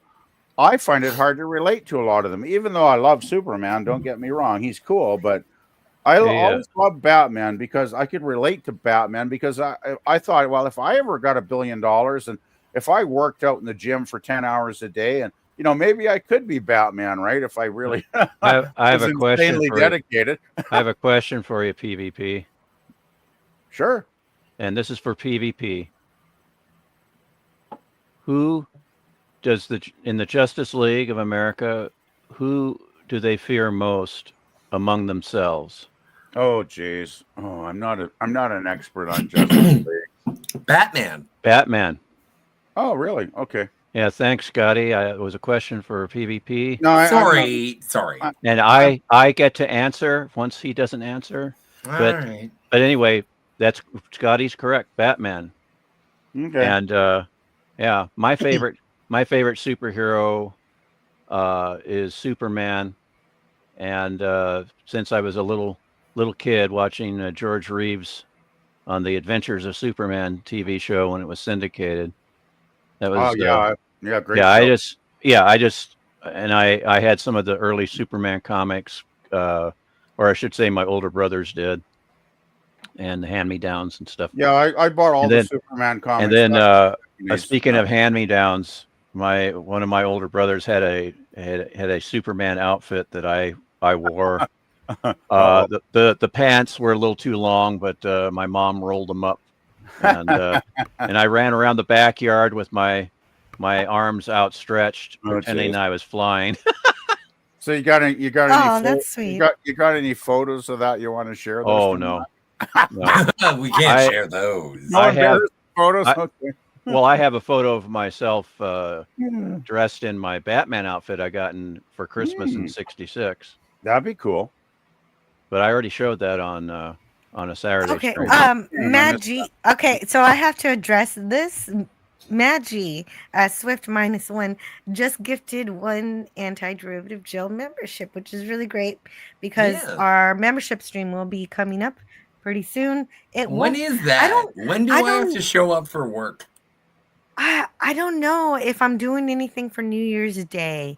If I'm not, we gotta talk to Tony and figure out when we're gonna continue the Fallout. You already know that. That's When's that January happening? 4th. Oh, great. Next Saturday, not tomorrow. Okay, so and the next membership stream will be on January 8th. So that's a Wednesday. So that'll be a membership stream. So the day after we resume Twilight Zone. Yeah, the day after. Or as I like to call it, 6 days before my birthday. Or 6 days before Scotty's birthday. Okay, what's the? Hey, Jill, can you message me what the Twilight Zone date when you're going to do the next Twilight Zone? Because the 7th. You're doing 3 and 4 that day, right? I'm not sure what I'm doing. I'll put it in the group chat later. I haven't decided what I'm doing there yet. I would greatly appreciate. I would greatly appreciate it if you could give me advance notice because walking distance is probably one of my, if not my favorite Twilight Zone of all. It's up at the top 10 probably. Okay, I'm probably gonna walk back and do production order. So I'm just gonna say I could adjust my work schedule to try and be there on the panel that day because I think Walking Distance is not only one of my favorite Twilight Zones, it's one of my favorite episodes of television ever made. Dude, I'm just shocked you have a job. That's that good. That's high praise in terms of what episode. No, I think it's an amazing episode on many levels, but I won't go into it here because I'll save that for the. That's a good idea. Well, also I wanted to say Swift -1 gifted a membership, and Sonic Jaded was the recipient of that membership. So huzzah! That's fun. Well, I know it wasn't me because I got that damn brand account and I can't get no membership. Well, and the thing is that I pay for my membership, so I know I can't get a gifted one. And yeah, so thank you so much. And so, I was gonna play videos, but here I'm gonna play you some Wrath of Khan. I think. Really? Where are they? Why not? All right. Like a poor marksman, you keep missing the target. That was no good. No, I know. I know, but I have to say these adversarial. It's supposed to be a thank you, right? I know it is supposed to be a thank you. That's why I shouldn't be here. That was the opposite of a thank you. It was You- not a thank you.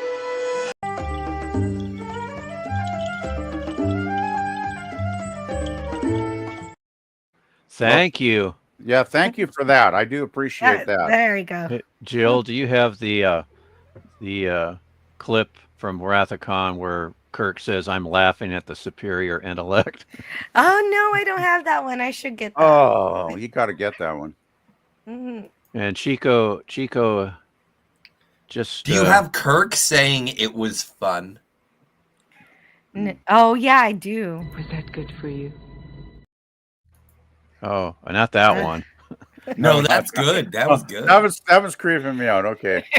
Yeah, Chico didn't like that either. He's here. Yeah. Hey man, I might like women, but I draw the line at the Borg Queen. I gotta say. No, why? Because she's creepy as hell. That's why.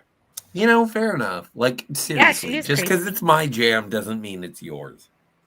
I'm not into like half robotic, mechanism women. Like it's just not. You haven't lived. You haven't lived. Oh, I've lived. I've lived. So you I'm looking don't for want to fist android girls? I desperately want to fist android girls. Wait, why are we, Tony? Okay. Why are you feeding him this? I'm gonna mute and avoid this conversation. Thank you. Yeah, no, I'm Skullface done. got I'm done. I'm lol. done.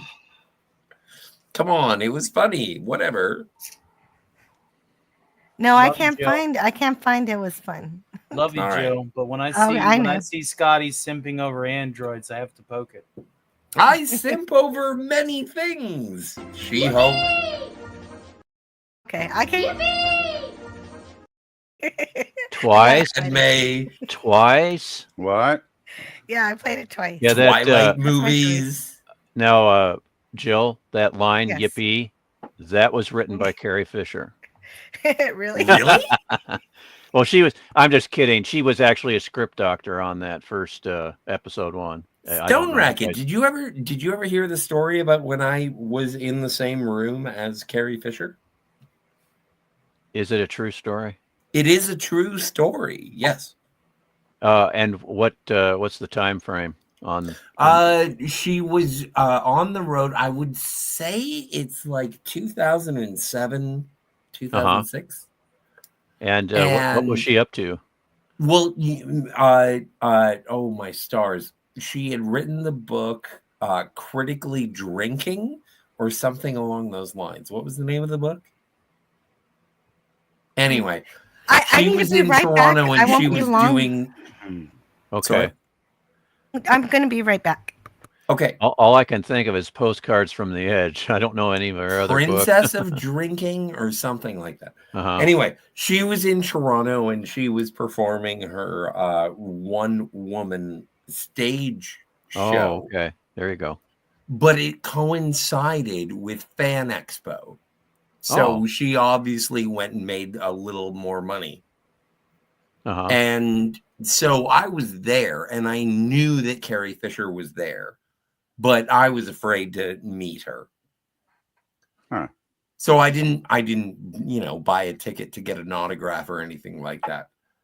But I was looking at a kiosk and what happens, but Carrie Fisher walks by and with like an assistant, dude assistant.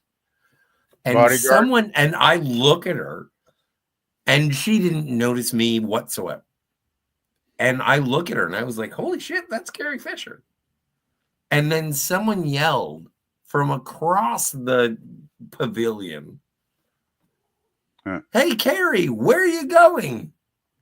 And she spun around on her heel and yelled indiscriminately to whoever had just said, where are you going? She was like, I'm going to have a fucking smoke. And she left my life forever. So that was me. That was me meeting, or at least being in the same room as Carrie Fisher. I know, great story, right? Yeah, I'm wiping a tear from my eye. No, I'm sorry. No, so am I. No, Yeah, but it's so... I wish he had the guts to go up and meet her. In a better situation instead of her yelling at some doofus from across the pavilion. Yeah, but I'm a guy who would yell at a doofus from across the room. Hail to West Cagle. I'll be right back. Yeah, that's okay. There's no reason for me to F up her Cabbage Patch. No. It was just like, the thing is that being like, I've been in the same room as Stan Lee, and I looked across the room and was like, yep. I've been in the same room as both at the same time William Shatner and Leonard Nimoy. Kirk and Spock, same place. Cool. Is there any reason for me to interject myself? I'd probably fuck it up. The only person that I've met who has elevated my fandom is Terry Farrell. She signed your box. She signed my box. Yeah, I've been in the same room as Donna Michi and Nicholas Meyer. Not the same time. Oh man. Yeah, Nicholas Meyer was I would be so intimidated by Nicholas Meyer. Yeah, he was an alumni of the University of Iowa, and when I was in film school, I was in the main study area of the communications building, and the head of the film department, and also my advisor, Dudley Andrew. He was giving Nicholas a grand tour of the new communication studies building, and he walked through there while I was on one of the computers. And I have a question. Yeah. Do you have Time After Time on physical? Yes, I have. It's a Warner Archive Blu-ray. Yeah, I saw that in the theater. That was it was like, do we go to this movie or Meteor? I think were the choices, and I went, no, let's go to see Time After Time. It's got H.G. Wells in it. That's an amazing movie. I love that. That's a fun movie. Yeah. That's something. If my computer doesn't die and I lose all my bloody passcodes to YouTube, because this thing has been acting up, and I'm going to take it in probably next Friday, because I want to get through one more work week before I take it in. Because back it up to the cloud or something. Oh, yeah, I'm a dumbass doofus when it comes to technology. Yes, I know. So I don't know how to do that. So, well, you got to figure it out if you want to get all your passcodes. Otherwise, you're going to have to reset them all. Yeah, I might have to get a new computer. Write them down. Yeah, use a pencil. Where do I find it? All comes down to pencils. Okay, how's an easy way to find all your YouTube vital information on your YouTube account? Is there an easy way? First things first. It's the same thing as your Google account. Yeah, be curious about your own information and then find it out for yourself. We can't help you with your passwords. Actually, Be Yourself Adventures helped me set up a lot of stuff a couple weeks ago. Well, maybe he has all your passwords, which is also concerning. Well, I haven't bothered him because I know it's the holidays, but I'm going to probably message him. What holiday? Hanukkah? New Year's. Christmas. But yeah, it is also birthday. Hanukkah. No, but he's very knowledgeable about tech, and he walked FKHC 2005's birthday. Anyway, that's a discussion for a more serious time, I guess. Yes. DJ Knight says, "Pucker up, ladies. I'm gonna kiss a lot of women on New Year's Eve."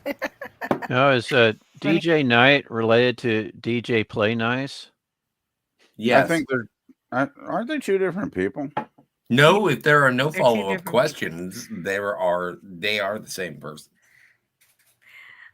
We have DJ Play Nice on panel here, and I think he can confirm that he is a different person from DJ Night.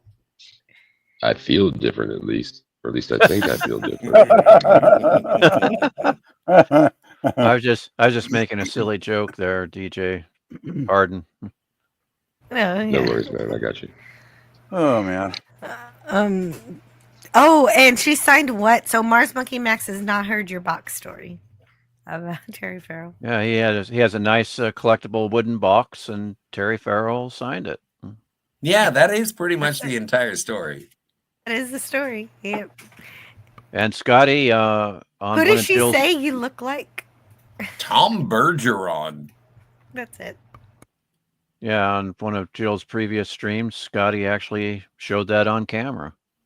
Yeah. And I was there. Yes. Yeah. And Terry Farrell was absolutely lovely. She was so gracious. I pissed her off. And then I asked more appropriate questions. And You asked her about her leopard spots, right? No, I didn't. No. No, the thing is that I went in and I was like I was going hard in the paint. And I was asking about Star Trek stuff. Yeah. And then I said, "Can you sign my box?" And she said, "I would be happy to sign your box." And I said, "That sounds dirty." And she said, "Only because you're making it that way." And I was clearly put in my place. She was being the adult in the room there, Scotty. Well, come on, PvP. It's me, of course. You were being a naughty I'm boy. not. I'm not. I was being the naughty boy. Hey, I'm naughty not. boy. I'm not being unrealistic in my. No, not at all. analysis. Not at all. You're totally on side. And so then I said, after I made my clumsy attempt to hit on Terry Farrell, international model, star of Star Trek Deep Space Nine, and she was like, "Shut up, little boy." And then That's good. I was like, "You know what? I love Becker. How was it working with Ted Danson?" And her eyes lit up, and she was like, "You know about Becker?" And we had a great conversation about Becker. And it was, you're not the nerd at the Comic-Con.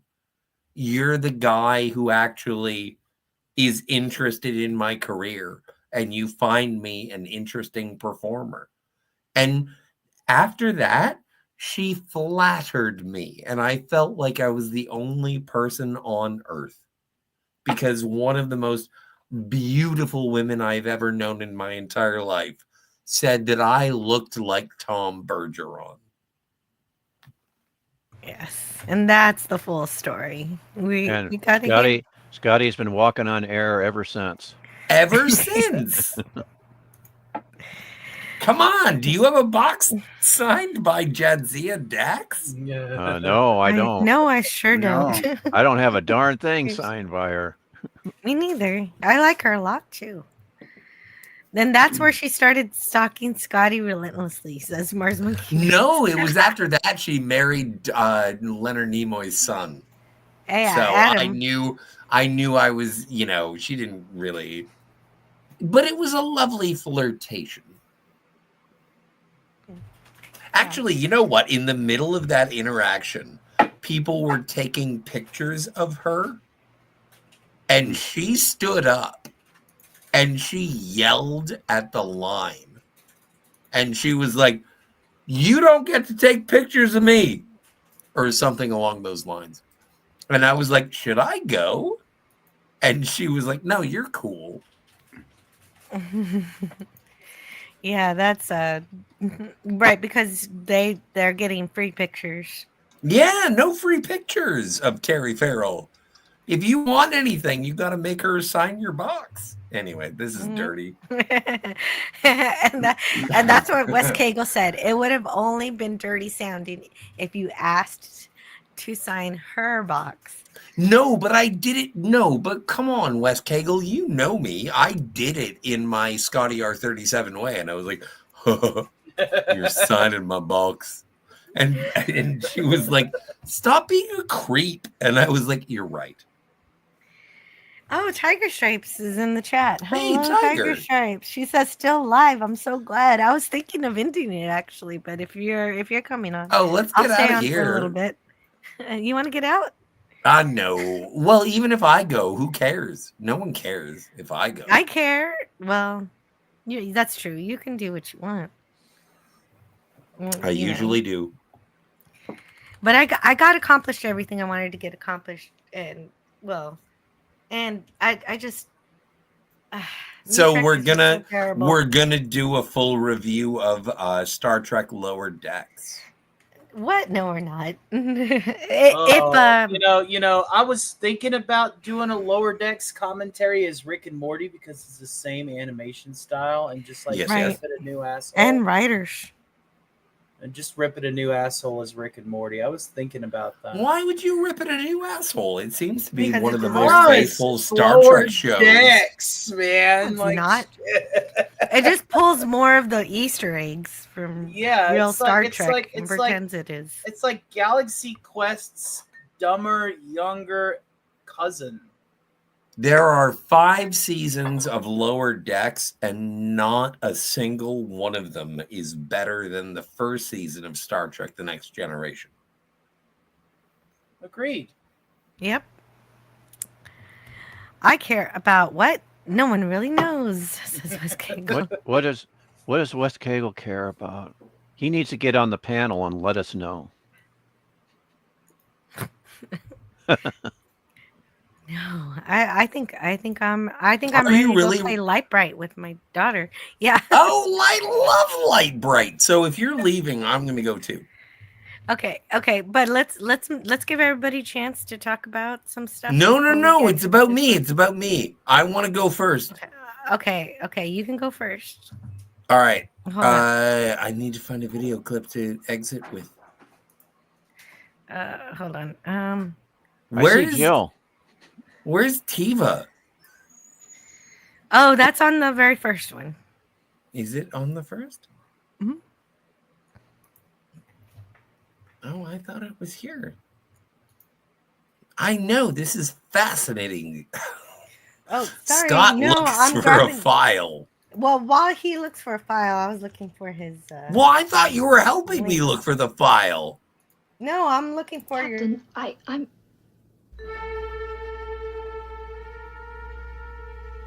Uhura, you're the only one who can do it. I'll be right there. Yes, sir.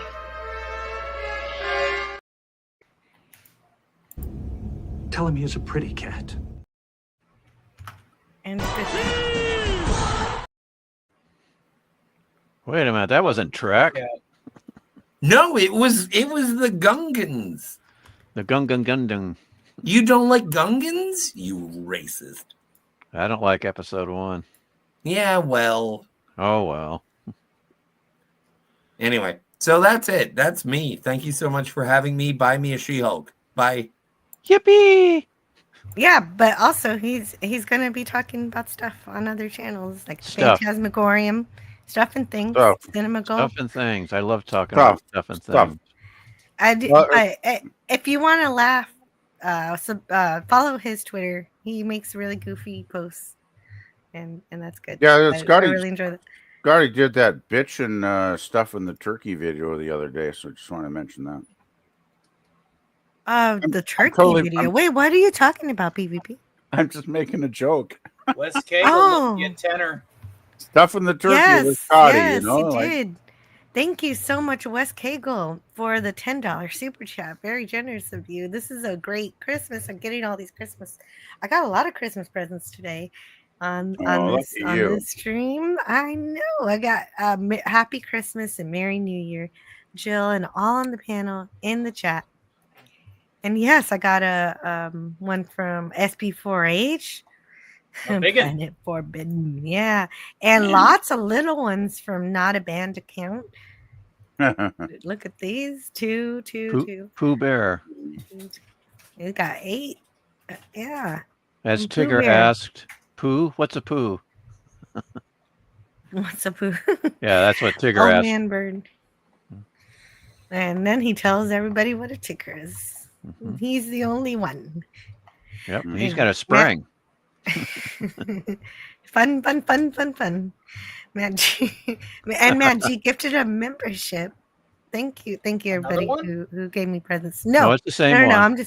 I'm just rereading everybody who gave me gifts today. It's just a lot of fun. And since I'm big anyway, let's see. What I'm gonna do next is on Tuesday. It's going to be New Year's Eve. So I'm going to go on earlier at 11 a.m. Nowhere near midnight or anything. I'm not going to do any midnight show. But at 11 a.m. we're going to talk about the New Year's movie, Ghostbusters 2. Anybody who wants to join, let me know. And Yes, we'll I have owe you fun a with that. Vigo transcript reading. Yeah, so that'll be great. We'll talk about that, and if we finish early, maybe we'll talk about some New Year's Eve stuff, and resolutions and things like that. That's why I didn't do it on this show. Can we talk about more Star Trek? No. Yeah, sure. Yeah, if it goes long, we can talk about whatever you like, Stone Racket. Yeah, I'm not so keen on Ghostbusters 2. Yeah. I gotta work on. So New just Year's show Eve. up at hour 3, and we'll probably be done. with Okay. it. I'm working anyway, so I'll have to miss it, unfortunately. Oh, okay. That's all right. We'll make it somehow. We'll make it. And I want to thank everybody on the panel. Scotty R37 was really great, funny as usual, and a good time. Lots of fun. And then Stone Racket, I appreciate everything that you added to the conversation. I even appreciated the cameo from Chico. Why, thank you. And Chico is still here on my lap. And what's that, Chico? Oh, Chico would like you to play the nice house, good tea. Oh yeah, that's a good one. Good tea, nice house. Mm-hmm. Classic war. Good tea. Nice house. Thank you. And Chico thanks you too. Yeah, that's so out of his He's element. just trying so hard to be human. Yeah, and that's trying fun. to fit in there. That's one of my favorite scenes. It's a good one. with Yeah, Worf. I love it too. And Jill, thanks again for having me on here. And it's always great to talk to you and all your pals here. Thank you so much for hanging out. Oh, we made it to 4 hours and 20 minutes. Oh my goodness. Very fun. Oh my goodness. And if it feels like it's much later because it's kind of getting dark here because it's rather cloudy out. But yeah, we're probably going to get some more precipitation like we did this morning. Frozen or it's up in the rain? It's up in the 40s, so it's just rain, just kind of drizzly rain. Oh, rain's not bad. Yeah. But anyway, thanks again, Jill. And I'll try to pop in on your New Year's Eve stream. And Yeah. I don't That'd be think, great. unless I'm over at my brother-in-law's, I'll be around.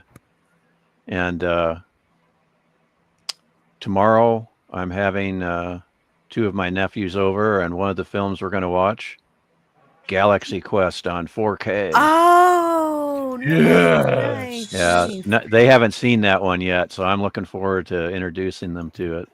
Do let me know how they like General Rothar Saris. Yeah, and he's called Saris because of what reason, Tony? I don't remember. Because one of the producers was also a producer on The Natural, and Andrew Saris, the critic, trashed that movie, and so he named the villain in his next movie. Wow. Or in the he named the villain Saris after Andrew Saris, the film critic. That's funny. Good one. That's a good one. Yeah. Yeah. But Kind of anyway, underhanded. Look, I have one job on this lousy ship. It's stupid, but I'm gonna do it, okay? yes, repeat what the computer tells everyone. That's your job. Yeah. Yeah, I would love that movie. Love it. And hopefully I'll see all you guys on the New Year's Eve stream. Yeah, definitely. But And, yeah, looking thank you forward so to much, that. Sean Racket. Oh yeah, thanks again. Looking forward to that and the next Twilight Zone and the next member stream. Yay. Yeah, next Twilight Zone on the 7th. Yes, it's going to be great. And then the next Excellent. membership the day after that. So it'll be a fun. Excellent. Thank you very much. You're welcome. And PvP, is there anything you want to share before we head on out? Yeah, well, nothing much going on the channel lately because real life stuff has been a big distraction, unfortunately. Not in a good Makes way. sense. But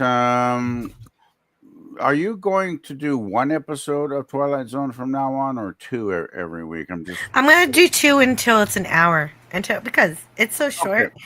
So you will do episode 4 Walking Distance on the 7th. Then I'm guessing. I don't know. Have my book next to me. It is. Oh wait, I do have my book. Okay. I believe Let me it's tell episode 4 in broadcast order, but I don't know if you're doing broadcast orders. I'm switching it. I'm gonna go in the book order, which is production order. So I think I'm gonna do The Lonely and Escape Clause, and Walking Distance will be the week after. Well, okay. Just let me know when you're doing Walking Distance, because I will definitely adjust my schedule to be on the panel for that one, because as I mentioned before, I love that episode a lot. Great. And I'm pretty sure nobody's gonna be worried about the episode order, so I can do it that way and it'll be fine. And I'm pretty happy with that because I like the book, and if I go in order with the book, it'll be easy. So yeah, I don't think it's going to make much difference to people. Anyway, yeah, nothing much to add. So I'll sign off at this point then. Great, thank you. And I wanted to thank DJ Play Nice. I almost said DJ Knight because he's also him, but DJ Play Nice is the one who joined us on the panel. Thank you so much for lending your voice and talking about all the fun toys that you got to see, and your Christmas and everything.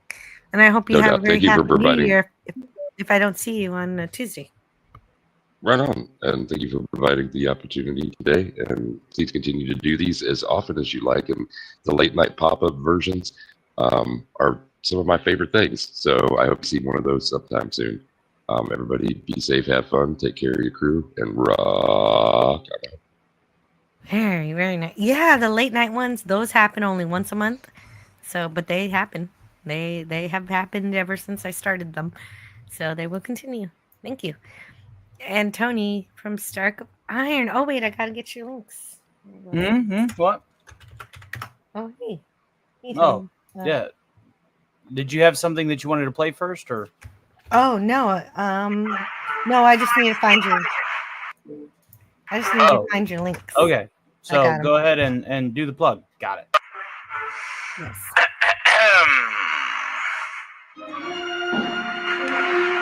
It's Stock Saturday Matinee, airing live right after Friday Night Frolics at Overlord DVD's channel.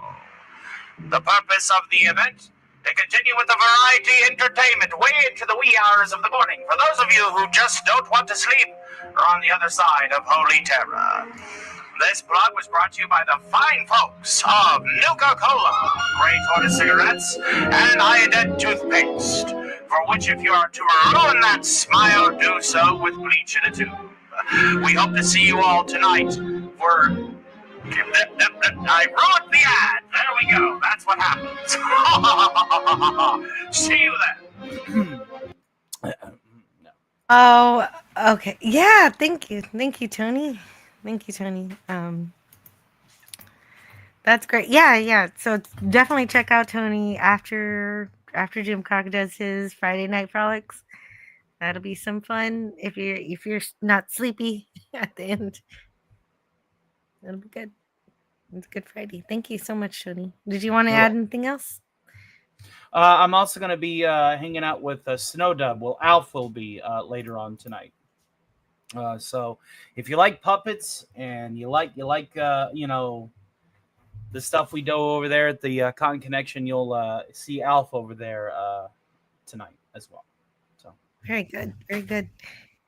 Okay, and PvP says he has to go, so thank you, PvP, for hanging out, and we'll see you next time. And thank you. I want to send a thank you to RBM371 who sends this awesome $5 present here. Thank you so much for the $5 super chat. He says, "Hi Jill, sorry I missed your show. Coffee is still life." And yes, I did have coffee this morning. coffee is love and life. It changed my morning, made my day better. Why not? Why not drink coffee? It's good times. And yeah, so thanks for showing up here at the end and giving a present. Northern English Bastards. Yes, in the chat. Oh. 37 Magnum. Oh, 371. Northern English Bastard. Good to see you. Okay. They're responding to you. That's great. And I want to thank everybody who's in the chat too. So we've got a little time to thank people. So Mars Monkey Max and Old Man Bird, fun new name. RVM371, thank you so much for the $5. Oh, and I didn't play a video for you. I usually play videos. So let's see what's really cool here. Got some. Well, more Galaxy Quest. Why not? It's all real. Oh my god, I knew it. I knew it. I knew it.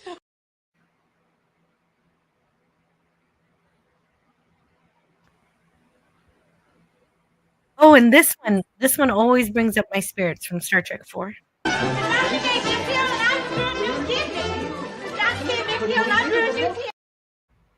Like I love that's one of my favorite scenes of that film. Is this is just growing a whole nother kidney. That makes my heart grow just to see that. It's so sweet. Greatest. What is this device? Kidney dialysis, barbarians. Yeah, what is this? All The right, Dark I'll be Ages? back in a moment. They used to sew up people like garments. Oh, now we're going to City on the Edge of Forever. Yeah.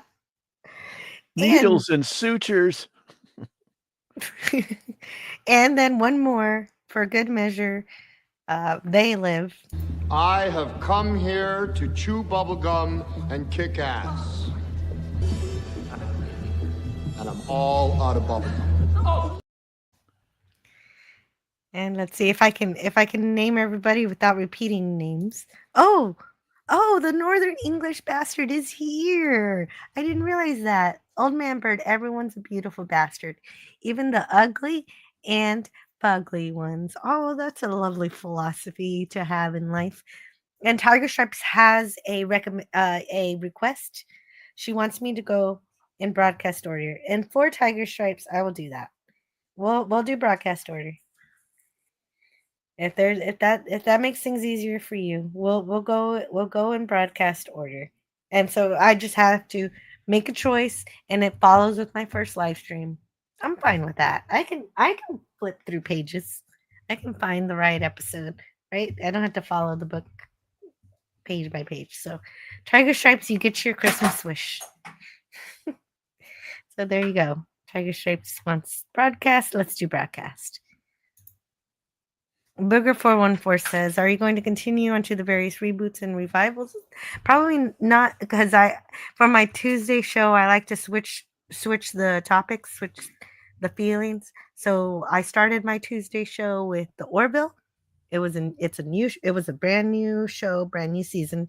Then I went on to Star Trek: The Original Series, which took a while, and it was an old show. So then after that, I did For All Mankind, which is a new show. So that's my pattern. I do old show, new show, old show. I'll do a new show if I think it has potential that it might get another season. Otherwise, it's considered an old show. And so now I'm doing Twilight Zone. So I'm doing the old show now. And so then I just got to figure out what's the next new show that I'm gonna do. Well, and when For All Mankind Returns, I'm gonna do those episodes. If the Orville gets to season 4, that will also interrupt any broadcasts I'm currently doing. Oh no. So yeah. If the Orville returns in the middle of Twilight Zone, then yeah, I'm gonna Oh have no. an Orville time. I want zone. Tony, oh yeah, okay. And thank you, Tony, for being on the panel and the chat, definitely. Mars Monkey Max and Wes Cagle. He says Worf has all the best lines. Hey, you. Oh, on to cues. Hey, you, bar rodent.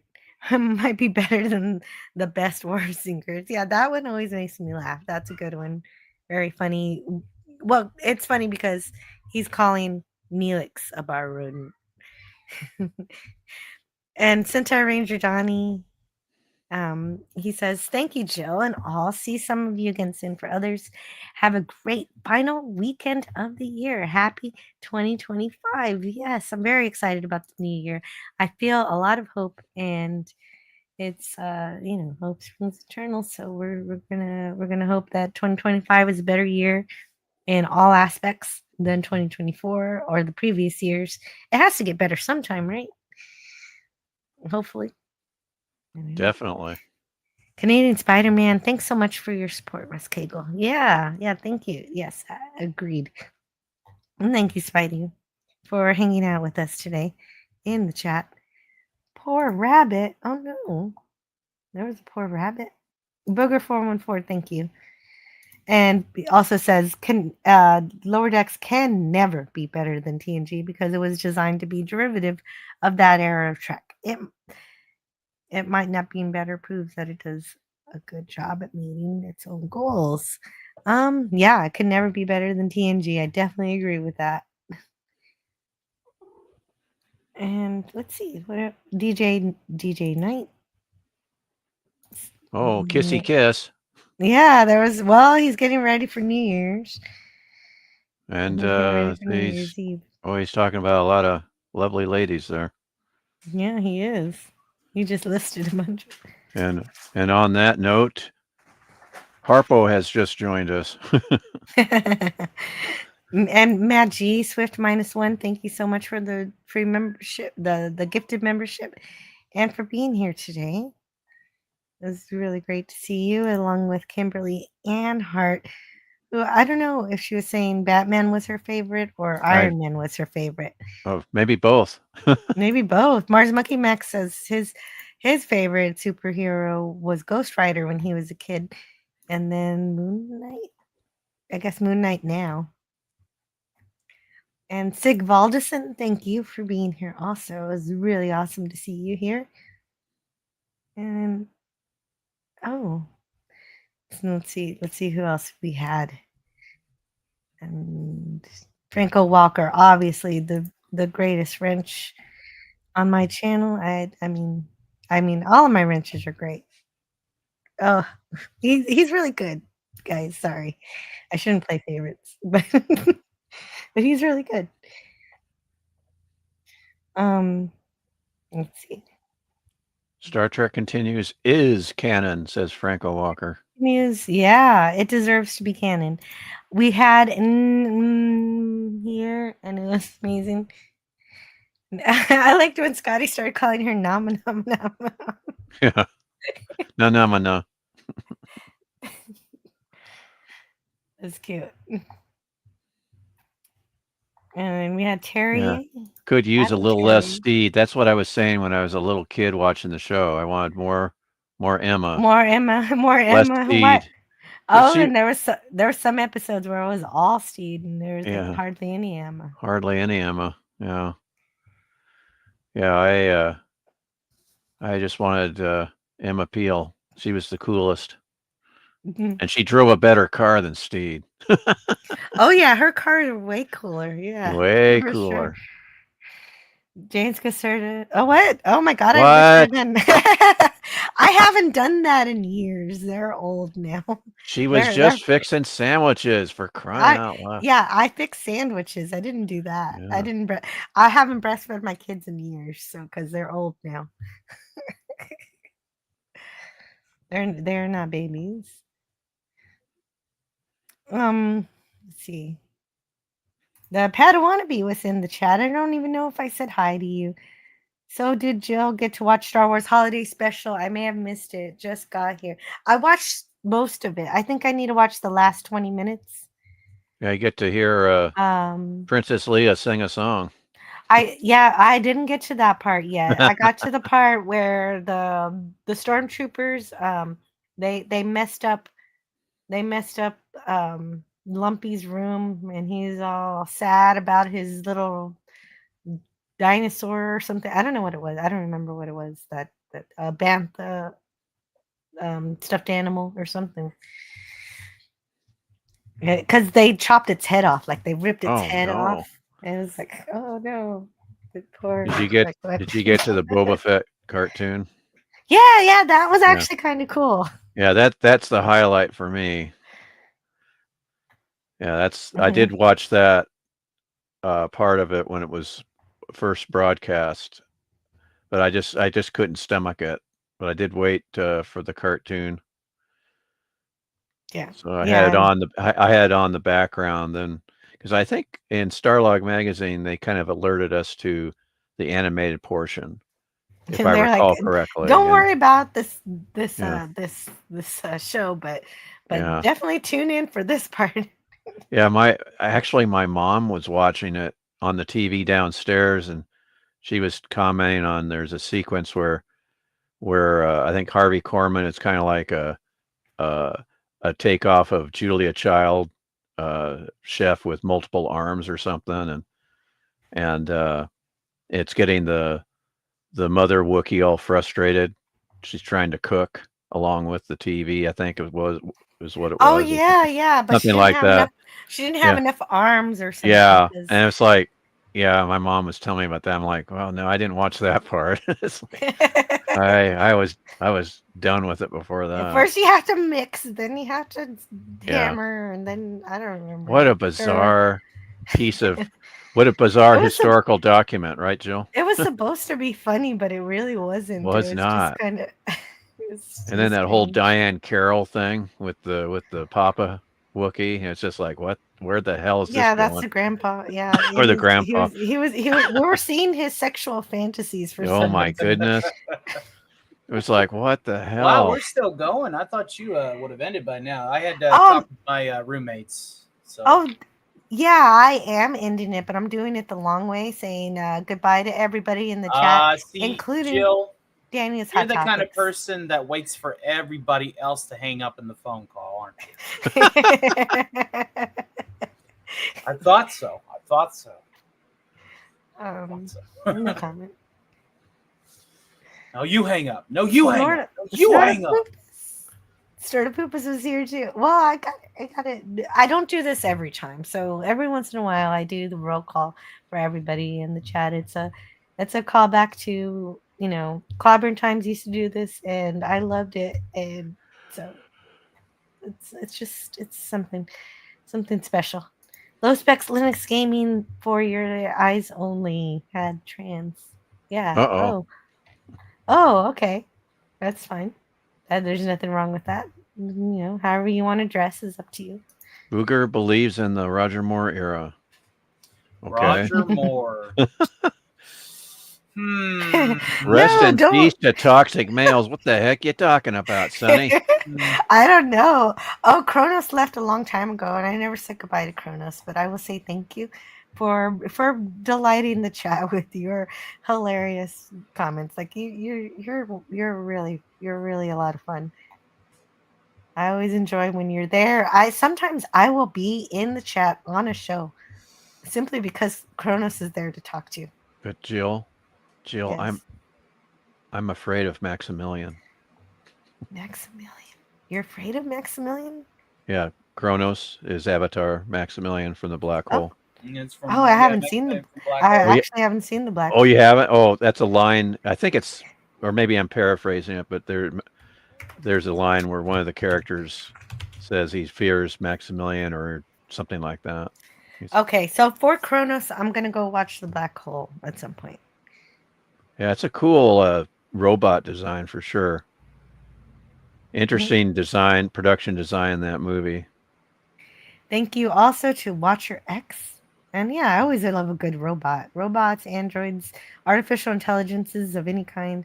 Those are my favorite kind of things. And of course, Greek letters, Dionysius Larson.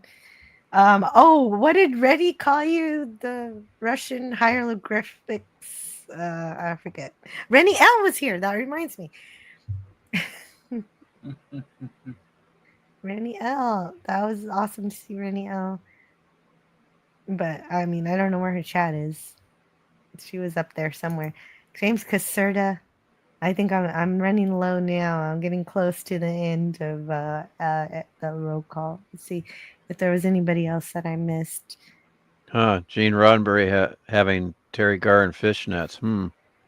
That sounds quite enticing. Sometimes I don't even read what I put up because I'm just looking at the names at the end. Yeah, it's like, yep.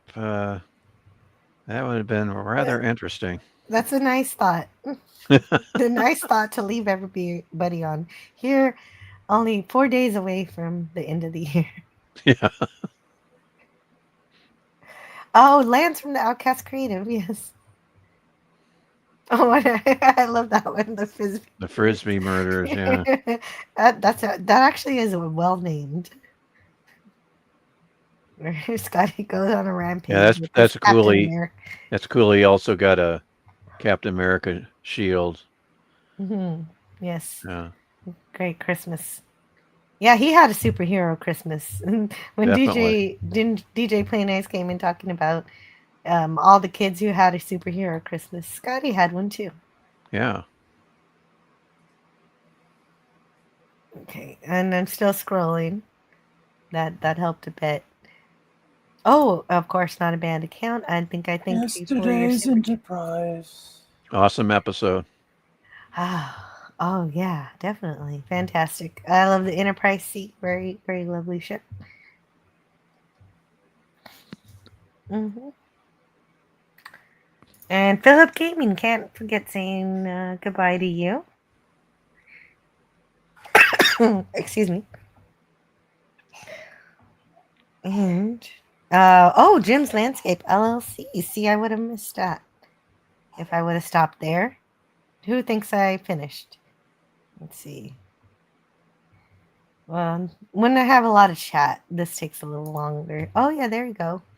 Rennie L's gonna. You're not supposed to show that one. Yeah. Hey, if you put it in the public chat, it suddenly becomes the public message. Thor time. Huh. Mhm. Interesting.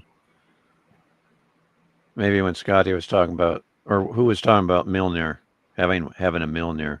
Was that you, Tony? I have just about every Marvel Legends prop outside of the Ant-Man and the Black Panther helmet. Okay. And the broken Mjolnir, because nobody wants that. Yeah, I don't want that. I want the one that's all nice and solid. That's right. And I think I'm almost done. Oh, Dead Man Walking was here. I hope somebody said hi to him. I did. Yeah. Okay. Yeah, you guys said hi to him when I entered when I was put on the panel. You guys were going all gaga that he was there. Well, I'm always yeah. I should say you were all happy. Maddie's daddy, Steve Mitchum, he was here, and Suzanne was here too. I missed that. I'm so sorry I missed you there. Suzanne, Badass Grandma on Twitter. Very cool. That's Suzanne. Yeah, that's Suzanne, Badass Grandma. If you see Badass Grandma on Twitter, that's Suzanne. And oh my goodness, I didn't scroll down the chat. Scotty R37 is in the chat saying Steve Roger. Okay. Fiddle beans.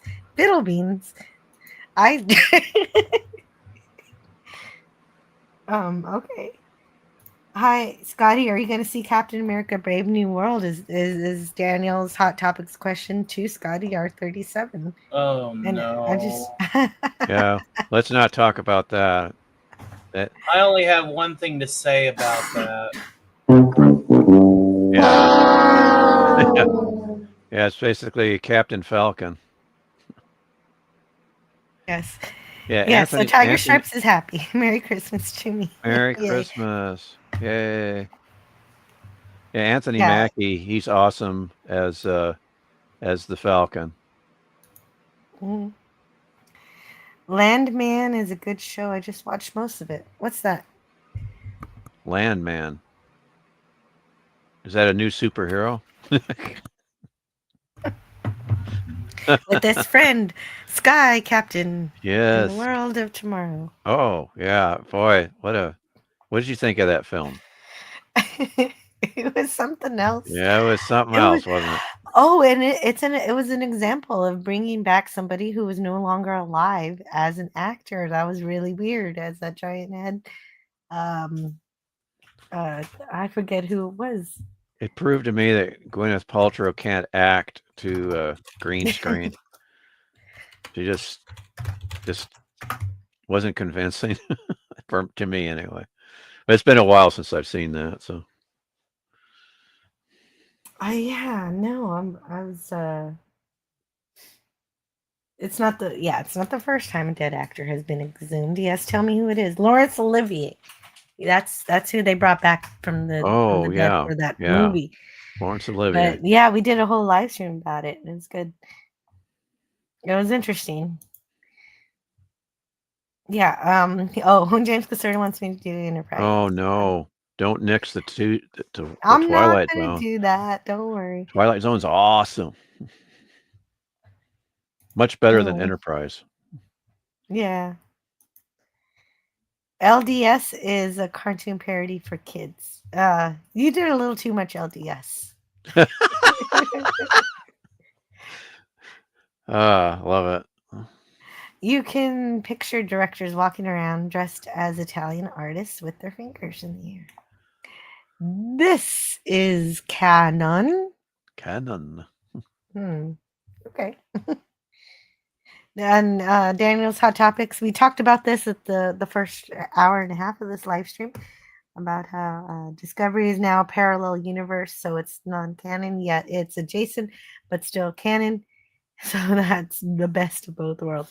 And basically, since Discovery's in the multiverse, then if it's connected to Strange New Worlds, then that's also in that universe.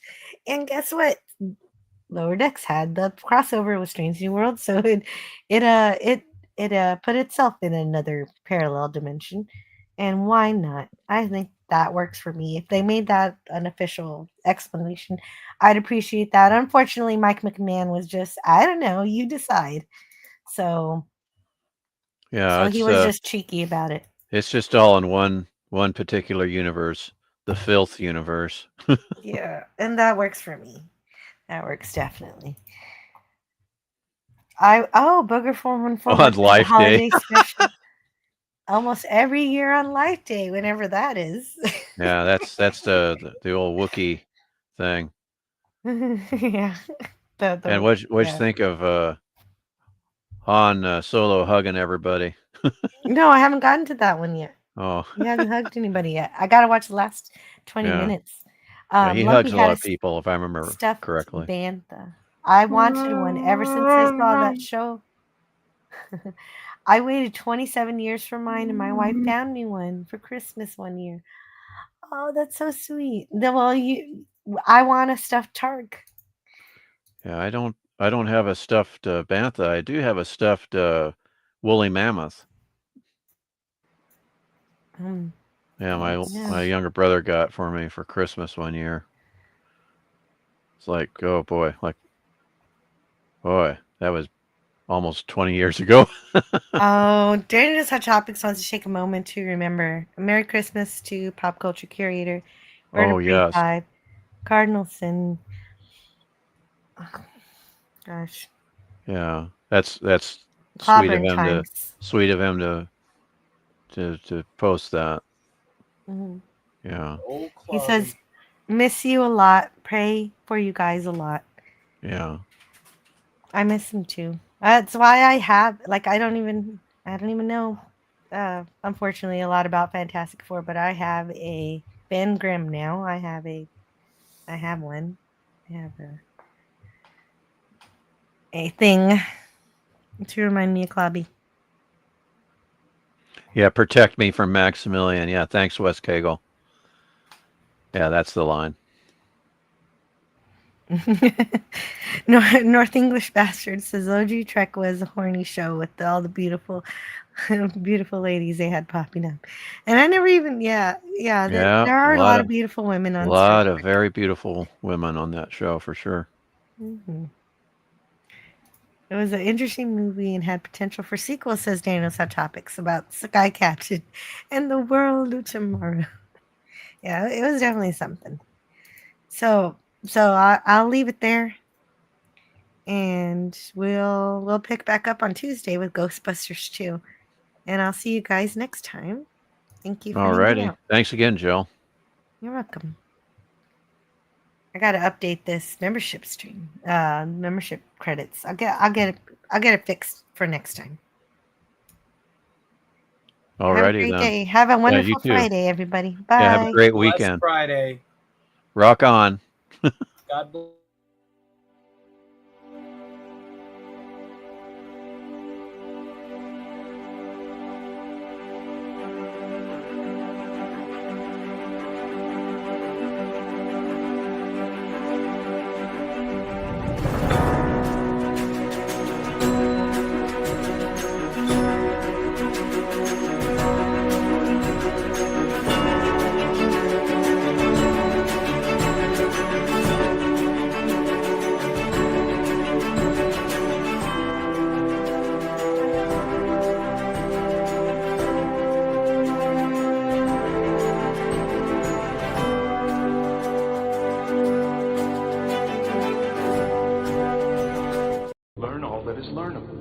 And the ways our differences combine to create meaning and beauty.